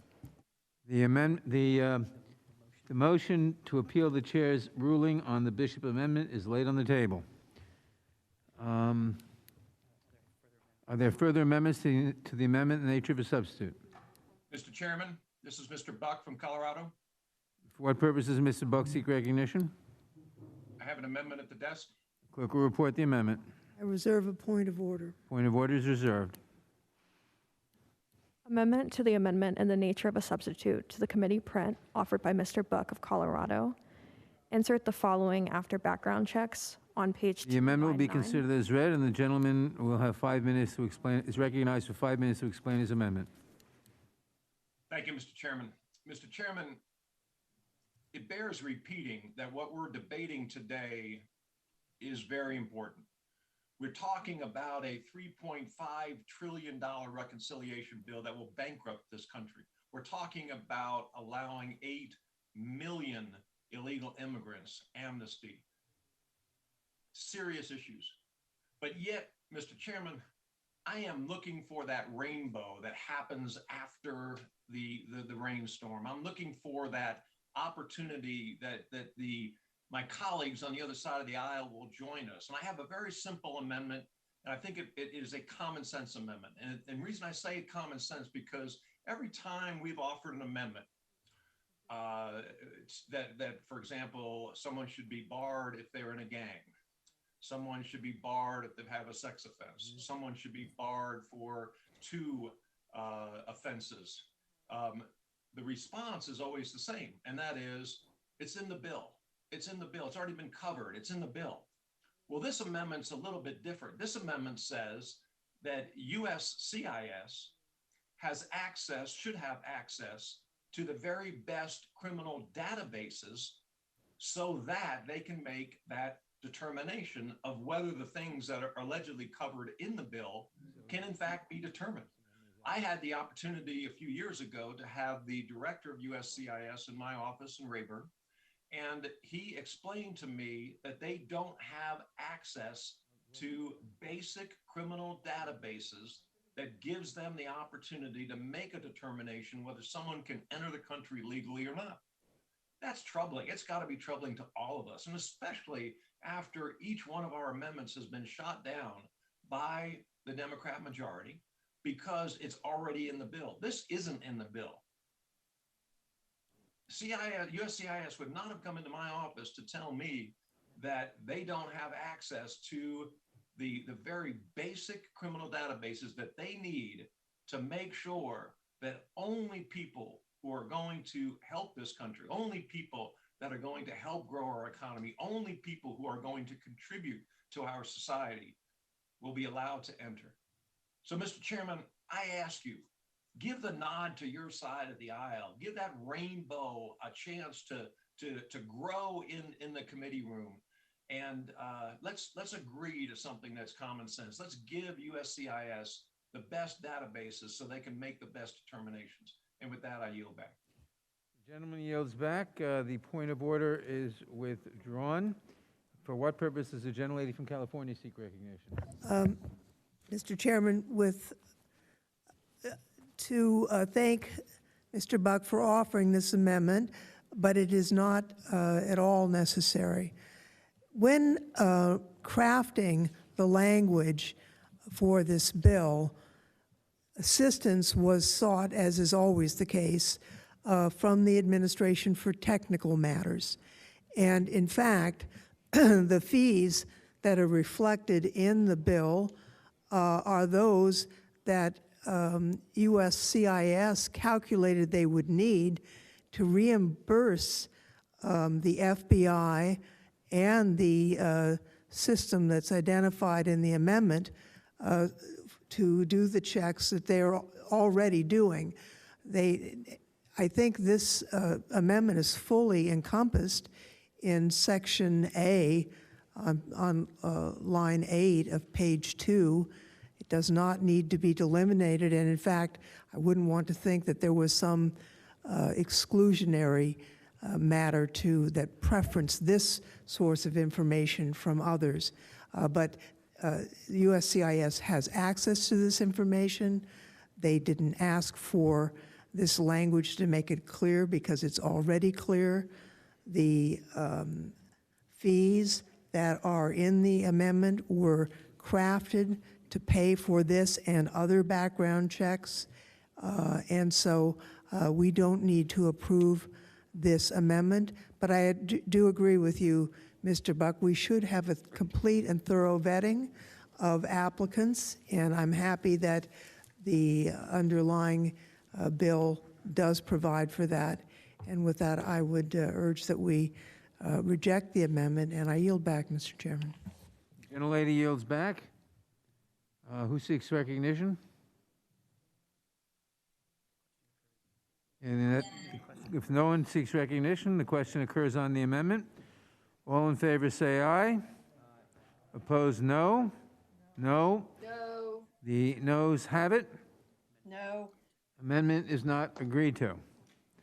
Are there any further amendments to the amendment in the nature of a substitute? A roll call is requested. The clerk will call the roll. Mr. Nadler? No. Mr. Nadler votes no. Ms. Lofgren? No. Ms. Lofgren votes no. Ms. Jackson-Lee? Ms. Jackson-Lee votes no. Mr. Cohen? No. Mr. Cohen votes no. Mr. Johnson of Georgia? No. Mr. Johnson of Georgia votes no. Mr. Deutsch? No. Mr. Deutsch votes no. Ms. Bass? No. Ms. Bass votes no. Mr. Jeffries? Mr. Cicilline? No. Mr. Cicilline votes no. Mr. Swalwell? Mr. Liu? No. Mr. Liu votes no. Mr. Raskin? Swallow is no. Sorry, Swallow no. Mr. Swalwell votes no. Mr. Raskin? No. Mr. Raskin votes no. Ms. Jayapal? No. Ms. Jayapal votes no. Ms. Demmings? No. Ms. Demmings votes no. Mr. Correa? No. Mr. Correa votes no. Ms. Scanlon?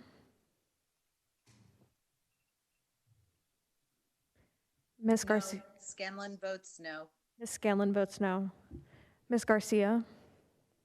No. Ms. Garcia votes no. Mr. Nagoose? Ms. McBath? No. Ms. McBath votes no. Mr. Stanton?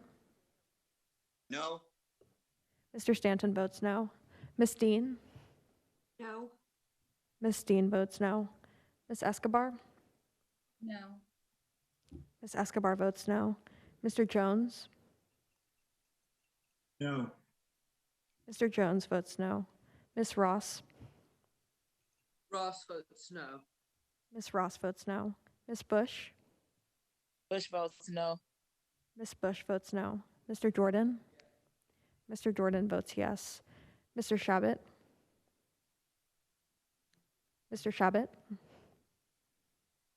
You'll have to unmute yourself. Aye. Mr. Shabbat votes aye. Mr. Gomert?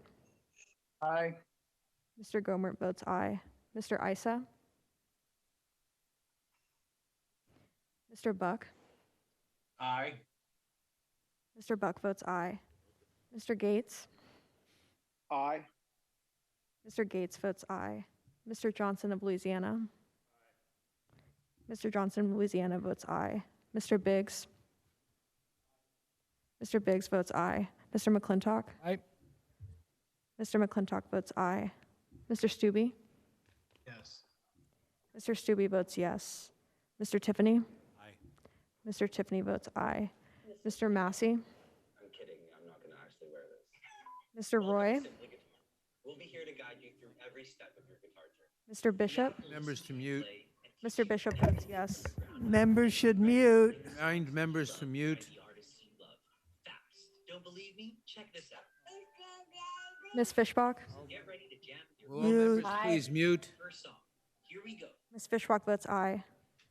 Ms. Sparts? Oh, okay. So for the Sparks, yes. Ms. Sparts votes yes. Mr. Fitzgerald? Aye. Mr. Fitzgerald votes aye. Mr. Benz? Yes. Mr. Benz votes yes. Mr. Owens? Aye. Mr. Owens votes aye.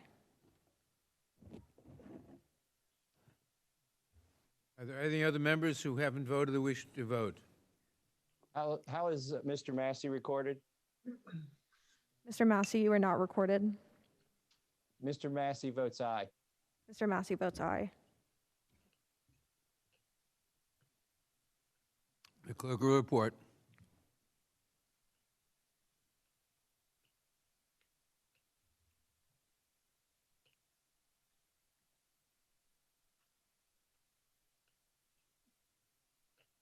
Mr. Chairman, there are 17 ayes and 23 noes. The amendment is not agreed to. For what purpose does Mr. Fitzgerald seek recognition? Yeah, Mr. Chairman, thank you very much. Despite increasing crime rates, we're seeing more liberal cities from New York, San Does Francisco. the gentleman have an amendment? Does the gentleman have an amendment? Does the gentleman have an amendment to the amendment? At the desk, I'm sorry. The clerk will report the amendment. I would, point of order. Point of order is reserved. Amendment to the amendment in the nature of a substitute to the committee print offered by Mr. Fitzgerald of Wisconsin. Without objection, the amendment will be considered as read. The gentleman is recognized for 5 minutes to explain his amendment. Thank you, Mr. Chairman. Despite increasing crime rates, we are seeing more liberal cities from New York, San Francisco refuse to prosecute violent felons. Prosecutors dropped charges in 16.9% of over 38,000 felony cases in 2020, more than double the rate of drop charges from 16 to 2019. In San Francisco, residents are growing increasingly frustrated with District Attorney Bowden's refusal to prosecute criminals. Prosecution rates for shoplifting cases, as we spoke of earlier, involving a misdemeanor petty theft charge for loss of $950 or less, fell under Bowden, from 70% under his predecessor in 2019 to 44% in 2020 and 50% as of mid-June in 2021. These policies show that where Democrats can't fully defund the police, they simply stop punishing criminals. My amendment would restrict the Attorney General from awarding a competitive grant or contract to a local government that has a policy against prosecuting any violent offense that affects the health, safety, or economy of the community. I urge my colleagues support this amendment and ensure that our local prosecutors are doing their job to keep their communities safe, and I would yield back. The gentleman yields back. I recognize myself in opposition to the amendment. The underlying measure would provide much-needed funding to reduce violence in our communities. There's no reason to limit or condition this funding. which would undermine this critical investment in our communities, which are in great need of this assistance. Accordingly, I urge my colleagues to join me in opposition to this amendment, and I yield back. Does anyone else seek recognition on this amendment? If not, the question occurs on the amendment. All in favor say aye. Opposed, no. No. Aye. The noes have it. The amendment is not agreed to. Are there any further? A roll call vote is requested. The clerk will call the roll. Mr. Nadler? No. Mr. Nadler votes no. Ms. Lofgren? Ms. Lofgren votes no. Ms. Jackson-Lee? Ms. Jackson-Lee votes no. Mr. Cohen? No. Mr. Cohen votes no. Mr. Johnson of Georgia? Mr. Deutsch? No. Mr. Deutsch votes no. Ms. Bass? No. Ms. Bass votes no. Mr. Jeffries?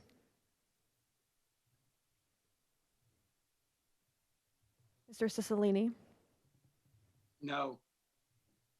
Mr. Cicilline votes no. Mr. Swalwell? No. Mr. Swalwell votes no. Mr. Liu? No. Mr. Liu votes no. Mr. Raskin? No.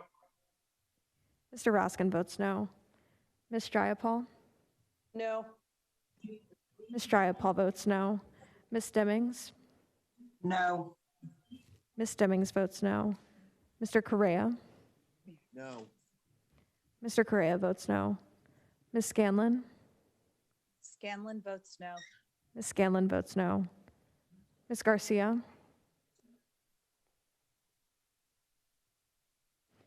Mr. Neguse? Ms. McBath? No. Ms. McBath votes no. Mr. Stanton? Stanton votes no. Mr. Stanton votes no. Ms. Dean? No. Ms. Dean votes no. Ms. Escobar? No. Ms. Escobar votes no. Mr. Jones? No. Mr. Jones votes no. Ms. Ross? Ross votes no. Ms. Ross votes no. Ms. Bush? Bush votes no. Ms. Bush votes no. Mr. Jordan? Mr. Jordan votes yes. Mr. Shabbat? Aye. Mr. Shabbat votes aye. Mr. Gomert? Aye. Mr. Gomert votes aye. Mr. Isa? Aye. Mr. Isa votes aye. Mr. Buck? Aye. Mr. Buck votes aye. Mr. Gates? Aye. Mr. Gates votes aye. Mr. Johnson of Louisiana? Mr. Johnson of Louisiana votes aye. Mr. Biggs? Mr. Biggs votes aye. Mr. McClintock? Mr. Stubbe? Yes. Mr. Stubbe votes yes. Mr. Tiffany? Aye. Mr. Tiffany votes aye. Mr. Massey? Aye. Mr. Massey votes aye. Mr. Roy? Mr. Bishop? Mr. Bishop votes aye. Ms. Fishbach? Aye. Ms. Fishbach votes aye. Ms. Sparts? Yes. Ms. Sparts votes yes. Mr. Fitzgerald? Aye. Mr. Fitzgerald votes aye. Mr. Benz? Yes. Mr. Benz votes yes. Mr. Owens? Yes. Mr. Owens votes yes. Madam Clerk, how am I recorded? Mr. Johnson of Georgia, you are not recorded. No. Mr. Johnson of Georgia votes no. How am I recorded? This is Garcia of Texas. Ms. Garcia, you are not recorded. I vote no. Ms. Garcia, you'll have to turn your video on. Oh, sorry about that. I vote no. Ms. Garcia votes no. Do any members wish to record their votes who've not recorded, or any members wish to change their votes? If not, the clerk will report.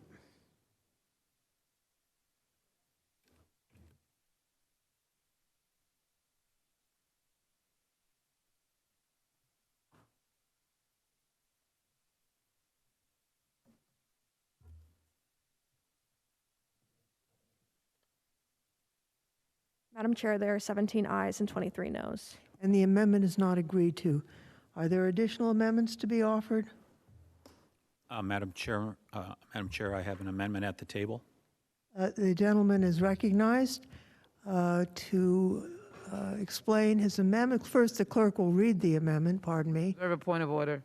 A point of order has been reserved, and the clerk will report the amendment. Amendment to the amendment in the nature of a substitute to the committee print offered by Mr. Tiffany of Wisconsin. Page 16, after line 13, insert the following and redesignate the succeeding section accordingly. Section 0005. Without objection, the reading of the amendment can be waived, and the gentleman will be recognized for 5 minutes to explain his amendment. Madam Chair, my amendment would put an end to the executive branch abuse of parole authority, which has gone on for far too long. The issue is being spotlighted once again as tens of thousands of Afghans are being paroled into our country despite holding no valid visa, often with no identity documents and after clearing screening and vetting procedures that normally take months or years in just days or hours. But it is not a new problem. Parole authority has been abused for decades by presidents of both political parties to sidestep our immigration laws, allowing entire classes of foreigners into this country on a permanent basis outside the scope of our immigration laws. The parole process was created to provide the administration with narrow discretion to admit aliens on a temporary, case-by-case, individual basis for things like urgent medical treatment. Instead, it is being used to operate a parallel, extra-legal immigration system that sidesteps the law to allow tens of thousands of migrants to jump the line of millions of people around the world patiently waiting to immigrate here the right way. And it isn't just Afghans. In recent years, we have seen this power abused to admit thousands upon thousands of Central American and Haitian migrants, beneficiaries of the unconstitutional DACA program, and even communist Chinese birth tourists visiting the Northern Mariana Islands. In the case of the Mariana Islands, the parole situation has become so out of control that births to foreigners in Saipan have outnumbered those of U.S. citizens and permanent legal residents in recent years. My amendment would put an end to this practice by expressly prohibiting the administration from using parole authority to admit entire classes of aliens outside of the normal visa process. It would also require that parole decisions be made on a case-by-case basis and only apply to aliens seeking entry in medical emergencies that involve the alien or a close U.S. citizen relative, situations in which an alien assisted in law enforcement, espionage, or national security matters and whose life would be in danger for assisting the United States if he or she were not admitted, or circumstances in which an alien's religious beliefs would put their lives at risk, and only when sufficient time to complete the visa process does not exist. What my amendment would not do is prevent us from helping Afghans or other aliens to get to a safe third country. It simply says that the parole authority cannot be used on a blanket basis to admit thousands of aliens into American communities now and asking questions later. Madam Chair, the pervasive abuse of parole power is not a Democrat or Republican issue. It is about respecting the constitutional separation of powers, upholding the rule of law, and treating legal immigrants with the fairness and respect they deserve. I urge a yes vote on this amendment. And I yield back. Gentleman yields back. The gentlelady withdraws. I withdraw my point of order. I would urge that this amendment be rejected. Let me just refer to the Immigration and Nationality Act and what the current law is. The Attorney General may, except as provided in subparagraph B, section 24F, in its discretion, parole into the United States temporarily and under such conditions as he may prescribe only on a case-by-case basis for urgent humanitarian reasons or significant public benefit, any alien applying for admission to the United States, but such parole of such alien should not be regarded as admission, etc. The Attorney General may not parole into the United States an alien who is a refugee unless the AG determines that compelling reasons in the public interest with respect to that alien exists. I just think this, if these rules were in place, a lot of things that have happened would have been precluded. Now, I was very dissatisfied, frankly, that the special immigrant visa process that this Congress crafted on a bipartisan basis basically was ground to a halt in the last administration. Nobody was processed.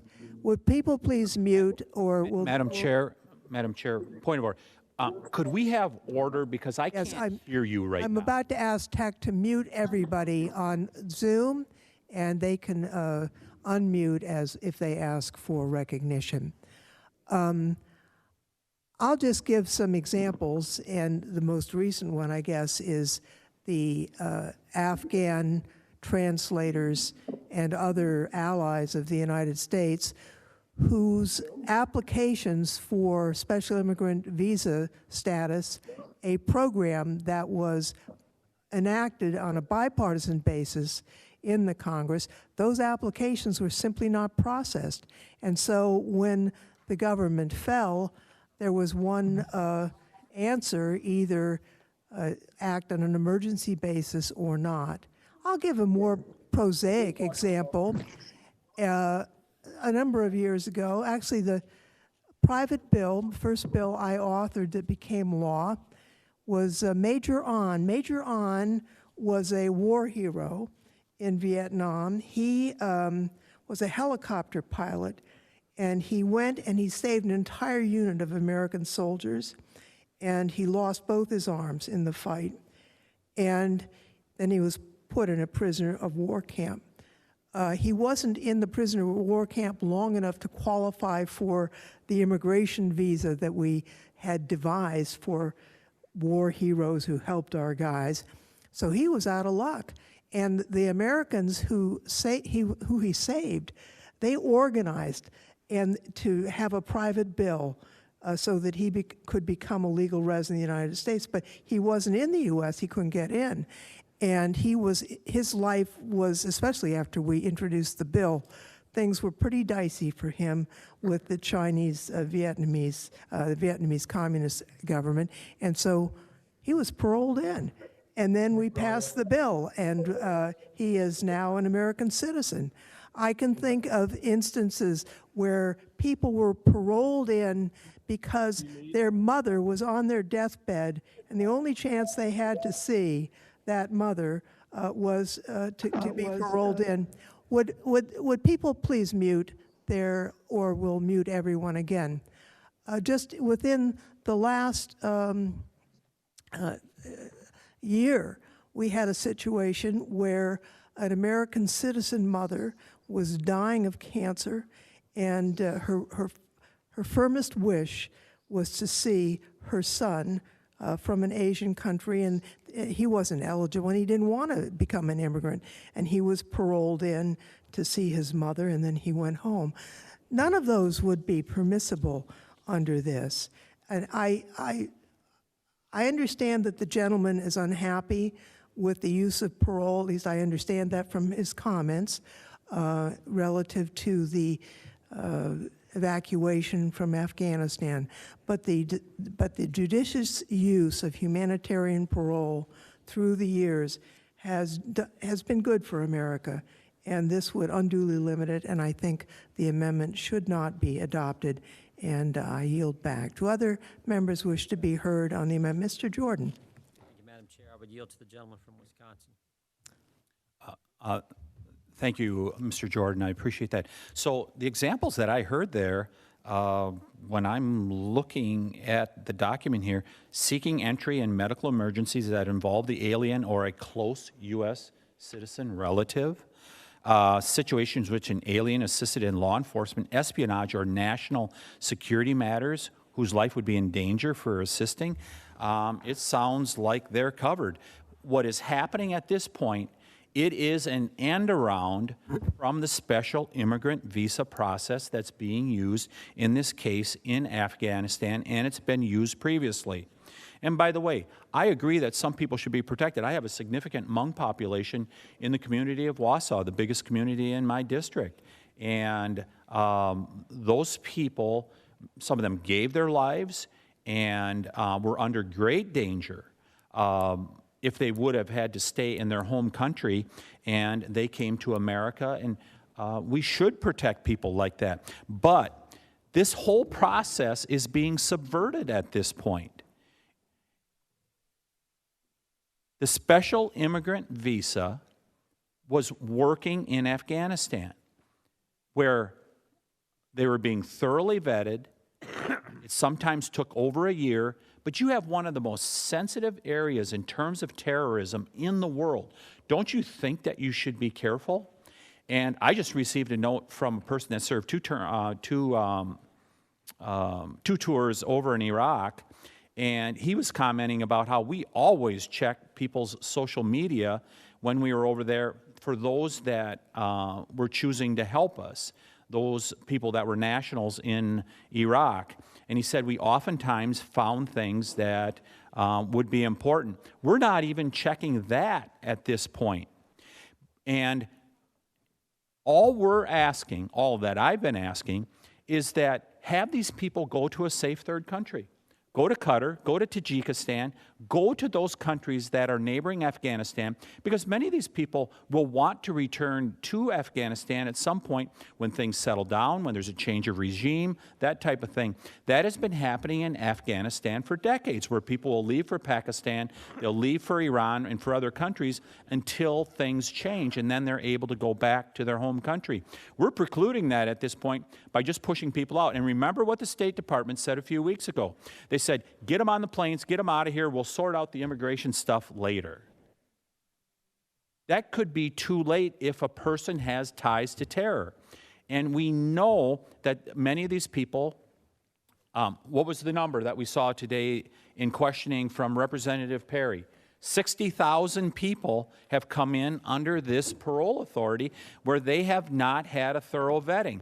And make no mistake about it, this is not a thorough vetting that is going on at this point. They'll say, we're taking biometrics, we're taking fingerprints, things like that. But what are they checking it against? Because many of the people that are coming over from Afghanistan don't have those basic records. You don't go down to the local DMV in Kabul and find all kinds of information. They just don't have it. It is not like America. So that's why it has to be a very careful vetting process, and it should be happening in a safe third country. This is a really important amendment, and it is about time, just like so much of our immigration policy. If we only take a little bite out of fixing immigration policy here in the United States tonight with this committee, this is one that we should do. I yield back to the gentleman from Ohio. Gentleman yields back. Yield back. For what purpose does Mr. Bishop seek recognition? To strike the last word. Gentleman is recognized. Thank you, Mr. Chairman. I associate myself with the remarks of the gentleman sponsoring the amendment and support the amendment. I noted that the gentlelady from California said that a lot of things would have been precluded if this amendment had been in place, prescribing some guardrails on parole. Indeed, that's probably true. But not so much the example she gave, but the rather widespread abuses of the power of parole. Leaving administrative officials to act on their own without bounding their discretion with appropriate standards is an improper and unconstitutional delegation of legislative authority. Standardless discretion is legislation, and legislation belongs in the Congress. The gentlelady even made reference to something that is certainly true. Mr. Jordan's made reference to it before during the course of this hearing.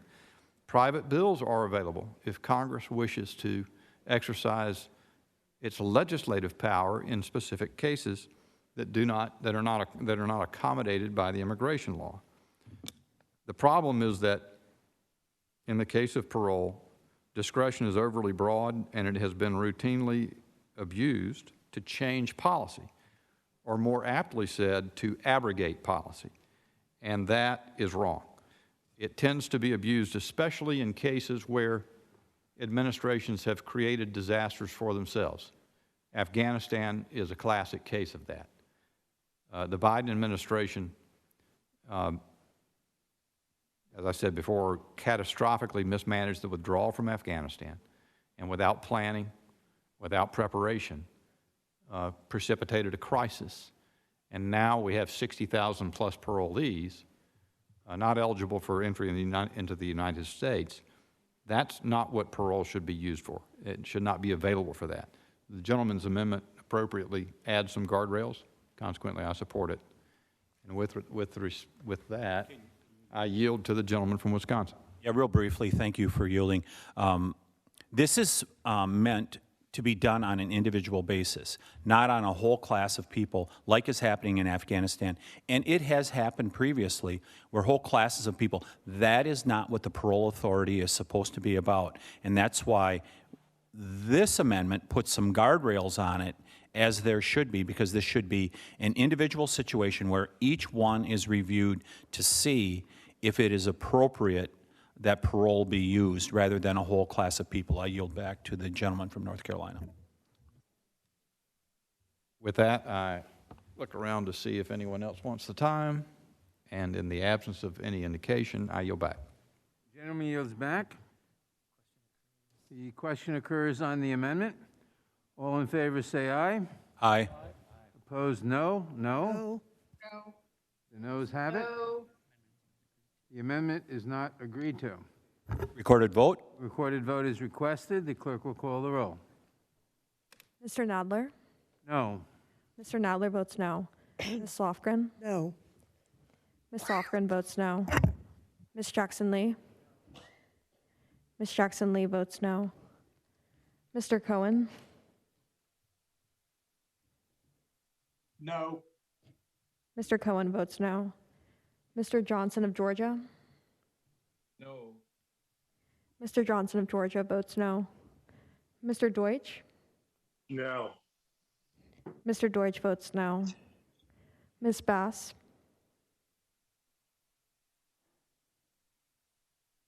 Mr. Jeffries? No. Mr. Jeffries votes no. Mr. Cicilline? No. Mr. Cicilline votes no. Mr. Swalwell? Nope. Mr. Swalwell votes no. Mr. Liu? No. Mr. Liu votes no. Mr. Raskin?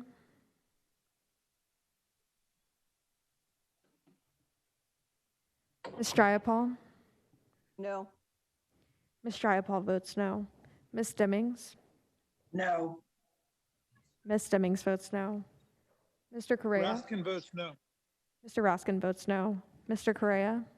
Correa, no. Mr. Correa votes no. Ms. Scanlon? Scanlon votes no. Ms. Scanlon votes no. Ms. Garcia? No. Ms. Garcia votes no. Mr. Neguse? No. Mr. Neguse votes no. Ms. McBath? No. Ms. McBath votes no. Mr. Stanton? No. Mr. Stanton votes no. Ms. Dean? No. Ms. Dean votes no. Ms. Escobar? No. Ms. Escobar votes no. Mr. Jones? No. Mr. Jones votes no. Ms. Ross?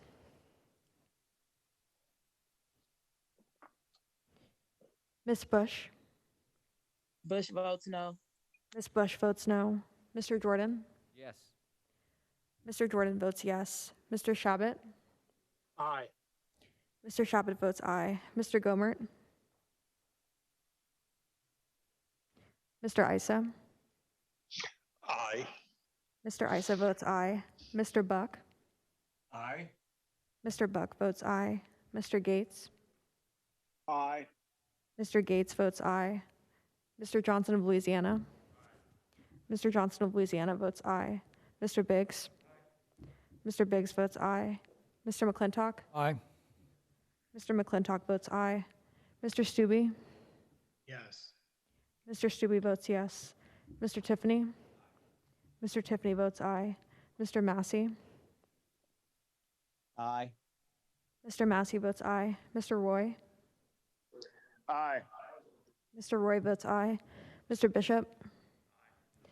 Mr. Bishop votes aye. Ms. Fishbach? Aye. Ms. Fishbach votes aye. Ms. Sparts? Yes. Ms. Sparts votes yes. Mr. Fitzgerald? Aye. Mr. Fitzgerald votes aye. Mr. Benz? Yes. Mr. Benz votes yes. Mr. Owens? Mr. Owens? Aye. Mr. Owens votes yes.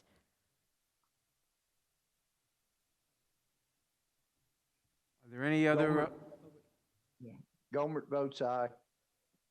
Mr. any Gomer other votes members aye. who wish to be recorded who haven't been recorded? How am I recorded? Ms. Jackson Lee, you're recorded as no. The clerk will report.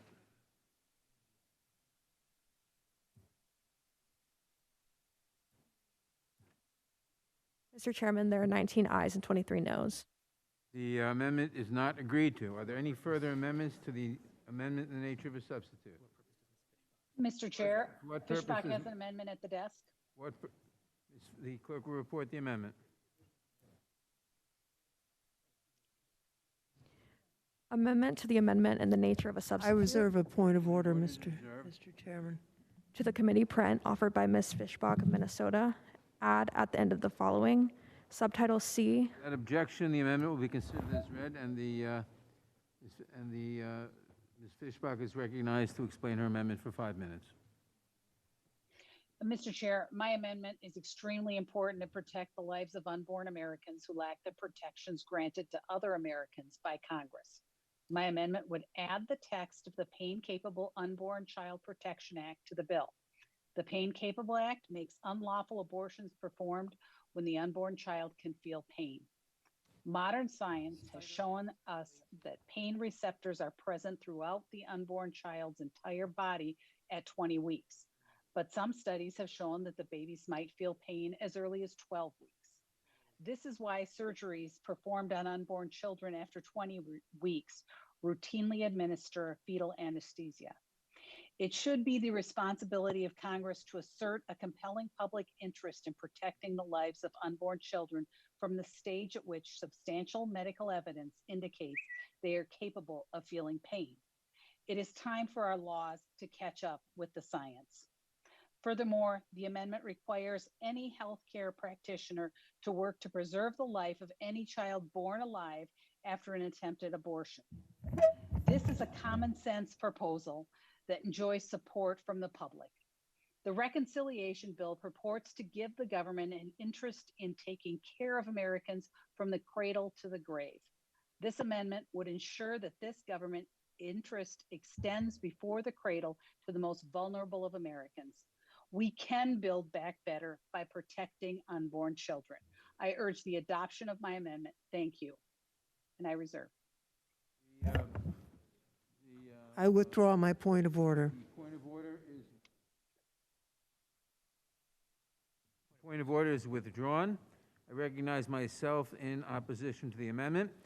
This amendment has nothing to do with our mandate under the budget resolution and is a distraction from this important economic legislation. Therefore, I oppose the amendment. I yield back. Who else seeks recognition?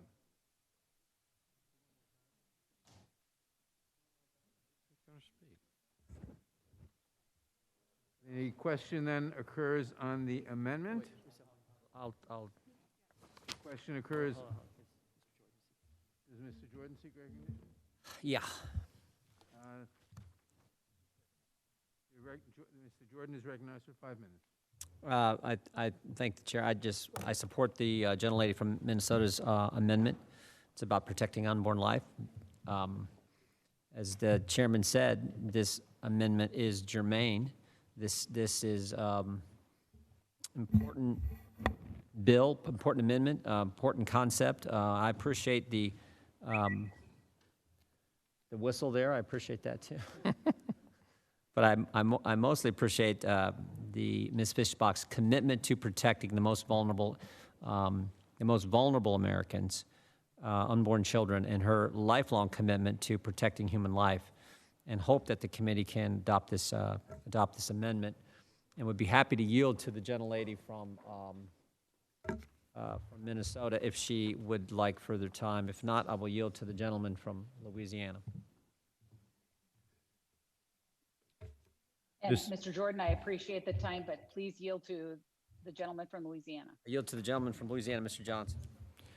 I thank the gentleman for yielding. I am delighted that this has been found germane. I'm a little confused as to why my amendment earlier regarding the Hyde Amendment was not germane, but so be it. We are grateful for any opportunity to protect the sanctity of every human life, and I'm grateful the gentlelady from Minnesota for bringing this bill. You know, the Republicans in the House have tried with every effort that we have to get the pain-capable unborn child protection bill, the self-standing bill, on the House floor for a vote, and that has been denied by Speaker Pelosi and the Democrat leadership. Look, this is essential to any piece of legislation, certainly one with such a broad scope as what we have been debating today and marking up today. Look, we all know that our nation's birth certificate, the Declaration of Independence, declared the self-evident truth that all of us are made equal before God. It says that we are created equal. It's a self-evident truth. Not born equal, created equal by someone. The founders understood, it was essential to who we are as Americans, that because we are created by God, it means we're created in His image, and that every single person has inestimable dignity and value. And by the way, your value is not related in any way to the color of your skin or what zip code you live in or how good looking you are or what you can contribute to society. The founders believe that the value of every single person is inherent because it is given to you not by the state, not by the government, but by your Creator Himself. And so because of that, it's part of the DNA of who we are as Americans, to respect and also to protect the sanctity of every single human life. For that reason, that's stated in our nation's birth certificate and has carried us through as a tradition all the way through. I yield back to Mr. Jordan. I thank the gentleman. I couldn't agree more. I just want two quick points. First, to their germaneness decisions made today, I've yet to figure it out myself. A few minutes ago, the majority ruled Mr. Bishop's amendment that would have had $2 billion go for the wall, I believe. So, I mean, we can have a bill that gives amnesty to 8 million people, but we can't have an amendment that would build a wall that would actually help us stop the border problem and the chaos on our border. So I've yet to figure out this. I'm glad this amendment is germane.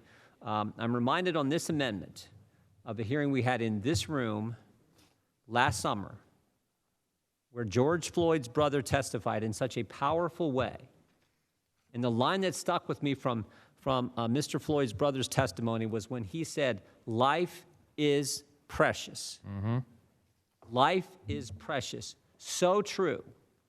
Every single life, even the unborn. And that's what this amendment is about.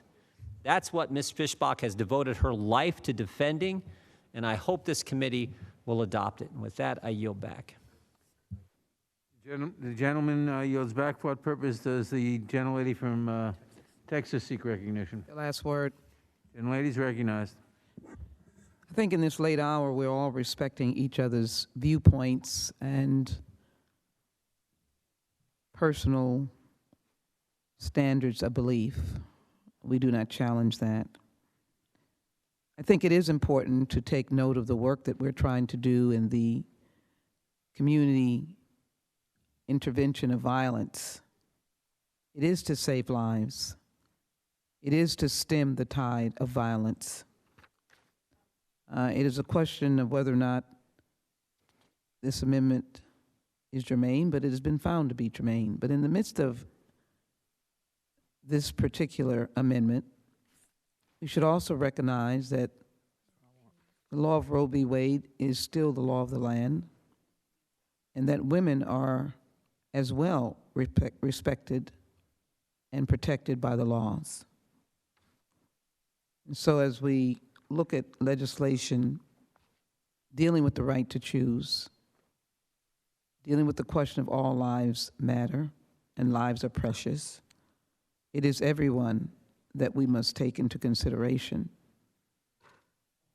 I don't know where this legislation may ultimately go, but the community violence prevention provisions of this budget reconciliation are focused on trying to stop violence, to protect victims of crime, and to work with communities to build a better quality of life. I am interested in the thoughts of my colleagues as we go further in our legislative work on this committee in weeks and months to come, how again it is acceptable to put a bounty on a woman who is seeking her right to choose and access to medical care. That befuddles me, it dumbfounds me, so much so that her life may be threatened, not only by what could be called a bounty hunter, but what could be called a vigilante. Although, as I started out, everyone has their beliefs and their rights to that belief, and I respect the gentlelady from Minnesota, but I do agree with the chairman that this is not pertinent to the questions of community violence that we're now trying to stem the tide of through a reconciliation process. I hope as we go further, we'll all have an opportunity to present our positions on something as sacred and important as the issues that are being raised at this point. With that, I ask for a no vote on the underlying amendment. I yield back. Gentlelady yields back. For what purpose does Mr. Roy seek recognition? Move to strike the last word. Gentleman's recognized. I apologize to my colleagues for being absent for the last hour and a half or so. I'm sure that my colleague, the gentlelady from Texas, is most distraught about my lack of participating in this.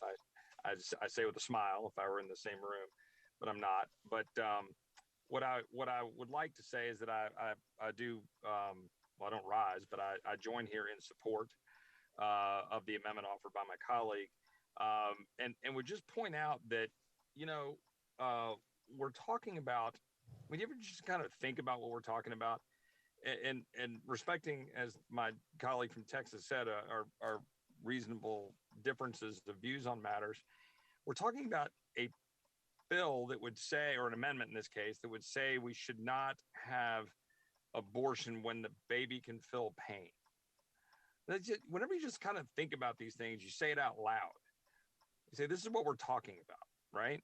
And in Texas, right, the allegedly controversial position of the state of Texas through the legislative process, not by judicial fiat, saying, we think that perhaps a human life, when the heart is beating, should be due a level of protection and deference, that is in fact a life worth protecting. And I'm always entertained by my colleagues. For example, earlier there was a comparison of saying, why would I be so adamant in my objection to the federal government, what President Biden is doing, what I believe to be unconstitutionally and unlawfully, and saying that, well, you're so adamant there in terms of a mandated vaccine, but you're all too quick to say it's totally fine to have the Texas law. I don't accept the framing of my colleague from Texas in terms of calling it a bounty. as much as saying that these are Texans who are saying, hey, under this law, we can go forth without the power of the state, by the way, and say that we want to stand up to try to protect innocent life from not the mother, by the way, they're not the target of this, but from someone who by law is supposed to detect if there's a heartbeat. That's what this does. Now, we can not, you don't have to like it. You can disagree with the policy, but the motives of the policy is to say, hey, is there a heartbeat? Great. If there's a heartbeat, maybe, just maybe, we should take a step back and not just say we should automatically extinguish that life, as is too often done 1 million times a year in this country. And so I support this amendment. I believe it's critically important. I do believe that is a night and day difference from the power of the state being brought in on a vaccine. A vaccine when 75% of adults have had one-shot vaccines, 65% have had 2 shots, millions of Americans with natural immunity. We're seeing where this is going. And then saying the state can come in and say, you must take this vaccine, irrespective of your natural immunity and irrespective of any evidence that that may or may not cause issues, because we know best. There's a distinct difference between that and saying that we want to start with the heartbeat of a living human being and protect it. I'm glad to stand alongside my colleague and I support her amendment. I would yield to her if she wants any time. Otherwise, I will yield my time back. And thank you, Mr. Roy. I would appreciate the time. I just want to add, this amendment provides protection for the unborn child who is capable of feeling pain beginning at 20 weeks. All the physical structures necessary to experience pain have been developed. Unborn children at 20 weeks react to painful stimulus, and their hormonal reactions are consistent with pain that can be measured. And this is about protecting these and all children. They deserve our protection. And for this reason, we should be protecting these children, and it is our obligation to. And again, I urge a no vote, and I yield back to the gentleman from Texas. Thank the gentlelady. I will yield my time back.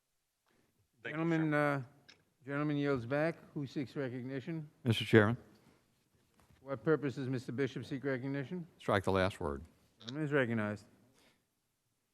It is interesting how sometimes a ray of light enters in and catches us all by surprise. I understand what others have commented on, that I'm not sure the proponent of the amendment or any of us anticipated that the majority wouldn't simply rule it out of order to avoid discussion of it. But I'm glad the majority didn't do that. I'm glad that I thought Ms. Jackson-Lee's comments were interesting and touching. She spoke about the desire to diminish and reduce violence. I can't think of anything that more epitomizes violence than for surgical destruction of a child in the womb that can sense pain. It's a horrific thing to consider. It is a barbaric thing to consider. There will be a time in the future of this country when we will look back on the treatment of infants capable of feeling pain in the womb as another mark of great shame on the country. For a country that is conceived in liberty and articulated its ideals as life, liberty, and the pursuit of happiness from its inception. And it's funny, there's this poisonous ideology that infuses our institutions in the land these days. Some people refer to it sort of, I think, an umbrella term, because there are a lot of others that might cover it as well, but critical race theory. And the essence of that is to say that sort of the United States is a phony. Its principles, its underlying foundational principles are phony. But it's wrong, and it's a poisonous ideology. The fact is the nation's been has incompletely embraced and implemented in society's life all of the principles of our founding. And one of the ways in which the nation didn't at its founding was, of course, the institution of slavery. But the founders could see their way past that even as they set the foundational documents in place. We accomplished that at cost of 600,000 lives in the Great Civil War. And we still have many efforts to undertake to bring about the end of de jure discrimination on the basis of race in the country, and there's still work to be done. But it's funny how this happens that the way our politics are arranged, that those who are most asserted against consideration of the child in the womb are the same people who want to condemn American society as unjust. This is an injustice that, again, is impossible to conceive. If you went back to think of some of the most horrific regimes in history, the things that they did were no worse than the killing, the ripping apart of infants, babies, who can sense pain in the womb. This bill describes the scientific debate, the scientific progress over the question of what it means to perceive pain, to suffer pain, whether or not a fully formed cerebral cortex is necessary to that, and the reasons for the advances in science since 2007 that indicate strong evidence for the conclusion that a functioning cortex is not necessary to experience pain. And nevertheless, in this country, it is not uncommon at all for abortion to happen, for that destruction of a human life at that point in time to occur. And we don't get many opportunities, at least in the minority in Congress, to discuss that. I notice also the amendment contains the Born Alive Act in its contents. That is to say that if a baby is born alive after a botched abortion, it will be entitled to the standard of care that anyone would be entitled to. And that makes sense as well. It would be a marvelous improvement to a bill that otherwise doesn't have much to commend it, to add this legislation, as part of the legislation. So I certainly support the amendment, and I yield back. Gentleman yields back. Who seeks recognition? Mr. Chairman. This is a gentleman from Louisiana seek recognition. Move to strike last word. Gentleman is recognized. Well, I just want to point out something. We're in the now 11th hour of this hearing, and there are some constituents of ours, people back home, who are following this hearing, and it's easy to get lost in details and all of that, but I just wanted to take a moment, take a pause, and to highlight what we are about to vote on with this amendment. Maybe a couple hours ago, I brought an amendment that was ruled out of order. It was ruled to be not germane. But my amendment, by way of reminder, was to protect the sanctity of human life and to protect our long-held bipartisan tradition where we have always prohibited taxpayer funding of abortions since 1976. For almost a half century, Republicans and Democrats, respecting one another's views, as Ms. Jackson-Lee said, have gotten together and agreed on this basic premise that we will not use taxpayer funds to pay for abortion. And as I reminded everyone earlier, and it was as late as 1994, then Senator Joe Biden, now the president, stated, quote, "Those of us who are opposed to abortion should not be compelled to pay for them," unquote. He was right then, but he's changed his views now. So what we're about to vote on, I'm so grateful that Ms. Fishback has brought this amendment, that it has been ruled germane, because this bill, if you're watching at home, listen, this is what it does. This bill prohibits funds collected or appropriated under this giant spending bill that we're marking up today from being used for abortions of pain-capable unborn children. So when this vote is taken, I want you to know that if someone votes yes, they are opposed to using taxpayer funds to perform abortions on an unborn child that can feel pain. And if they vote no on this amendment, pay attention. because they are voting to say, their vote says that they are okay. For the first time, I think, in American history, at least since the 70s, they are okay with saying that we are going to use funds collected under this giant spending bill with the increases in taxes and all the other things they have planned. We're going to use your taxpayer dollars at home to pay for abortions of unborn children that can feel pain. Okay? That's it. Don't get lost in the details. Don't get lost in the obfuscation and the subterfuge and everything else going on here. That is plain and simple. Ms. Fishback's amendment is simple. It is American to its core, and it is essential to the soul of this nation, which so many people have said in recent months that we need to secure and defend. And so I'll yield to the gentleman from Ohio. Yet the left says we're the radical ones. Right. We're the radical ones for wanting to protect unborn life. We're the radical ones for saying life is precious and should be protected. I yield back. I thank you for yielding back. This is a remarkable moment in the history of our country. Don't get lost in it because we're in the 11th hour of a hearing. It's 9 p.m. Some people have turned off C-SPAN and all that. I hope that everybody remembers the vote that we're about to take. It's momentous. The gentleman yield. I yield to Mr. Bishop. To your point, Mr. Johnson, as I say, this sort of happens upon us sort of suddenly. And there were some galvanizing moments in the United States on the question of abortion, and I remember a couple that I think are worth noting right now because we're getting ready to have another one. The committee discussion in the state of Virginia, and I forget the lady's name, I think it was Ms. Tron, if I remember correctly, a member of the Virginia legislature, was asked about the abortion bill she was advocating, whether it would permit an abortion up to the moment of delivery. And she acknowledged that it would. And it took away the breath of the nation. I remember action in the legislature in New York.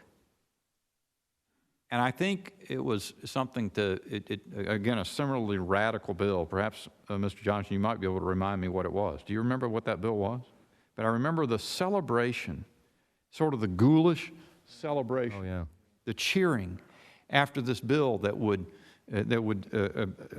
a radical abortion bill that would see to it that more infants in the womb near birth were killed. It may have been the defeat of the Born Alive bill. I'm not positive now, but it was just one of these moments that sort of very dark moment when you celebrate the spread of death in that way. And I think we're getting ready to see the same thing happen again here. Time of the gentleman has expired. Who else seeks recognition? The question occurs on the amendment. All in favor say aye. Opposed, no. No. The noes have it. Request a recorded vote, Mr. A Chair. recorded vote is requested. The clerk will call the roll. Mr. Nadler. No. Mr. Nadler votes no. Ms. Lofgren. Ms. Lofgren votes no. Ms. Jackson-Lee. Ms. Jackson-Lee votes no. Mr. Cohen. No. Mr. Cohen votes no. Mr. Johnson of Georgia. No. Mr. Johnson of Georgia votes no. Mr. Deutsch.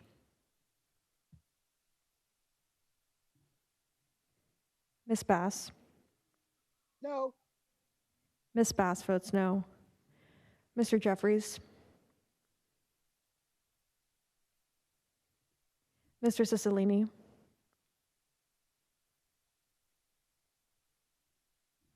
Mr. Swalwell. No. Mr. Swalwell votes no. Mr. Liu. No. Mr. Liu votes no. Mr. Raskin.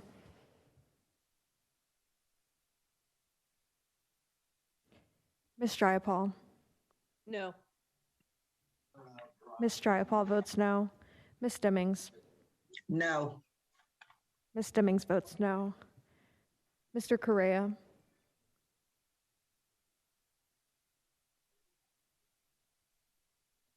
Ms. Scanlon.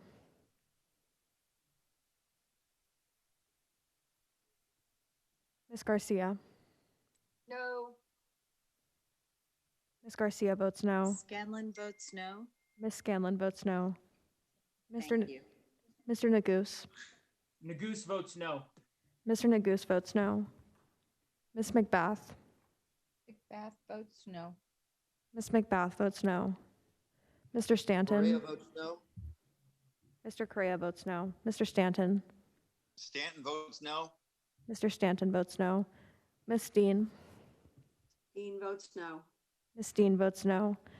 Ms. Escobar. Please admit Mr. Raskin. Ms. Escobar. No. Raskin votes no. Mr. Raskin votes no. Ms. Escobar. No. Ms. Escobar votes no. Mr. Jones. No. Mr. Jones votes no. Ms. Ross. Ross votes no. Ms. Ross votes no. Ms. Bush. Bush votes no. Ms. Bush votes no. Mr. Jordan. Cicilline votes no. Mr. Cicilline votes no. Mr. Jordan. Mr. Jordan votes yes. Mr. Shabbat. Aye. Mr. Shabbat votes aye. Mr. Gomert. Gomer votes aye. Mr. Gomert votes aye. Mr. Isa. Isa votes aye. Mr. Isa votes aye. Mr. Buck. Aye. Mr. Buck votes aye. Mr. Gates. Aye. Mr. Gates votes aye. Mr. Johnson of Louisiana. Mr. Johnson of Louisiana votes aye. Mr. Biggs. Mr. Biggs votes aye. Mr. McClintock. Aye. Mr. McClintock votes aye. Mr. Stube.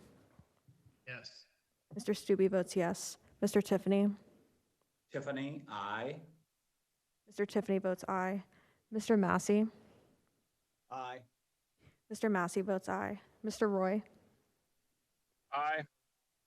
Mr. Roy votes aye. Mr. Bishop. It's a privilege to vote aye. Mr. Bishop votes aye. Ms. Fishbach. Yes. Ms. Fishbach votes yes. Ms. Sparts. Yes. Ms. Sparts votes yes. Mr. Fitzgerald. Aye. Mr. Fitzgerald votes aye. Mr. Benz. Yes. Mr. Benz votes yes. Mr. Owens. Proudly vote aye. Mr. Owens votes aye. Any other members wish to vote? Mr. Chairman, how am I recorded? Mr. Deutsch, you are not recorded. No. Mr. Deutsch votes no.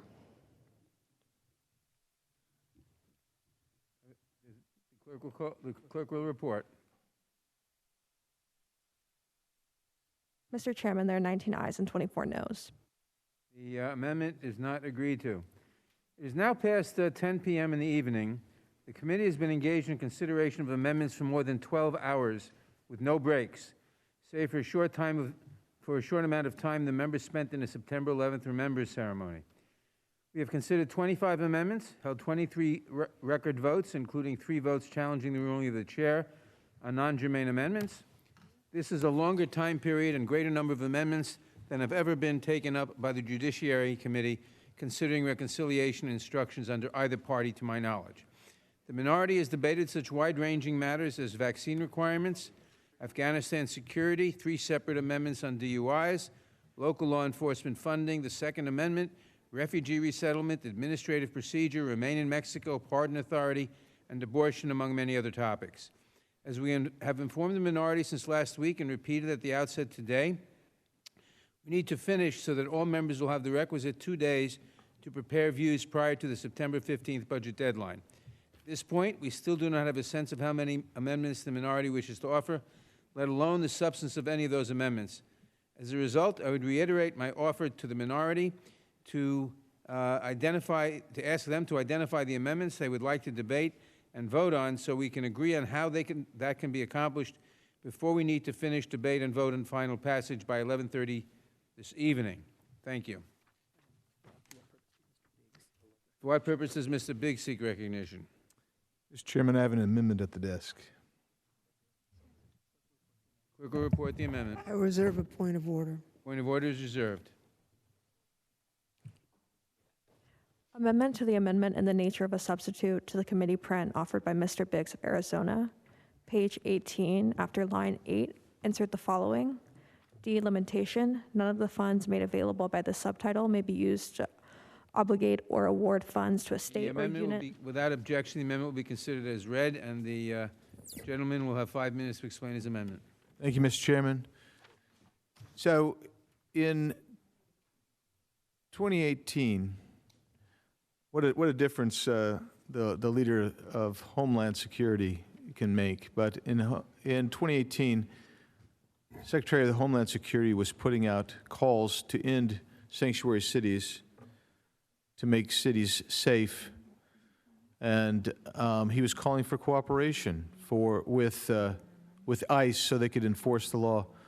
Our current Homeland Secretary has instead tried to de-emphasize communication pursuant to 8 U.S.C. 1373. The sanctuary cities, I'm going to give you, you can go on the internet, you can find just a myriad of these stories. So I'm just going to give you one that I think is particularly egregious. You had 16-year-old Gabriela Alejandra Gonzalez Ardon was killed by a group of 5 MS-13 members. 2 of them had been in custody. They were ICE detainers, and yet they were released by the sanctuary city, one New York, one Baltimore, instead of turning them over to ICE for removal from the country. And that 16-year-old girl was brutally assassinated. So what this amendment does is, since we are providing $2.5 billion for grants to support evidence-informed intervention strategies to reduce community violence, that's what the bill does, and to support training, technical assistance, research, evaluation, and data collection on strategies to effectively reduce community violence and ensure public safety, and to support research, evaluation, data collection on the differing impact of community violence on demographic categories. What my amendment is designed to do is to ensure that this funding does not go to sanctuary jurisdictions that have laws or policies that prohibit information sharing with DHS and have laws or policies that hinder enforcement of immigration laws. It's very straightforward. Sanctuary jurisdictions plainly should not receive this funding.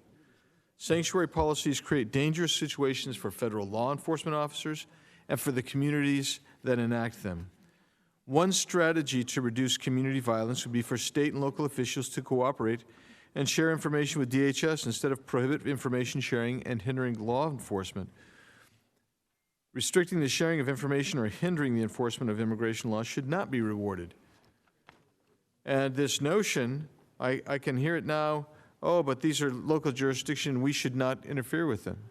Right, if they want to make sanctuary cities, that's their business, except for they're in violation of federal law. So 1373, Title 8, Section 1373 says, notwithstanding any of the provision of federal, state, or local law, a federal, state, or local government entity or official may not prohibit or in any way restrict any government entity or official from sending to or receiving from the Immigration Naturalization Service information regarding the citizenship or immigration status, lawful or unlawful, of any individual. We are going to be giving lots of money in grants. We should not be giving them to jurisdictions that refuse to follow the law and actually make not just their own communities less safe, but make all of America less safe. And so that is the purpose of my amendment. I think it's rational, it's straightforward, and I urge everyone to support it. And with that, Mr. Chairman, I yield back. Gentleman yields back. I withdraw my point of order. I withdraw my point of order. The point of order is withdrawn. I recognize myself in opposition to the amendment. As with a number of other amendments, the underlying measure would provide much-needed funding to reduce violence in our communities. There is no reason to limit or condition this funding, which would undermine this critical investment in our communities, which are in great need of this assistance. Accordingly, I urge my colleagues to join me in opposition to this amendment, and I yield back. Who else seeks recognition? No one else seeks recognition? Chairman, What purpose is Ms. Jackson? like the last word.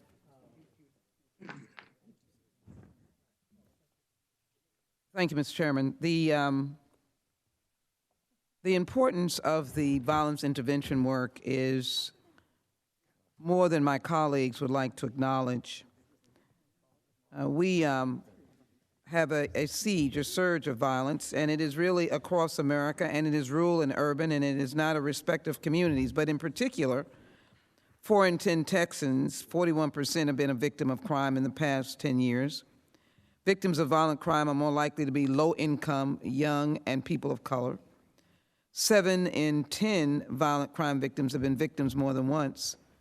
People of color are 29% more likely to be a victim of violent crime and 36% more likely to report being a victim of crime, serious violent crime in the state of Texas. That's only an example of states around the nation. So the idea of violence prevention is crucial. The dollars also cover children exposed to violence, drug courts, family drug court programs, juvenile drug treatment, emergency planning for juveniles, enhancing law enforcement, and just a number of things, gang violence prevention. And so the idea of conditioning important and crucial programs to save lives on what is speculative at best about cities that have been called sanctuary cities, and yet they have rebutted that. But as well, cities and counties and other jurisdictions who have the ability to welcome people to their community, and as it would be, there is no way of juxtaposing that action in places around the nation to stopping vital, important crime prevention dollars from getting to those communities. This is an important way to stop violence of all forms, intervention. It is proven, it has worked, and I'm enthusiastic about the budget aspect of this legislation that would invest more money in community violence prevention programs, the myriad of which cover children, juveniles, teenagers, women, families, victims of crime. It would be shameful to narrow the opportunity for those dollars to be received by jurisdictions who desperately need them. So, reluctantly, Mr. Biggs is my ranking member.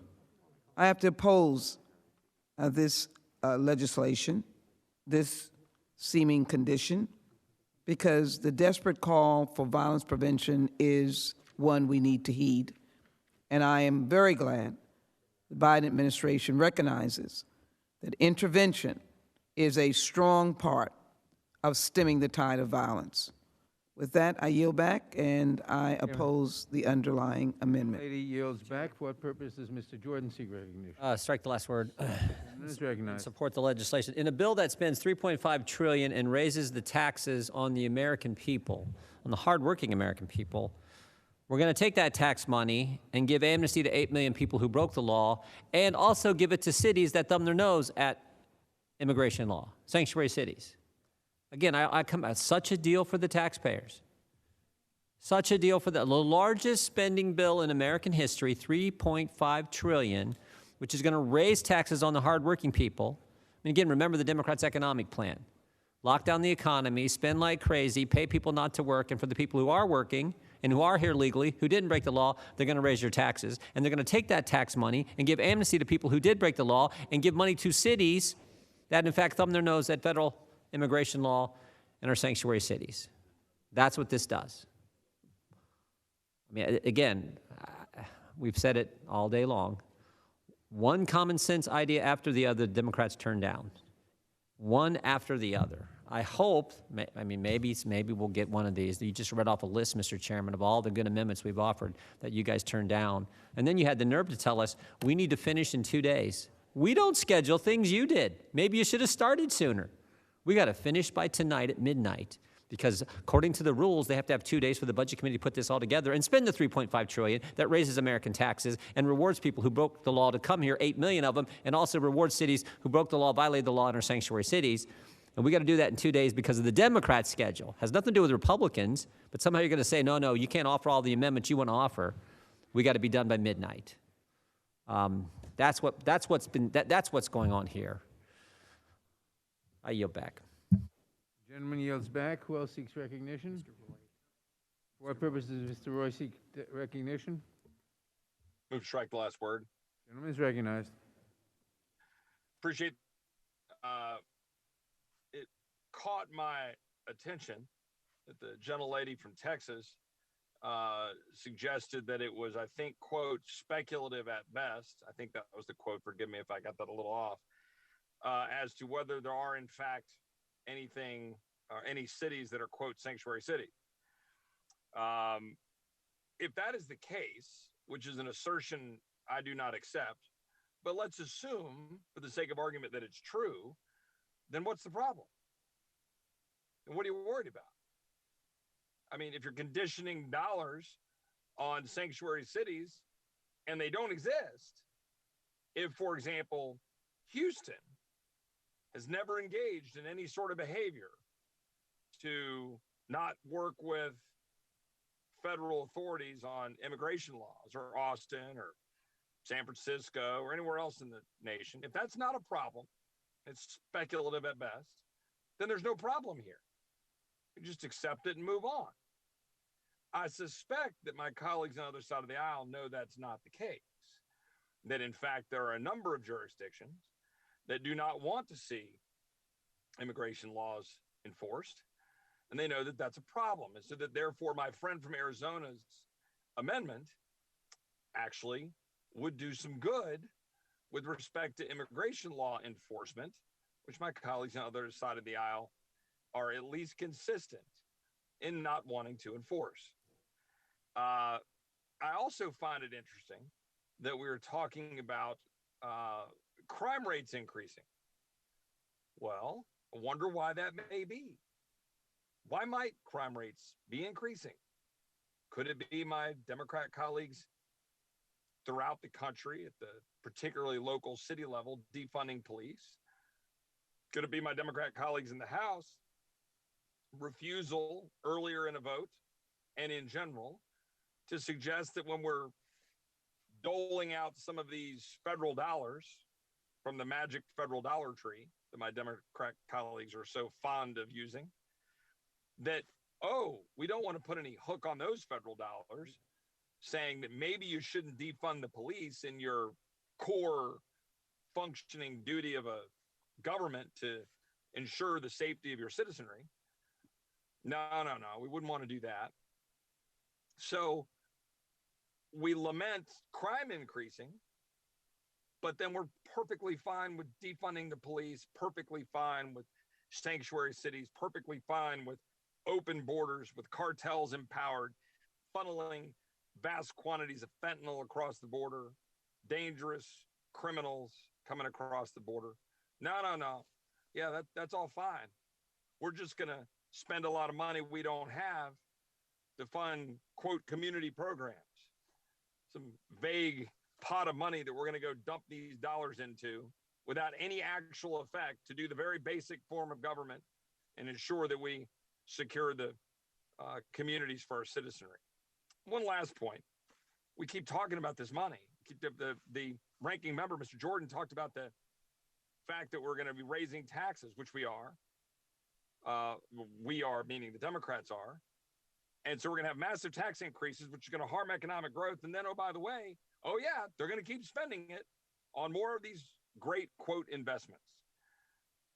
Not at all thinking, oh, well, if we're going to raise taxes, forgetting the fact that that's going to harm economic growth, harm the very tax revenue you want to collect, that if you assume more revenue from those taxes, which is debatable, you're gonna, instead of actually doing something about $30 trillion of debt, instead of doing something about the fact that we're racking up massive amount of expenditures on the back of COVID, in the name of COVID, $5 trillion, any of that, no. Gonna go dump it in a bunch more ineffective federal programs that stand in the way of the people and continue to fund the tyranny of government that is hamstringing and strangling the American people by the day.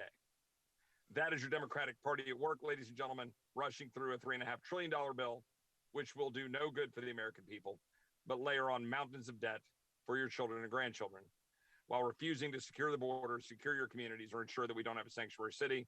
I very much strongly support the amendment from the gentleman from Arizona. Now yield back. Mr. Chairman. Gentleman yields back. Who seeks recognition? Bishop. For what purpose does Mr. Bishop seek recognition? Moves to strike the last word. Gentleman is recognized. I yield to the gentleman from Arizona, Mr. Biggs. I thank the gentleman for yielding, and I have two points, and I realize that that we've been here a while, but I think this is important. We're talking about spending over $100 billion, and we're not really talking about that. We've been talking about this ANS, which focuses on amnesty. Earlier this year, the Washington Post reported, and it's true, that President Biden nominated Tucson Police Chief Chris Magnus to become the Commissioner of U.S. Customs and Border Protection. Now, why was that so interesting? Well, he didn't like President Trump, but that we understood that. But he mostly did not like immigration policies by President Trump, particularly how federal law enforcement operated. And so one of the things he did as police chief of Tucson, Arizona, was to prevent cooperation and communication with Immigration and Customs Enforcement. This is 1373 that we're talking about. I read that to you earlier. It's mandatory. That is the law. Well, there's, frankly, no other emotion but outrage to know that some of my colleagues are okay with defying federal law because they want illegal immigration. They don't want there to be any kind of carrot and stick approach to these jurisdictions that are releasing criminally violent aliens into the community, not communicating with ICE. Oddly enough, some of the same people that take that position expressed outrage when my colleague, Mr. Roy, earlier today encouraged people to defy President Biden's vaccine mandate. So let me get this straight. He's saying, on a personal basis, you defy vaccine mandate. My colleagues on the other side of the aisle are saying, we're going to ignore the fact that cities, states, and county jurisdictions are violating federal law. In fact, not only are we going to ignore that, we're going to give them millions and millions of dollars. Reclaiming my time just a minute, if I might, Mr. Biggs, to the point you're just making, there's also a distinction. Mr. Roy was saying, defy the president's mandate for vaccines on the ground that it is unlawful and unconstitutional. Sanctuary cities, by definition, the states and localities don't determine immigration policy. So if they are working to undermine federal policy, it is established by law. It's not a question of it. It is lawful, and they tell them, we're good with you evading, avoiding, and interfering with it. But if it is an unlawful policy, members are outraged if a member says, do not comply. I yield again. Thank you, and thank you, the gentleman, for yielding, and I appreciate his point because that's exactly right. Moving right into that distinction, that it is clear that this amendment is trying to provide some kind of incentive to obey the law, a constitutional, upheld law. And now, on one hand, a law that is dubious, nobody's defending it for its constitutionality. It's not even a law. It's an amorphous executive order, potentially a regulation. Urging defiance of that sparks outrage, just like the outrage I feel for the amendments that we've offered that have been common sense and would be very helpful to this country, and all of them have been voted down. No doubt this one will be voted down too. I yield back to the gentleman from North Carolina. I thank the gentleman, and if I find an opportunity to speak on someone else's time, I'd like to relate a story that arises out of Mecklenburg County, but it addresses this issue that where those who advocate or don't want to ever interfere with sanctuary city policy, how they think that. Time of the gentleman has expired. I yield back. The gentleman yields back. Who else seeks recognition? The question occurs on the amendment. All in favor say aye. Opposed, no. No. The noes have it. The amendment is not agreed to. Are there any further amendments to the amendment in the nature of a substitute? A roll call is requested. The clerk will call the roll. Mr. Nadler. No. Mr. Nadler votes no. Ms. Lofgren. Ms. Lofgren votes no. Ms. Jackson-Lee. Ms. Jackson-Lee votes no. Mr. Cohen. Mr. Cohen votes no. Mr. Johnson of Georgia.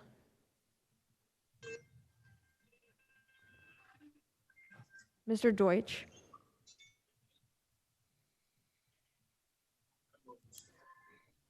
Ms. Bass. No. Ms. Bass votes no. Mr. Jeffries. I'll give you some time. No. Mr. Jeffries votes no. Mr. Cicilline. No. Mr. Cicilline votes no. Mr. Swalwell. No. Mr. Swalwell votes no. Mr. Liu. No. Mr. Liu votes no. Mr. Raskin. No. Mr. Raskin votes no. Ms. Jayapal. No. Ms. Jayapal votes no. Ms. Stimmings. No. Ms. Stimmings votes no. Mr. Correa. No. Mr. Correa votes no. Ms. Scanlon. Scanlon votes no. Ms. Scanlon votes no. Ms. Garcia. No. Ms. Garcia votes no. Mr. Neguse. No. Mr. Neguse No. votes no. Ms. McBath. No. Ms. McBath votes no. Mr. Stanton. No. Mr. Stanton votes no. Ms. Dean. No. Ms. Dean votes no. Ms. Escobar. No. Ms. Escobar votes no. Mr. Jones. No. Mr. Jones votes no. Ms. Ross. Ross votes no. Ms. Ross. Ross votes no. Ms. Ross. I think it's broken. Can you? Ross votes no. No. No.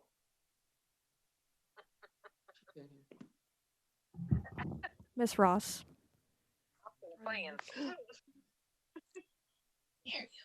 Ross votes no. Ross voted no. We can all hear it. Testing. Ms. Ross. Ross votes Ooh. no. Hello? Ross votes no. Can't anyone else hear it? I heard It's it. on, but I don't think it's working. We can hear it. Testing, can you hear me? The clerk that has to hear it. No? The clerk needs to recognize we would not. If you give her a shout, no they can without her probably having hear one. you. Yeah. All I can say is I'm unmuted and clearly, thank you. The other side has heard me say no. Kind of sounded like a yes to me. All we need to do is to log on.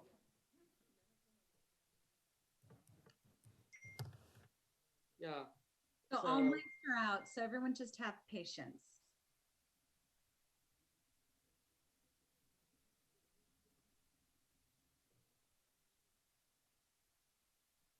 Sure sounded clear to me several times.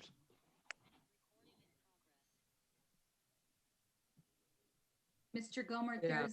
there's an issue between the Zoom and the room. Those of us in the Zoom can hear it. It's the room that's an issue. Yeah. Okay. Well, you know, the nice thing is, I remember somebody who pointed a thumb down on the Senate floor and they accepted it. So I saw her thumb down too. Maybe that's. I appreciate that. I'll do it again. So Daryl, are you saying we actually repealed Obamacare? No. It was a down, not an up, unfortunately.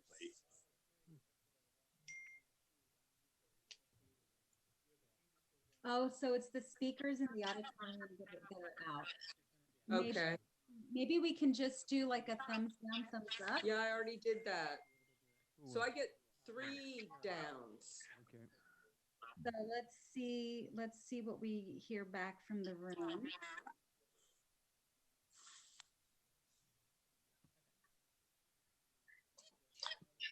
We could form a subcommittee and see how it works with just the Zoom people.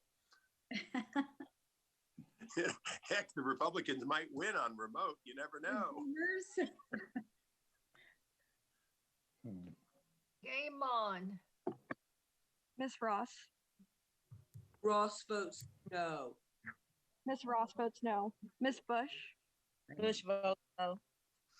Ms. Bush votes no. Mr. Jordan. Mr. Jordan votes yes. Mr. Shabbat. Aye. Mr. Shabbat votes aye. Mr. Gomer. Gomer votes aye. Mr. Gomer votes aye. Mr. Isa. Aye.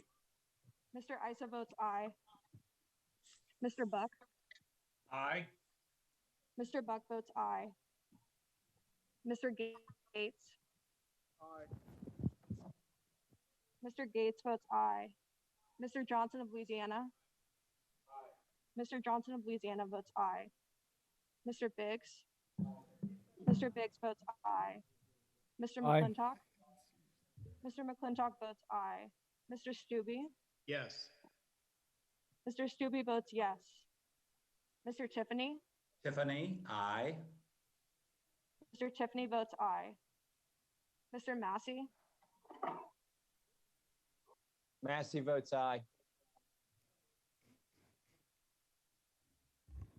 Mr. Massey votes aye. Mr. Roy.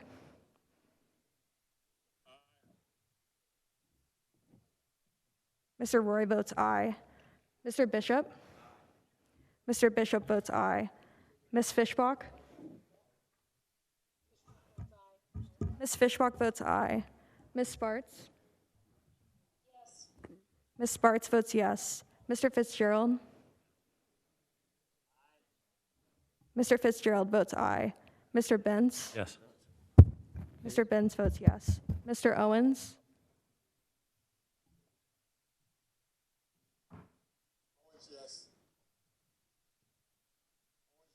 Mr. Owens votes yes.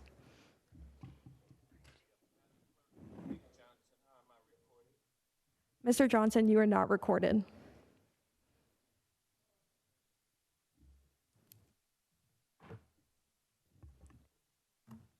Mr. Johnson, you are not recorded.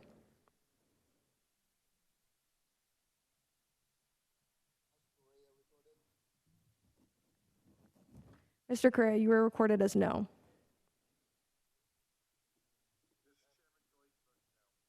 Mr. Deutsch votes no. Are there any members who have, Mr. Johnson of Georgia votes no.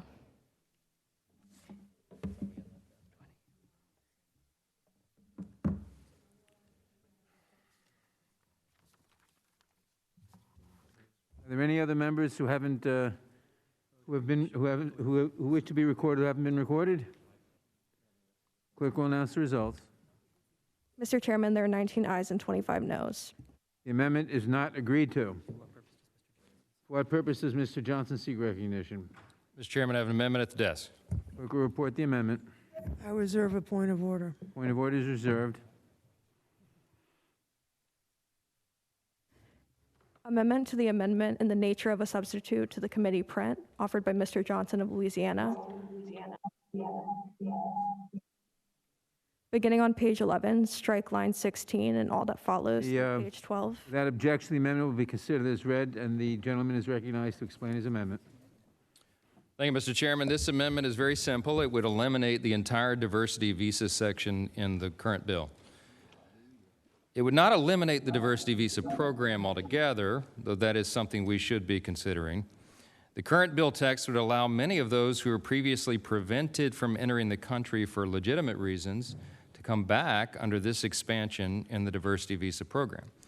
The program already makes up to 50,000 immigrant visas per year available by lottery drawing to individuals who are from countries with low rates of immigration to the U.S.